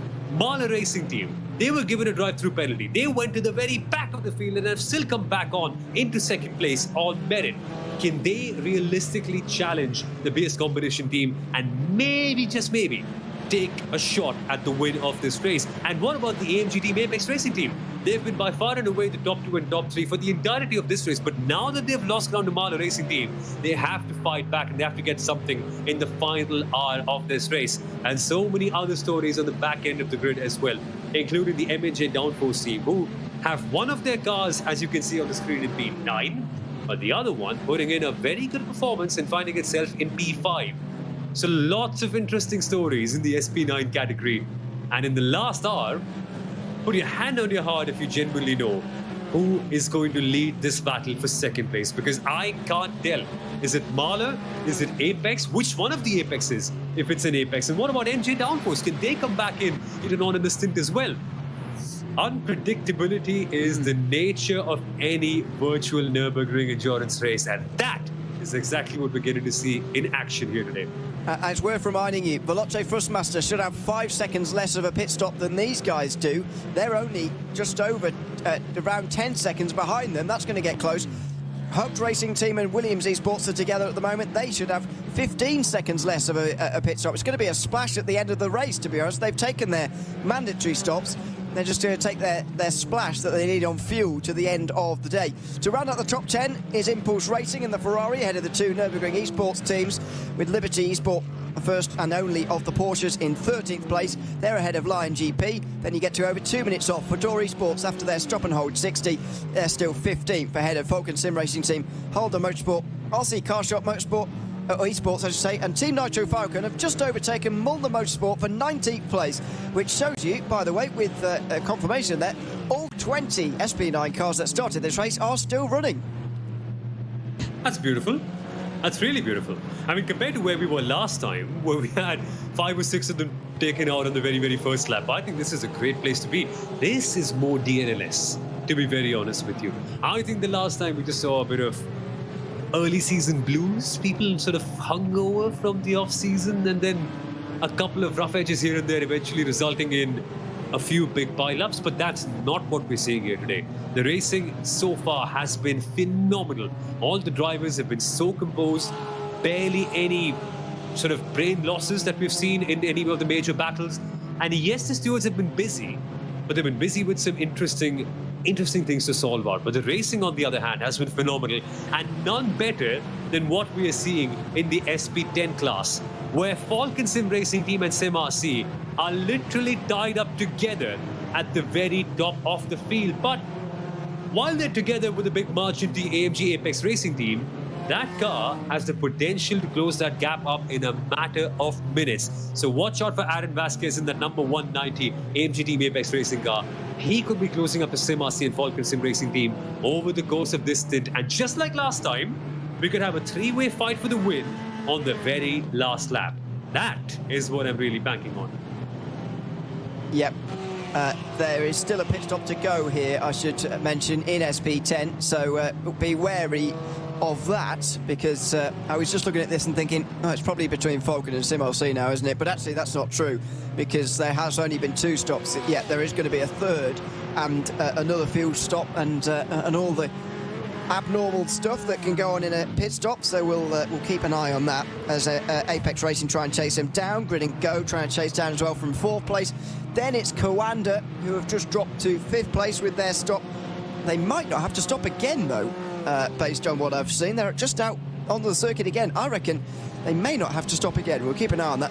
WSR Esports booking a 6th place ahead of Nürburgring Esports, and then BS Competition, who are battling away for 7th place as well at the moment, by the way. Daniel Muff versus Thomas Laboutelet. I've got to say, if there's been a disappointment in SP10 so far today, it has been the performance of BS Competition, because while they've been doing very well in SP9, SP10 hasn't gone so well for them today. It's unusual to see them nearly a minute off the lead. Yeah, that's the tough part. I mean, for BS Competition, it's just one of those days, right? And in the SP10, the margins for error are so limited. If you have a slightly off day, you could be off by a long margin. Plus, so many other things as well, right? That stop and hold penalty that they had, just for that pit lane infringement, that did them dirty. And had it not been for that, right, which would have cost them how much? 60 odd seconds, roughly? There's a very good chance they would have been fighting for the lead of this race. So I can't exactly tell if they've had a bad day driving wise, but that one pit lane infringement and the resultant stop and go penalty has put them into P8, and that can destroy a season. I know destroy is a heavy word, but that's what it is. It can destroy a season in one go, because this is 1/4 of the entire DNLS season, and you're only going to get 1 point as it stands for finishing here. It's a tough pill to swallow, it really is. Yeah, they're searching for that 2nd point, which you get if you finish in 7th place this afternoon. Meanwhile, X-Racer are behind them by about a few seconds, actually. It's not very far away. Dory Sports Academy are 10th. In fact, you can see them in the background. Dory Sports Academy round at the top 10, then Team Hoisingveld. Nürburgring Esports are a lap down, and that has been the case for a while, but still, no retirements in this class either. In case you think we've missed the Porsche Esports Endurance Trophy Nürburgring, they're halfway through a pit stop phase, so we're not going to go through the lineup just yet. We'll do that in a few moments when they finish their cycle. But BS Competition looking threatening here. Down in towards Callenhard. Looking again on the inside there with Laboutelet, but not quite able to do it. I know they're racing elsewhere in iRacing this afternoon, by the way, so they'll be splitting their efforts across a number of different drivers. Got a good bank of reserves and a good, I don't mean reserves as in their worst drivers, reserve drivers, but you know what I mean. They've got plenty in their lineup, plenty of drivers to choose from, and a few of them being put to good use, especially at the front of SP9 as things stand. To give you an update on SP9, by the way, while we're going through this, we have seen the pit stop now for BS Competition. Felix Kronbach is on his outlap right now on lap 16, so we'll go back to SP9 in a few moments time and have a look at that again. But Felix Kronbach's got a big race on his hands here, 36 seconds behind Marlon Racing Team, who are going to be making their pit stop in a few moments time, and we'll give you updates on that when we get there. 50 minutes to go in the 2nd round of the Digital Nürburgring Langstrecken-Serie. This is the Goodridge 3-hour race on the Nürburgring Nordschleife. 2 weeks away from our third round of the season. They come thicker and faster as we get towards the end. 4 rounds, 12 hours of racing overall, and we'll be at the halfway stage of it at the end of this race. Here comes BS Competition on the way towards the curve, looking up the inside. No, still not able to do it. Maybe now. No, the Digitale is going to find this quite frustrating. And off they go though. The BS Competition car on the grass. My God, that really got nervy there for the number 161, Thomas Digitale, just nearly making a big mistake. That could have been race over for the BS Competition team there. Fine margins, but our attention must shift over, to my opinion, the most fun class on the entire grid, the SP3s and Smiller Esports / Entropy / X. What do we call it? Okay, Smiller Esports X Entropy. That sounds better. The number 277, that is. They have had a really, really beautiful day. I mean, there's no other way to put it. The last time out, they were having a tough fight at the top of SP3. They were really having to work hard to make sure that they could stay up with the Scherer Esport SP3 car, the number 269. But today, it's plain sailing. It's all of them by their own. Nothing doing, no fighting with other cars, no sort of artificial battling, no need to do anything that's really tiring for you. Just keep on driving at the Nordschleife. And the pace is so good, nobody can keep up. An upload shop are 20-odd seconds behind. However, it'll be interesting to see how things work out because Scherer Esports have just made their pit stop and Smiller Esports X Entropy will eventually also do so.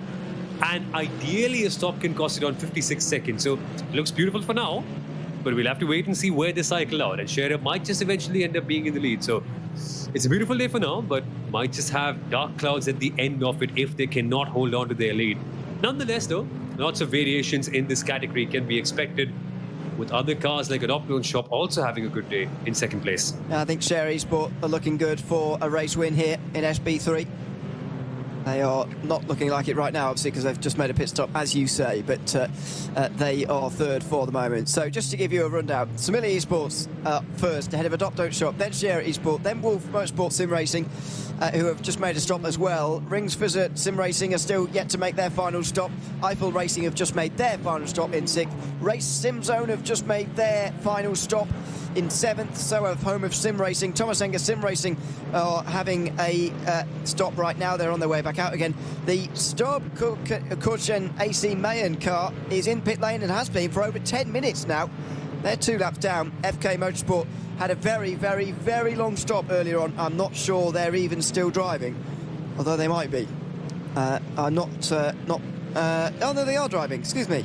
They are still out there on the circuit, so that's good news. But unfortunately for the 272, that's over 11 minutes in the box, and I'm not sure we're going to be seeing them again here this afternoon. Now, final stops in the Porsche Esports Endurance Trophy Nürburgring, and here's the rejoin. The Scherer Esports car on the back straight. Luca Alper just ahead of Bruno Heinrich. Up in front is Frozen Speed by Grin & Go and Coanda Esports. The Alone for Some Racing car is quite a few seconds behind them at this stage, with Holder Motorsport just in between. They're yet to make their final pit stop as of right now. Where is Grin & Go going to be? They look like they're already on their way here. Grin & Go look like they're on their way out on the circuit. Are they in front? They look like they are. Could they spring a surprise? The pole sitters of round 1. Ganoso Tastelen has got the lead with 46 minutes to go, and he's got Luca Alper, who's going to be chasing him down all the way. The gap is about 3 seconds on the rejoin. It's all or nothing now. All the pit stops are away, and off they go for this crucial last stint. Frozen Speed by Grid & Go currently hold on to the lead, but it's only fine margin. It's only 5-odd seconds between them and the Scherer Esports 116, and then further behind, the Scherer Esports 117. But a big stint can be expected. Tires will be slightly cold for the Frozen Speed by G&G car as well, and as a result, they might just end up losing out some time on their first lap. How much harder can Scherer Esports push? They've already been out for one more lap. They already have some pace in their bank, but can they take out more? Because as it stands, this 4-second gap won't be enough for them. They need to get up there and they need to make sure that they're in contention for a win. They need that double. Scherer, if they can win today, they can more or less secure the championship. Remember, we're almost at halfway stage in this championship. But Frozen Speed, if they can hold on to what they're doing right now, that really opens up the door for a very exciting season. As a neutral, I say game on. Keep fighting against each other. I just want more of this action.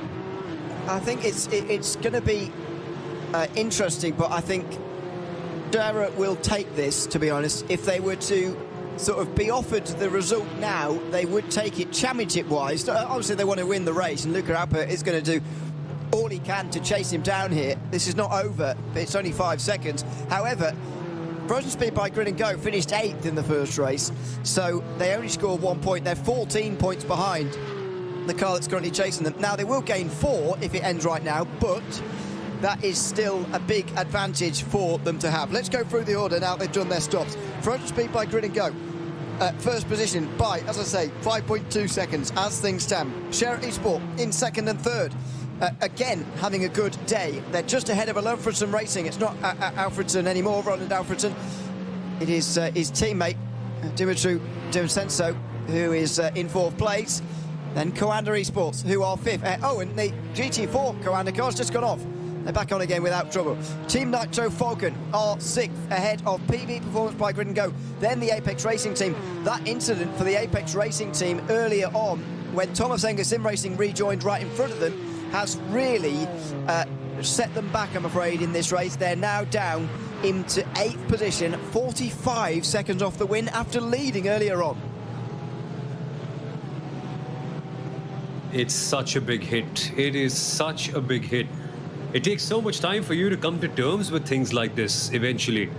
And that is something that the Apex Racing team, the number 119 crew, will be ruining for quite a while. They had a podium in the last round, and this was an opportunity for them to double down on that, potentially get somewhere close to a win, make sure that this season gets that further kickstart that it needs. But a P8 performance will really not do them a world of good. If anything, I think Sheridan and Alone Fritzen, both the Scherer cars and Alone Fritzen, it puts them in a very good space if it stays as it is right now, because Scherer Esports 116, they get a P1 from last time. As it stands, it's P2, which could well become a P1 for all you know. They're really putting a hand on this championship right now. And if Alone Fritzen Racing can do something big in the next couple of rounds, that's where we might see some variation. But as it stands, it's so well controlled by them. In the AM category, though, Halde Motorsport still holding on to their lead, and Avia WNSE Motorsport comfortably in second. The orange denotes, of course, the cars in the AM category in the Porsche Esports Endurance Trophy. Foster Tech by WMS currently third in that class, but it's all been rather in sailing there. But good opportunity for the Foster Tech team to close up the Avia WNSE Motorsport. Only 4 seconds of a difference between the teams in second and third in the AM class here. Yes, I'm not sure, by the way, how the AMs are going to be separated this season, because none of them finished in the top 7 last time out, and so that means they all score 1 point.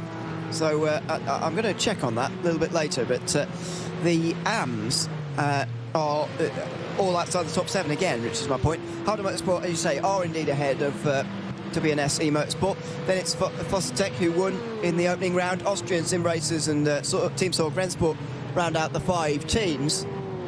Then it is Door Esports, who have been in the pit lane for more than 10 minutes. As far as I can see, we've still got no retirements out of the 60 that began. We have got a couple of long stoppers, though. 17 minutes now for Stuttgart, Korschen, AC Mayen, and the 7 Racing have been in for over 7 minutes, although they've just left after 7.5 minutes. They're back out again, which is great news for them. Door Esports, though, coming up to 12 minutes in the box. So, yes, we're seeing some very long stops, but no official retirements yet. What a remarkable thing to have after 2 hours 20. I find that to be fascinating. This is a proper showcase of what the Digital Nürburgring Endurance Series is all about. Lots of variations in strategy, lots of great fighting, some incidents here and there, such a wide variety of cars, incredible drivers, and it all coming together at the most beautiful circuit in the world, the Nürburgring Nordschleife. And at the end of this Digital Nürburgring Endurance Series race, we're now looking at 40 minutes of absolute pandemonium. we're now seeing lots of shifting in the SP9 category. Veloci Trustmaster are provisionally your leaders. They are due a stop though. And I think the same can be said for the Mercedes-AMG Esports team Williams as well, because they're slightly off cycle. They're on their 4th lap as it stands.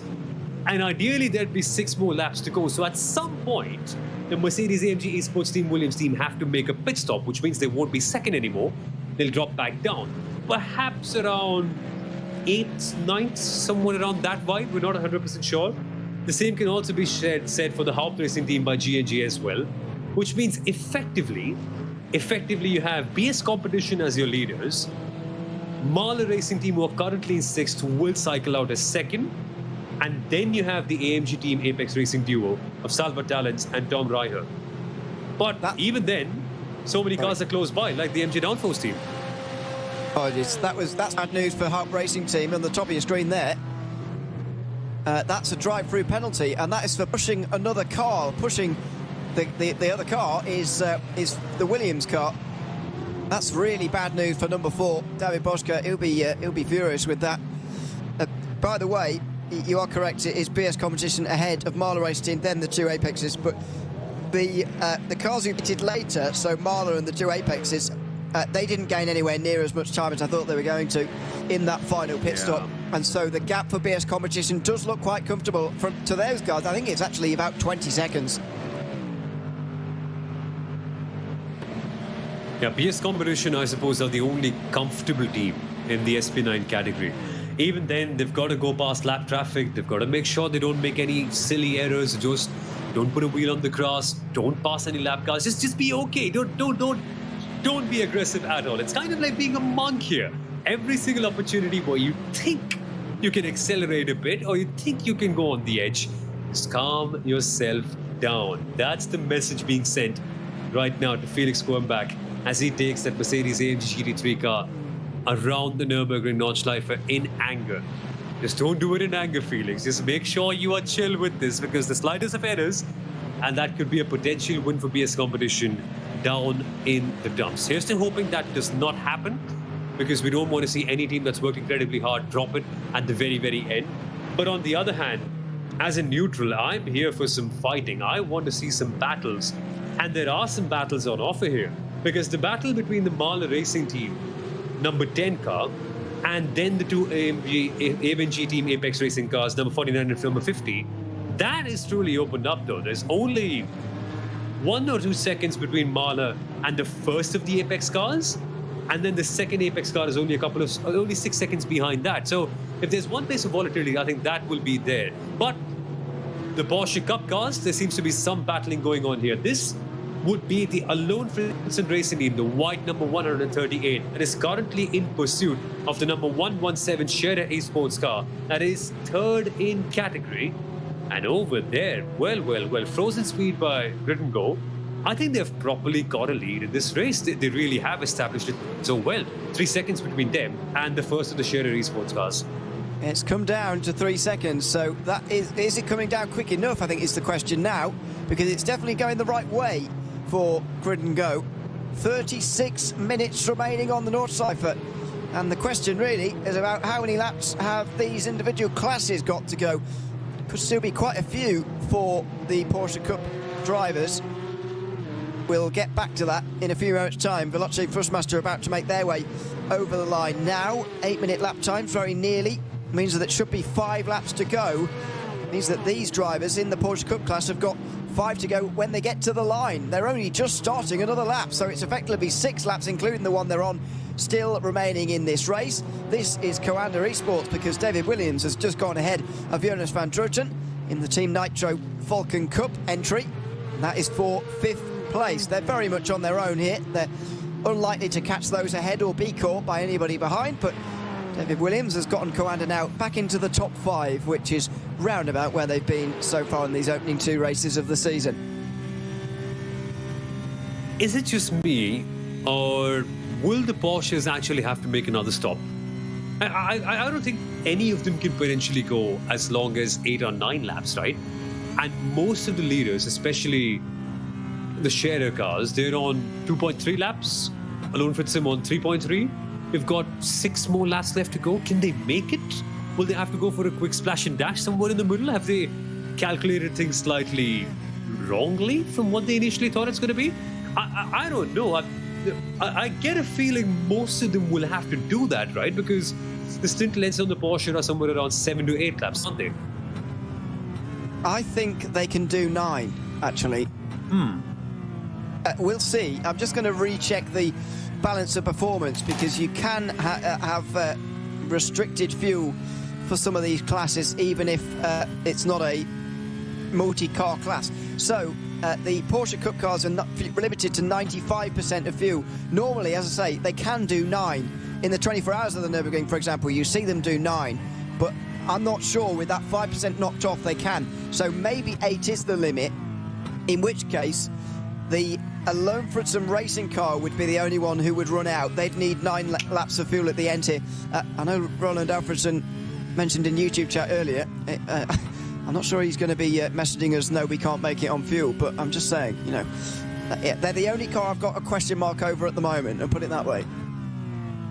And for the others as well, I think this might be a stint of great fuel saving because most of them are on course to finish lap 3, plus 6 more laps left to go. So, I mean, they can do it, but how much will you have to lift and coast? 5 at the line, so it'd be 8 5 for at the them. line, yeah. So 8 6 including this one, 5 at the line, yeah. Yeah, it's not going to be plain sailing for any of them. They're not going to have their foot on the throttle all the time. There's going to be lots of lifting and coasting. And as a result, drivers who find themselves in a pack would love to be in a pack because that's where you can really take your foot off the throttle and have it not make any major difference to your pace, but have a major difference to the amount of fuel you consume. Interesting times then in the Porsche Esports Endurance Trophy Grade, among the others too. If my eyes serve me correctly, I think Falcon Sim Racing have opened up quite a gap to Sim RC. I don't ever remember that gap ever being over a second and a half or something in the SP10 category, but now the number 182 Sim RC car in SP10 is 3.2 seconds behind the 183 of the Falcon Sim Racing team. That's good. That's remarkable work by Lucas Muller, and that gives them breathing space, which the SP10s normally never have.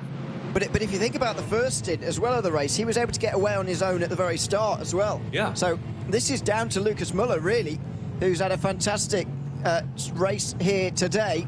He's got this car absolutely nailed, and he's putting some real time into Marvin Strel here as Grid and Go and Apex battle for 3rd place, and we follow this battle for 7th place between the Nürburgring Esports car and X-Racer as well. That's Kari Kortelainen. You can see up in the top left, I believe, for X-Racer. It is indeed. And he's going to be following this Nürburgring Mercedes very closely, I would say, through this final sector, but not getting alongside. Maybe waiting for the long back straight before he can make his move in this X-Racer machine, which finished, by the way, in 9th place in the opening race of the season. So this would be an improvement, and they might even be able to get an extra point if they get this overtake. Always an extra motivation to get that done, but there's slightly tricky ways to do so. The X-Racer car just getting on the grass, and that lost them a little bit of momentum, but again, not enough to rule them out of this battle, which means we now go towards the fun parts of this circuit with more fighting to do. Around the YouTube corner then, I'm not exactly sure how to say his last name, but the X-Racer team driver, Kadri, he has a job to do now. 31 odd minutes fighting up against the people who know the circuit better than anyone, the Nürburgring Esports team. How about that for a battle, huh? Take on the masters and take on the people who live here. Odds is quite... Odds are certainly not stacked in their favour. I'll put it that way. For Kortelainen, Kari Kortelainen. Meanwhile, there we go. outside, That's nicely done. Thanks. I'm only guessing. It's I've probably anglicised that a bit, really, but never mind. Battle for 4th place, SP3 on your screen. This is Ring Fizzer Sim Racing versus Wolf Motorsport Sim Racing. They've got over half a minute in front and behind them. That's one of the Clios coming out the pit lane that has been in the pit lane. They are not involved in this battle. In fact, they're just making their way back out onto the circuit. The7 Racing, that's in the 273 car. They are a lap down on these two at the moment. Sorry, go on. Yeah, I've just spotted something. I think a lot of SP10 cars are making it to the pit lane. That includes Sim RC, our former leaders. That includes the AMG team Apex Racing, which has Aaron Vasquez behind the wheel, a driver who was excellent and got the team to win the last time out. And that also includes Lucas Muller, who has been the standout driver of that class today in the Falcon Sim Racing team.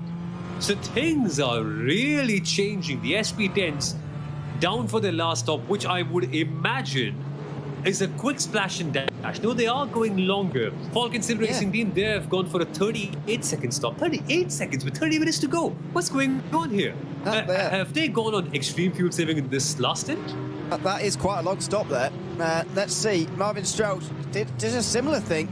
The Apex Racing team, similar as well. Ah.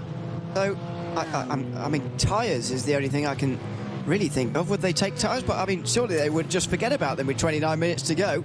I certainly would. But anyway, Falcon Sim Racing team are going to lead by some way then, ahead of Sim RC. WSR Sports Bookkeeper, though, are right behind Falcon for now because they are yet to make their final stop. Yeah, so it's evident that we in the comms box don't always know everything. We just cannot. We did not write forecasts. News, exactly. I mean, I was just walking in trying to predict strategies coming into this race. Like, who's going to stop when? If this car has a stint length of 8 laps, that car has a stint of 9 laps. How are they going to all separate out their pit stops? But you just can't tell because in the middle of a race, there are so many variables. Like, you could have a crash, or you could encounter back markers, or the other car that you're fighting against blinks early. So as a result, you have to blink early. So many different things that just make this 3-hour race so chaotic. And that's the thing I love about this the most, that the strategy windows are just so open. They're just so varied. They're just not like Formula 1 where if a car comes in now, 2 laps later, the other one will come in. So, and even a lap here is 7 minutes, right? So it's all so varied as anyway. But in the Porsche Esports Endurance Trophy, a couple of moves being made. It's the PB performance by Grit and Go that is currently chasing the car in 7th place in this category. And if my visuals are correct, that would be the Apex Racing team now, wouldn't it be? Yep. Yeah, Luca Quito. Yep. Wow, 7th for them. Exactly. I was just about to say, that's why it's so surprising, because that is Apex just up ahead, but they've had so many troubles today after their incident with Thomas Enger Sim Racing in SP3, the incident we still haven't seen there. They've dropped a long way back, I'm afraid, and that is why they're battling here. But yeah, it almost makes you check again, double check, doesn't it? Really, are they 7th? But yeah, that is true. That is Apex in 7th place, legitimately. And they've had such a topsy-turvy day. They've been involved in another incident with Thomas Enger Sim Racing as well, for which that team, the number 278, got a drive-through penalty. But even then, it's just a tumultuous day. Nothing's really gone right for them, which is huge when you consider the fact that they were our pole sitters in the Porsche Esports Endurance Trophy. And that is just everything going south for them just so quickly. They'll need a bit for their season to come back on track. But right on cue, we have some great Clio Cup racing for us, right as they have a faster SP10 car go past them. This, if I'm not mistaken, would be the number 202, correct, fighting with the 270. The 202. Well, I'm trying to find out my names here. They're so far back down on the timing screen, are they? 292. 292. Yep. I need to get my spectacles checked. That's the 292, the race sim zone. Beat Muller currently in 7th in that class, figuring out a way to keep the home of sim racing esports team behind them. This fight for P7 in the category, both of them are alone in the woods, a long way away from any car in that train, and a long way away from any pack as well. Which means they've got 2 to tango, and that's normally the fun way out. But a Cup car is on the grass trying to pass them. Oh, that got nervy. That was close. The Clio there was all over the place, but just about gathered it up in time, and now the Porsche Cup car is going to just race through on the right-hand side. Look how much quicker it is. My goodness. This is the beauty of the Nürburgring and multi-class racing around here. The Digital Nürburgring Langstrecken-Serie into the final half an hour for round number 2 into Metzgersfeld. For this battle, back to the Porsche Cup class. Meanwhile, this is down the field, I think, between Austrian Sim Racers and Fossetec by WMS. It certainly is. Up ahead of these guys, WNS Motorsport and Holder Motorsport are 1st and 2nd, but this is the battle for the final place on the podium in the AM class of the Porsche Esports Endurance Trophy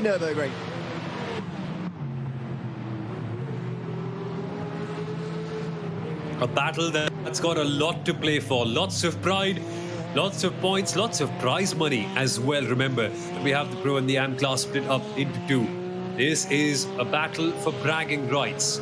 P3. In the Am class, they normally go under the radar, don't they? Because we're all focusing on the leaders in their category and then the overall leaders of the race as well.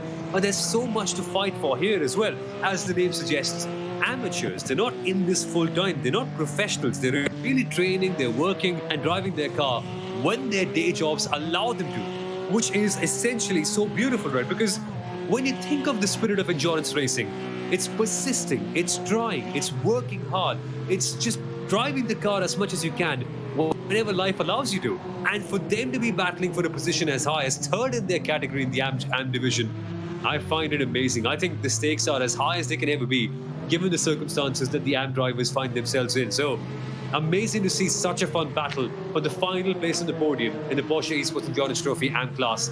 And let's see which one of these drivers is able to hold on to it. Currently, the Fositec by WMS team, the number 115, holds on.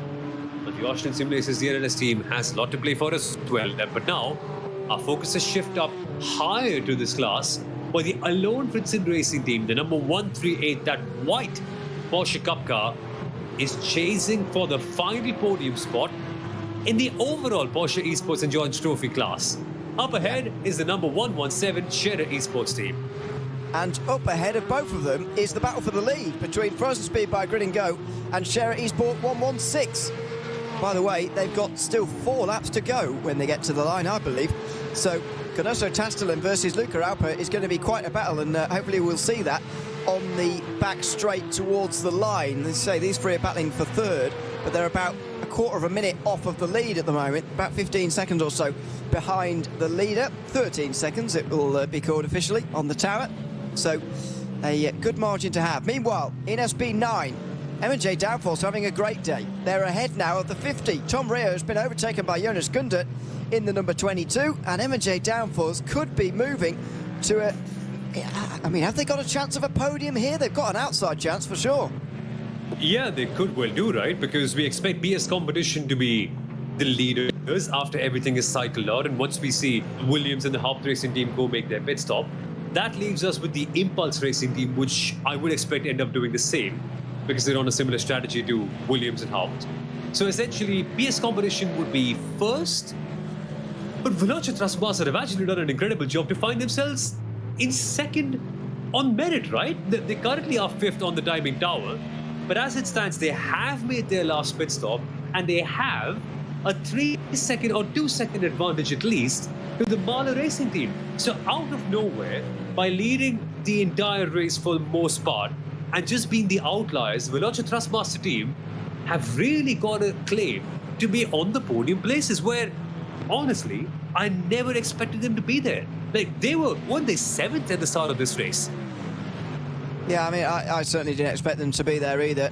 It was, it's a remarkable drive from them. M&J Downforce finished in 7th place in the opening round of the season. Their second team finished down in 14th, though it's not that car admittedly that's up towards the front at the moment, but even so, it is great to see.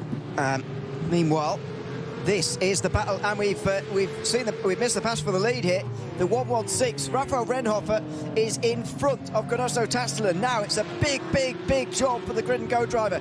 Can he stay with, excuse me, it's not even Raphael Renhofer, he's given over, hasn't he, to Luca Alper, excuse me. So, can Luca Alper break the slipstream and run away with this race win? That's his big objective now on the Grand Prix circuit. That's what we were talking about at the start of the stint in the Porsche Esports Endurance Trophy. The Grid & Go sim racing team, the Frozen Speed by G&G team, they eventually had the lead at the stop of this stint. Yes, they had a shorter pit stop as compared to all the other drivers. It is a question of when and not if the Scherer Esports car would catch up. Now that they have caught up, they have put some daylight between themselves and the Frozen Speed by Grid & Go team in second place. But still a chance for them to get closer. However, in this very class, Alone Fritzen Racing have been given a stop and hold penalty. That's the team in P4 in the Porsche Esports Endurance Trophy class. And I wonder why that's happened. Let's me just dig down and find out. Yeah. We will have a look at what happened there. Alone for some racing.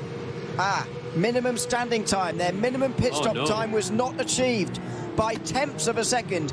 They've been given a stop and hold penalty of 1 second. So that's, by the way, and to give you some context here, when you do go under the minimum time, you always are rounded up, if you like, to a second. Otherwise, you'd effectively be given an extra second. So they might have missed it by 0.1 of a second, but that rounds up to 1 second when you are given a penalty. As we've already commented, a drive-through penalty for the number 4 car as well has been has it been? No, it has to be taken, I think, by David Boschke still. So we'll watch out for that when it happens. But yeah, that's a shame. That's going to seal the podium, likely the double podium for Share Esport. Yeah, it's a shame it has to end this way, but here we are. It's a good thing for Share, right? Do everything right, make sure there's no mistakes, and when the opposition does something, you're there in the right place to pounce on it and maximize your results. Amazing to see. That's what endurance racing can be about at sometimes as well.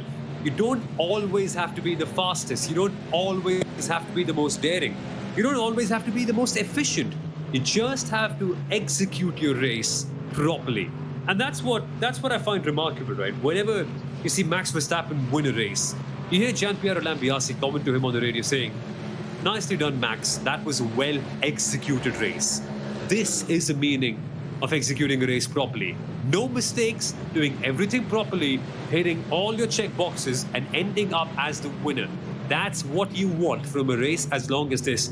And Share Esports on course for that very much in the Porsche Esports Endurance Trophy. Yep.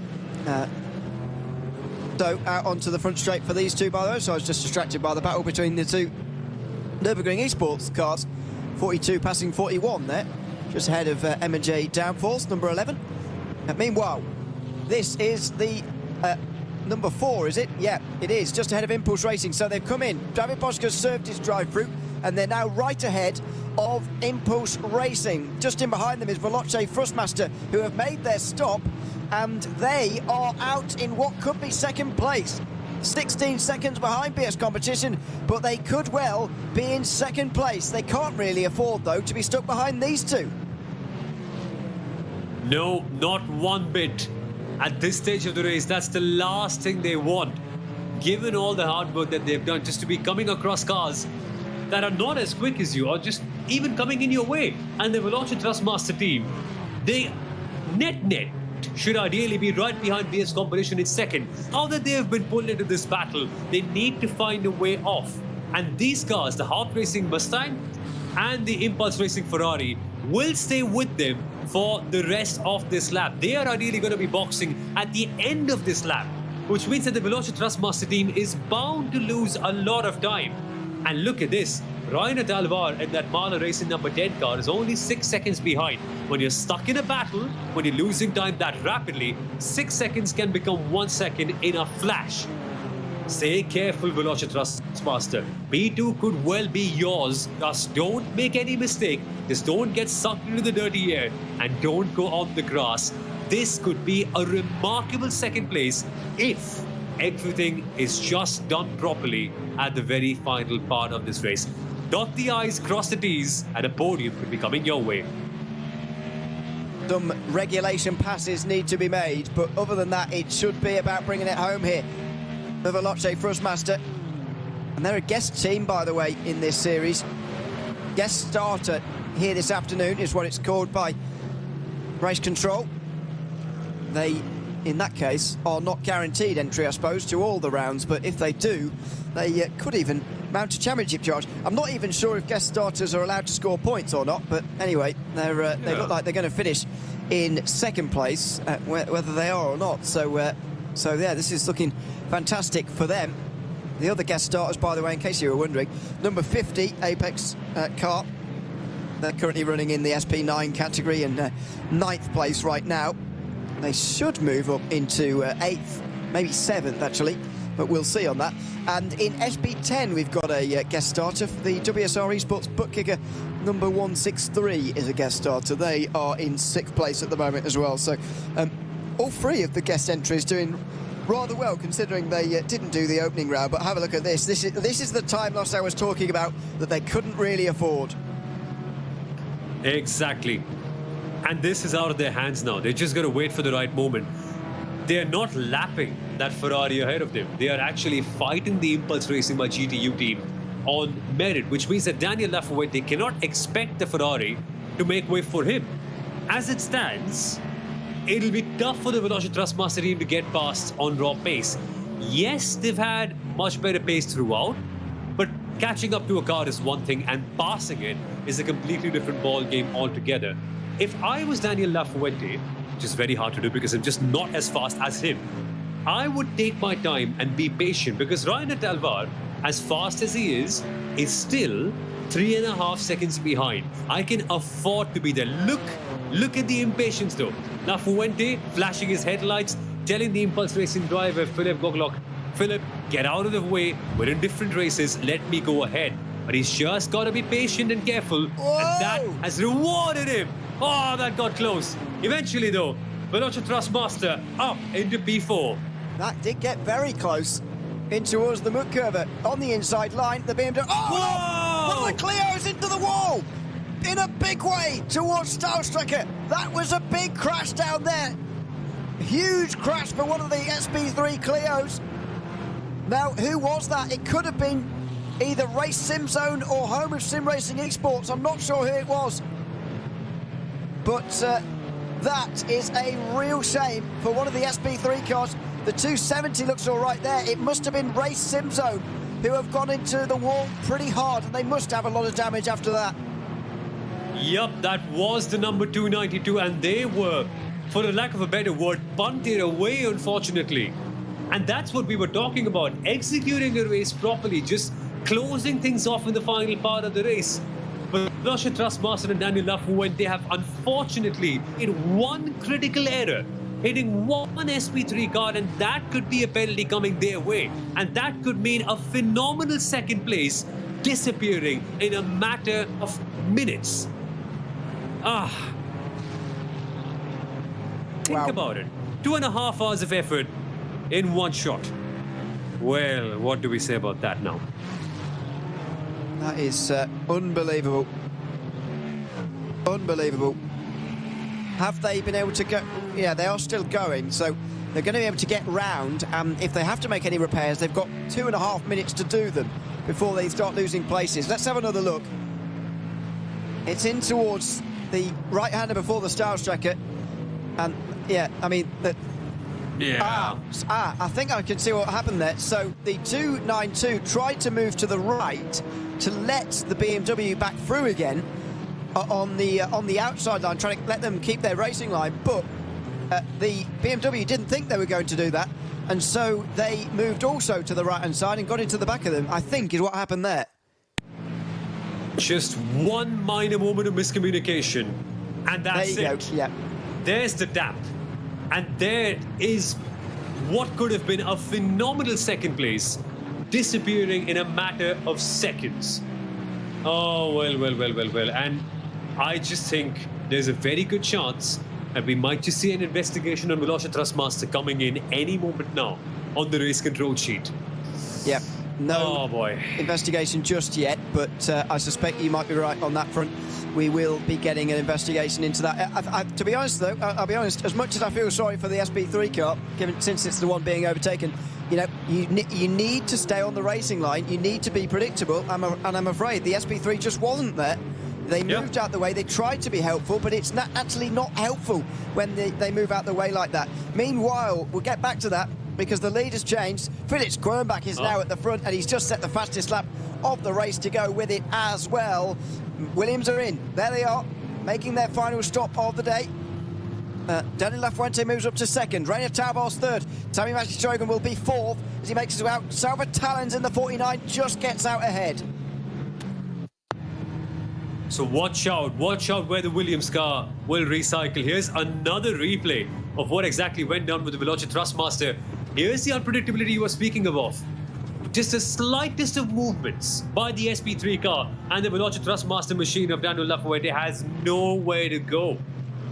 And ultimately that tap, it's it doesn't help anybody. It doesn't help anybody at this stage of the race because you've compounded so much. You've worked so hard for 2 hours and 50 minutes. And then the hours and hours and hours and hours and hours that you spent before the race to make sure that you're planning things well, like your strategy, like your fuel stops, like your driving, your practice, everything. It could just be ruined in a matter of seconds. Well, tandem stops for the Nürburgring esports teams in the SP9 class. One of them actually having to move backwards. But let's give you an overall picture of where everyone is in this class. So as it stands... Wait a second. Is my timing screen not refreshed, or is that Williams got actually in the lead? I don't think that's the chance. There's just a chance that could happen, right? No. It's VS Competition who are at the front, ahead of Veloce by nearly 20 seconds. Marlow Racing Team in third. Apex Racing Team are just in fourth, but only a second or so ahead of Williams Esports in fifth. Then M&J Downforce who are sixth. The number 50 Apex Racing Team are in seventh. So those are your teams scoring points. Everybody else is going to score 1 point because all 20 are still in the race. Yes, correct. There's more contact though. Whoa, that's the Apex Racing GD3 car. Yeah, 49. number 49.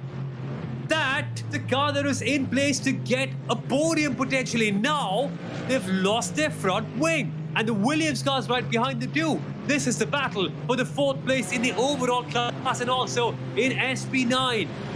There is red mist over the drivers in the last 10 minutes. Everything's up in the air now. Madness. It's the penultimate lap of the race and the championship leader has made contact into the Hatzenbach. So with no front end, Salva Talens is going to find this very difficult. Sami-Matti Trogan is going to look on the outside line. Is he here in towards... No, not quite. In towards the trading points. Here we go, in towards Arenberg again. He needs to be patient here. While the damage looks bad for the Apex Racing Team, I don't think it actually is bad in terms of performance here. That car still seems to be going quite quickly. Worst case, they might have a little bit more drag. That means slightly lesser straight line speed. We should wait and see how that impacts them over the course of the next 7.5 minutes plus 1 lap, which I suppose will be the case. For Williams, this is a golden opportunity, another free place that they can gain. Here's what went wrong for the Apex Racing Team. They're on the outside and again, the slightest of movements by an SP3 car, and there's nothing that the faster SP9s can do about it. They've picked a line, they've committed to a place, and at that moment, volatility is the last thing you need.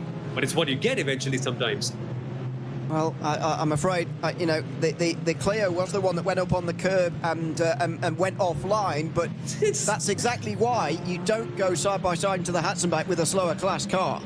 You can do it, but I wouldn't do it because I know you lose a bit of time, but if you just wait for that left-hander on the right, you can get them just before the next left-hander, which comes up very quickly, I know, but you can do it just before that corner, round the outside, and there's no big curb there for them to bounce over and straight into the side of you.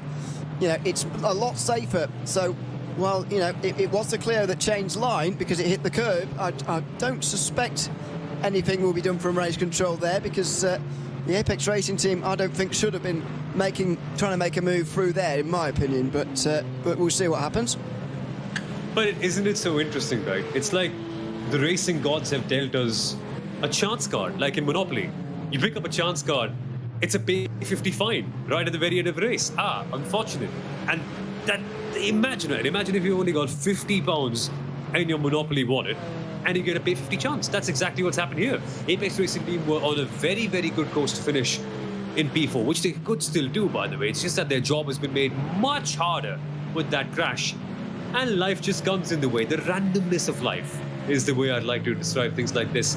But there could be some method to the randomness, and the Williams Racing Team, after facing madness on their own, really want to seal something for themselves. With a tumultuous race for the Williams Esports team. They faced drive-through penalties, they faced an incredible comeback drive, they faced so many lap cars in front of them. But now they face an opportunity to take 4th place away from the AMG Team Apex Racing, a slightly wounded AMG Team Apex Racing car, dare I say, after their incident with an SP3 car. So here we are then, 5 minutes left to go, essentially 2 more laps in this race for Williams to seal this comeback drive with a P4. Is it going to be a P4 though? Will Apex fled? Now is the time we find out. This is going to be absolutely fascinating. I think down the back straight, Williams are going to have this, but we will see. They finished in third place in the opening race of the season, so they start the day 7 points behind Apex. If they get ahead of them here, they'll be fourth instead of fifth and gain 2 of those points back again. So it's very worthwhile indeed. But BS Competition would be the championship leaders if things were to end right now. They were second in the first race. Looks like they might well win the second race to put themselves in pole position as far as the championship goes at the halfway mark. But let's wait and see just who comes out on top at the end of the season as we get the word through. Stop and hold penalty for car 285 in the SP3 category. That is Ringfisser Sim Racing. Is that the car that went into the side of Apex, or am I? Is that something else? Let something me else, just isn't it? double check that for you. I think that's something else.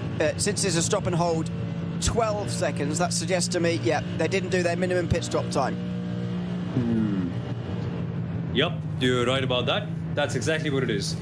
And in the meantime, the House Racing team, their drive-through penalty hasn't been served yet by the number 4. I think it must have been, right? Yeah, it has, yeah.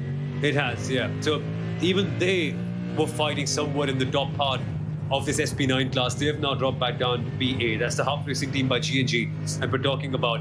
But as it stands, last 3.5 minutes, everything has cycled out in the SP9 category. BS Competition hold the lead. Veloce Thrustmaster provisionally for now a second, but look at the bump drafting.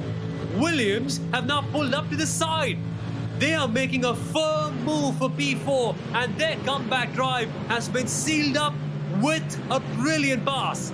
Apex are not going to let them go that easily. There they are, side by side at the Nottingham. Who's going to have the advantage heading into Tiergarten? 2 hours and 58 minutes of racing to culminate into a battle just like this. And Williams are the ones with the advantage, getting fourth in the SP9 class. That was a question of drag there by the looks of things, and the Apex Racing team have got a bit of damage, so they might be suffering here. Can they come back again in towards Turn 1? Williams know there's a big possibility, and they move it right over to the pit wall immediately here. The white flag will be waving. 1 lap here to go at the Nordschleife. Here goes the Apex again on the outside line. Sauber Talons, he's going to do the switch back here, surely. He's got to, but he's not got the traction. Oh, maybe now. Oh, he had a look down the inside at Turn 2. Not quite. Sauber Talons, though, down to 5th position. That's an important pass for Sami Trogan, who is up to 4th place for Williams and looking to gain some of those points back from the race winners back in December. And both of these teams have fought through the fire in this race. Think about Williams, the drive-through penalty they had earlier. They could have been your race winners. They should have been somewhere in that fight for that race win. But a small error at the start, and they have been sent to the back from where they fought back to come into P4. So what a drive by both the drivers in this team. And Sami Trogan just adding a cherry on top of this beautiful comeback drive. But dare I say, it's not over and done with yet, because Sauber Talons, even though he might have faced that damage from that contact with the a Clio car in the last couple of laps, it's still not over and done with, because you, for all you know, might just end up facing another Clio car on this final lap of the race. So don't count anyone or anything out of this race. With 1 minute and 10 seconds to go, I still think this battle for P4 has some juice in this. And wait a second. Did I just see Dirty Sports number 20 out of the race? Yeah, they are, yeah. Number 20, no. Number 120 are definitely out. I didn't see number 20 out of the race. I think I saw this somewhere in my timing screen. Again, my spectacles need to be fixed, for sure.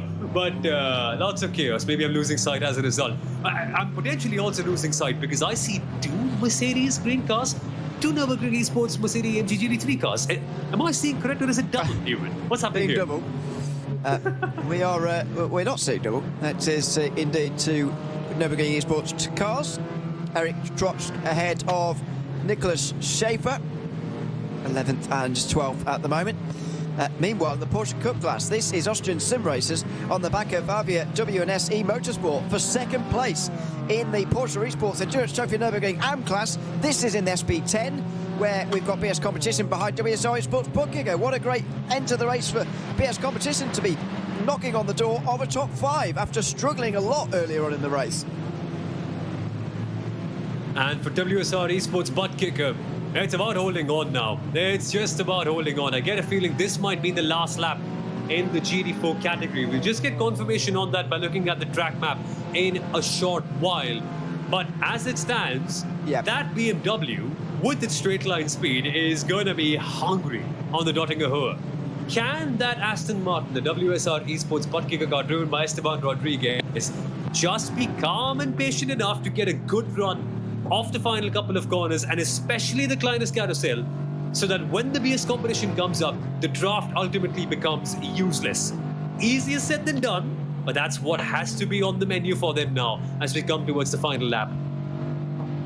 Well, these guys are definitely a lap down on the leader, or 2 laps down, I should say, on the current leader, because that's Veloce Thrustmaster just in behind them. So this will be the last lap for them, certainly. Whether it will be the last lap for everyone in SP10, I'm not sure. Whether it will be for these guys either, not sure. Battle for second in the AM part of the Porsche Cup class. Here comes Austrian sim racers. Robert Koppler in 13th place, just in behind the WNS car. Ended up finishing way down and not scoring any points in the opening round. Austrian sim racers are going to race past them and finish ahead of them, perhaps for the second round in a row. They finished 3rd place in the AM Championship standings in the opening round. Now they're up in front of their rivals for 2nd place. Austrian sim racers up into 12th position overall. And that was a pretty easy move in the end. It looks like Avia WNSE Motorsport just running out of steam towards the end here. Yeah, initially I was slightly scared because they were making that move heading into Mootkurve. And side by side at Mootkurve after 3 hours of racing, especially when you're fighting for a place like 2nd in class, you get it, but there's also been a fear involved. Like, guys, if you drop it here, that's a lot of effort wasted. But luckily, both the drivers showing great racing room and respect to each other as things almost go wrong with another SP3 car. But the battle isn't over yet. The Avia car is hungry for more. They're fighting for the 2nd place spot in the AM class of the Porsche Esports Endurance Trophy. And yes, the Avia car might have just been passed. There is another opportunity coming up for them to get that 2nd place back. They were passed at the Mootkurve, which means the bravery corner. It'll need some bravery for the Avia team to get ahead, especially when their rivals, the Austrian Sim Racers team, have had such a gap built up within a matter of a couple of corners. Yeah, it's not quite slipstream busting yet, though. It is still on here in this battle. These two are just ahead of the race leaders, so they might well get another lap at the end of this one if they stay ahead of BS Competition. We saw on the run towards the line, by the way, between Apex Racing Team and BS Competition last time, that it was actually slipstream given to the Apex Racing Team by one of the Porsche Esports Endurance Trophy Nürburgring competitors that helped them along that back straight for the final time and prevented BS Competition from drafting past them at the very end. So it ended up being the pass they made on the penultimate lap for Apex that got them the victory. Well, this is exactly why they ended up catching, or they end up generally catching some of these cup cars right towards the very end of the race. But what a race it's been for BS Competition. They're into the final few corners now. It has been perfectly executed for BS Competition. All their rivals have faced so many penalties, every single one of them. Think of Mahler, think of Williams, think of how they hit themselves in the foot by getting those penalties. Apex just weren't quick enough. The Thrustmaster team, they tried, but they were not on the same level. But BS Competition have absolutely smashed it out of the park today. Nobody has been on their level. They've used the advantage of a team like Digital Esports to save a lot of fuel in the first hit. But after that, it's just been magic on their own. Norby Kish, Felix Wormbach, they have driven like all-stars, and there's a reason why this team is a champion team in the Digital Nürburgring Endurance Series.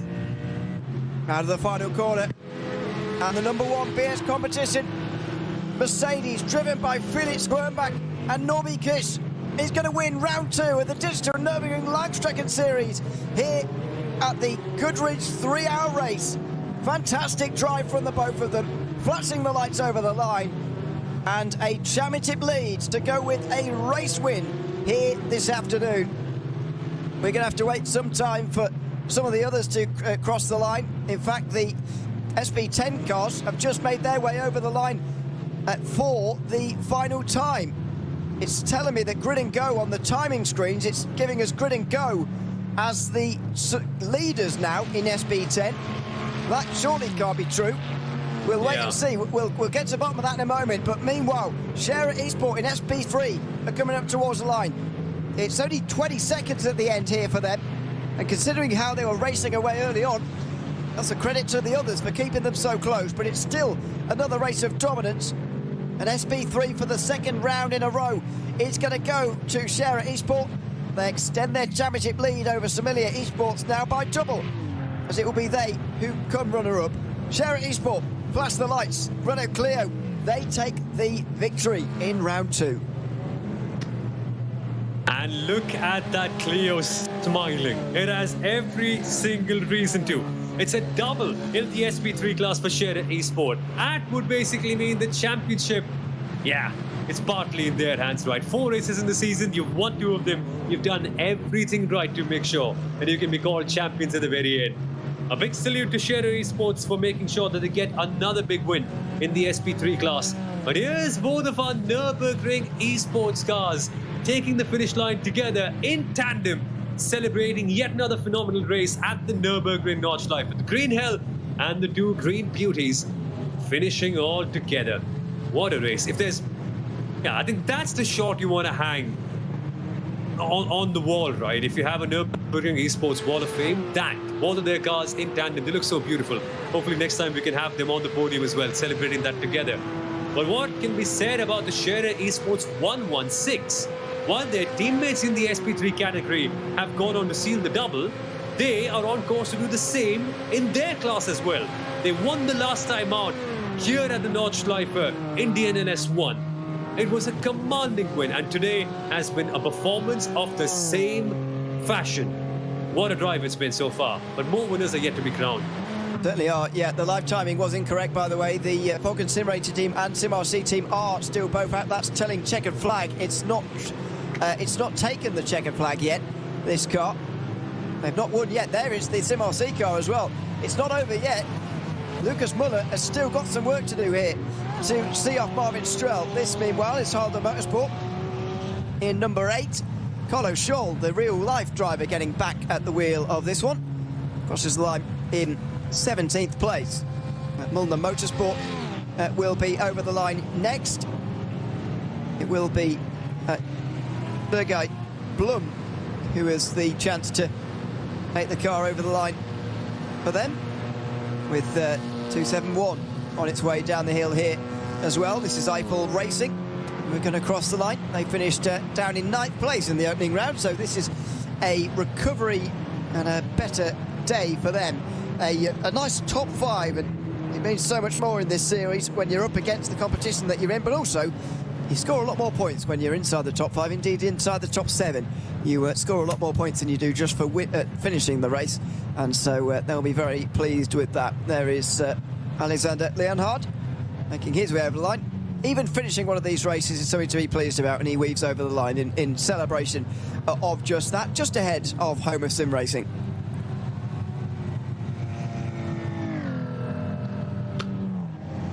So great to see the finishers in the SP3 class, and it's a race of endurance for so many of them. For every single one, actually. 3 hours of racing, so much of effort and so much of preparation to build up to a race like this. Even finishing is such an achievement, given how SP3 cars have been bullied around here and there at times at certain parts of this race.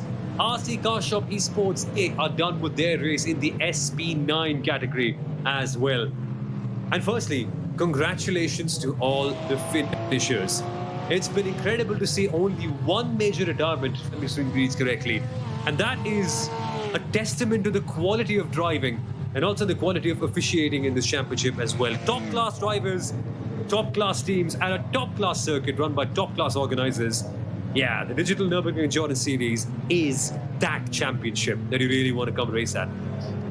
Certainly, and it's Great to have had 60 turnout again here as Luca Alpert makes his way down the straight. Share Esport on their way to completing a double-double. 2 of their cars winning in 2 different categories back in December. Looks like they're about to do the same in SP3 and PETN as well in the second round of this championship. Through the final corners, and the Goodridge 3-hour race in the Porsche Esports Endurance Trophy Nürburgring is going to go to Share Esport, number 116. Luca Alpert with the pleasure of taking the car over the line as Share Esport complete a double-double. 2 wins in 2 classes in 2 consecutive races. What a performance it's been for Share Esports. Frozen Speed didn't go, starting off with a tough one, but now coming up with a big podium in the second race of the season. Bruno Heinrich coming across third for the Share Esport team. It's 1 and 3 for them. Celebrations galore in their camp as they get a victory in the Cup category and also in SP3. What a day it's been and what a season it's been so far for the Share Esports outfit. Behind them, Coanda Esports finishing in P4 with David Williams bringing that car home after 3 long and arduous hours. But ultimately, it's good points for them for the rest of the season. And Team Nitrox Falcon finish in P5. There's Apex Racing Team will be slightly disappointed with 6th place, I think, after leading earlier on. Alone for some racing, getting their strategy slightly wrong. They were challenging Apex on that last lap, by the way, but they just dropped back towards the end by quite some distance. PB Performance finished just in behind them with Roger Bilstein Christensen. Team 75 Bernard by CMLC and R-Sport round out the top 10. Holder Motorsport are only just ahead of Austrian sim racers for the lead in the AM class. Here it is. This is a battle for the win here. This could be on into the final chicane. I knew we couldn't get through a race without a last lap decider, and it's going to happen in the AM class of the Porsche Esports Endurance Trophy Nürburgring. Look at them both lifting off down the straight here. They're trying to just leave it and time this run right. Here comes Robert Koppler. On the right side, he's going to be chased over the road by the Honda Motorsport Porsche. Here come Austrian sim racers on the outside line. They're coming right up on the SP10 leader, by the way. Falcon Sim Racing about to be crowned victorious. But who's going to get the win in the AM class here? In the Porsche Cup class, they've made contact, and it's a big accident for Austrian sim racers down at the Tiergarten.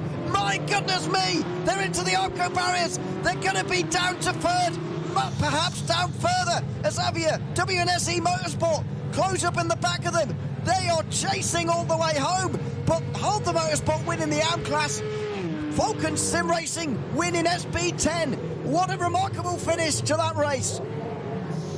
Oh, that must be just so bitter for the Austrian sim racing team that comes across with a broken front bumper as we see them crossing the finish line. What do we say about that? As a neutral though, my word, can you have a better finish than that to a 3-hour endurance race? Phenomenal racing. And we also see Sim RC, the number 182, come across to finish 2nd in the SP10 category. But what was that? Fighting till the very last corner, hell, the very last inch of tarmac in the Porsche Esports Endurance Trophy AM category.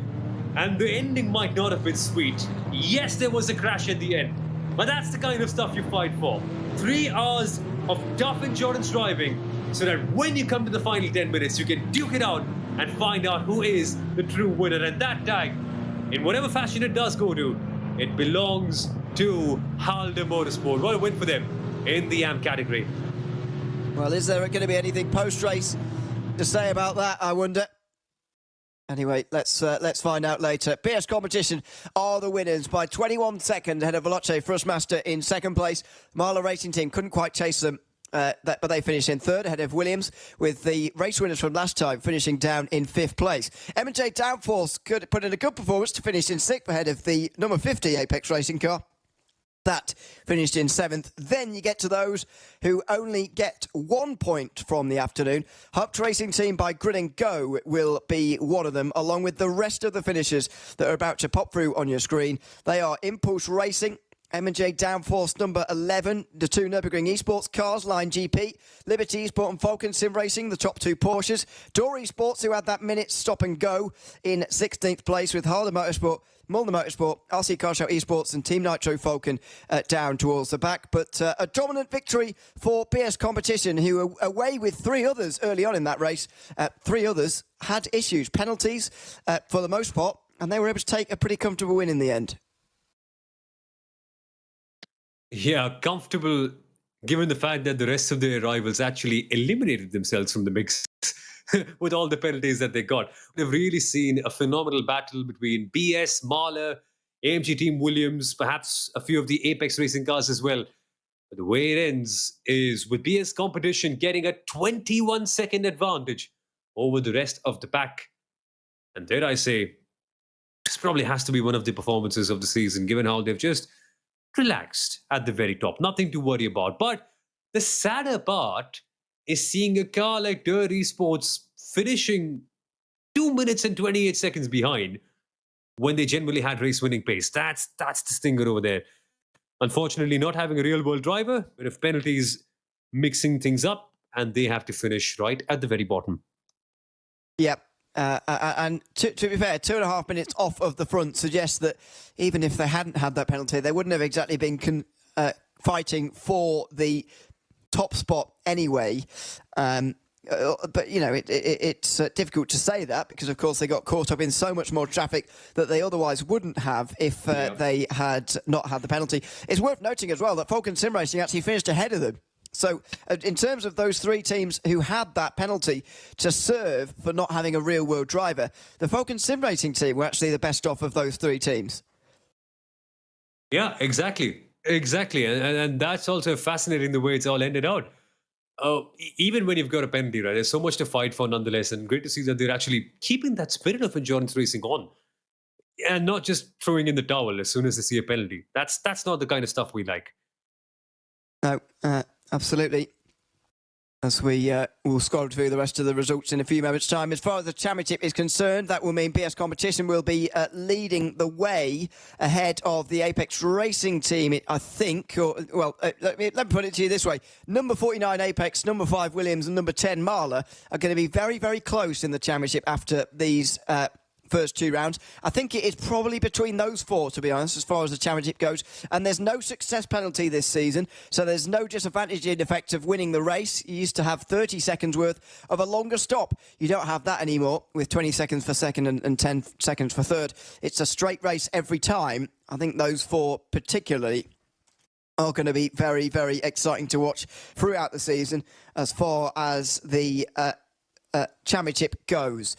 In the Porsche Esports Endurance Trophy Nürburgring, the Scherer Esport team have taken the victory by 4 seconds after chasing down and passing Frozen Speed by Grid and Go in that final half hour. Scherer Esport do manage to get 2 on the podium. While it's not a 1-2 like it was last time, it is still a 1-3. Coander Esports finished 4th ahead of the Apex Racing team, who fell away towards the end. Alone Fridson Racing had that penalty stop and hold for 1 second. That no doubt cost them at least 4th. Then it was PB Performance by Grid and Go. Amteen 75 Bernard by Sim RC. The others who will be scoring just the 1 point will be R Sport, Team Nitro Falcon Cup. Then you get to those in the AM class. Holder Motorsport holding off Avia WNSE Motorsport and Austrian Sim Racers at the end in a phenomenal fight. Foster Tech by WMS and Team Stork Rensport rounds out the top 5 in the AM category, with Door Esports 120 retiring after that. A decent race in this class and a pretty late pass for Luca Alpert to get the victory, but a deserved victory again for Scherer, who take 2 in a row. And with that, they've really put themselves in a good spot the rest of the championship. A victory at the first round, a victory here as well, even though some of their points for the number 117 car might have been taken away by the Frozen Speed by G&G car. It doesn't matter. It doesn't matter in the long run. They both are in a very, very good place in the championship, given how the others are struggling as well. But in slightly controversial and slightly touchy fashion, Halder Motorsport take the win in the AM class in the Porsche Esports Endurance Trophy. The 107 involved in a cutthroat battle with the Austrian Sim Racers team right until the very end. Unfortunately, the Austrian Sim Racers making contact And as it stands, they had to drop back down to P3 with their rivals for the entire race, RVW and SE Motorsport, taking second. We'll keep you updated on penalties if they come through here this afternoon. It is being investigated, as you might expect. Any thoughts before we move on to SP10? Any final thoughts on that crash at the end? It's just so tough, right? Because when you're on the last lap of a race, you're bound to put your car in a place like that. It's really hard to tell. I think I'll have to go back and watch it again, which is a diplomatic thing that every commentator would say. Nice. Incredible. I've learned very well. But no, I think tempo has got a bit too hot, is the one observation I can make, if I have to make one.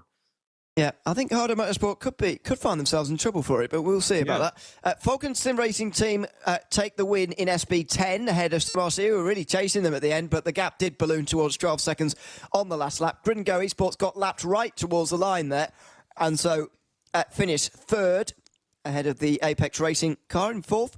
They'll probably be the fourth for the championship in SP10 as well, by the way. Now we're talking about that. The guest entry of WSI's Butkiger finishing fifth place ahead of BS Competition, who recovered quite well towards the end there. X-Racer finished in seventh, and then Nürburgring Esports in eighth place. The rest of them, including Nürburgring, who scored just the 1 point, are Dory Sports Academy, Team Hoisingveld, Coanda Esports, and Nürburgring Esports. The big surprise being Coanda Esports find themselves down in 11th position. Not a great start to the season for that huge Coanda team. No, not at all. And that's not the place we normally expect to see a big team like Coanda as well.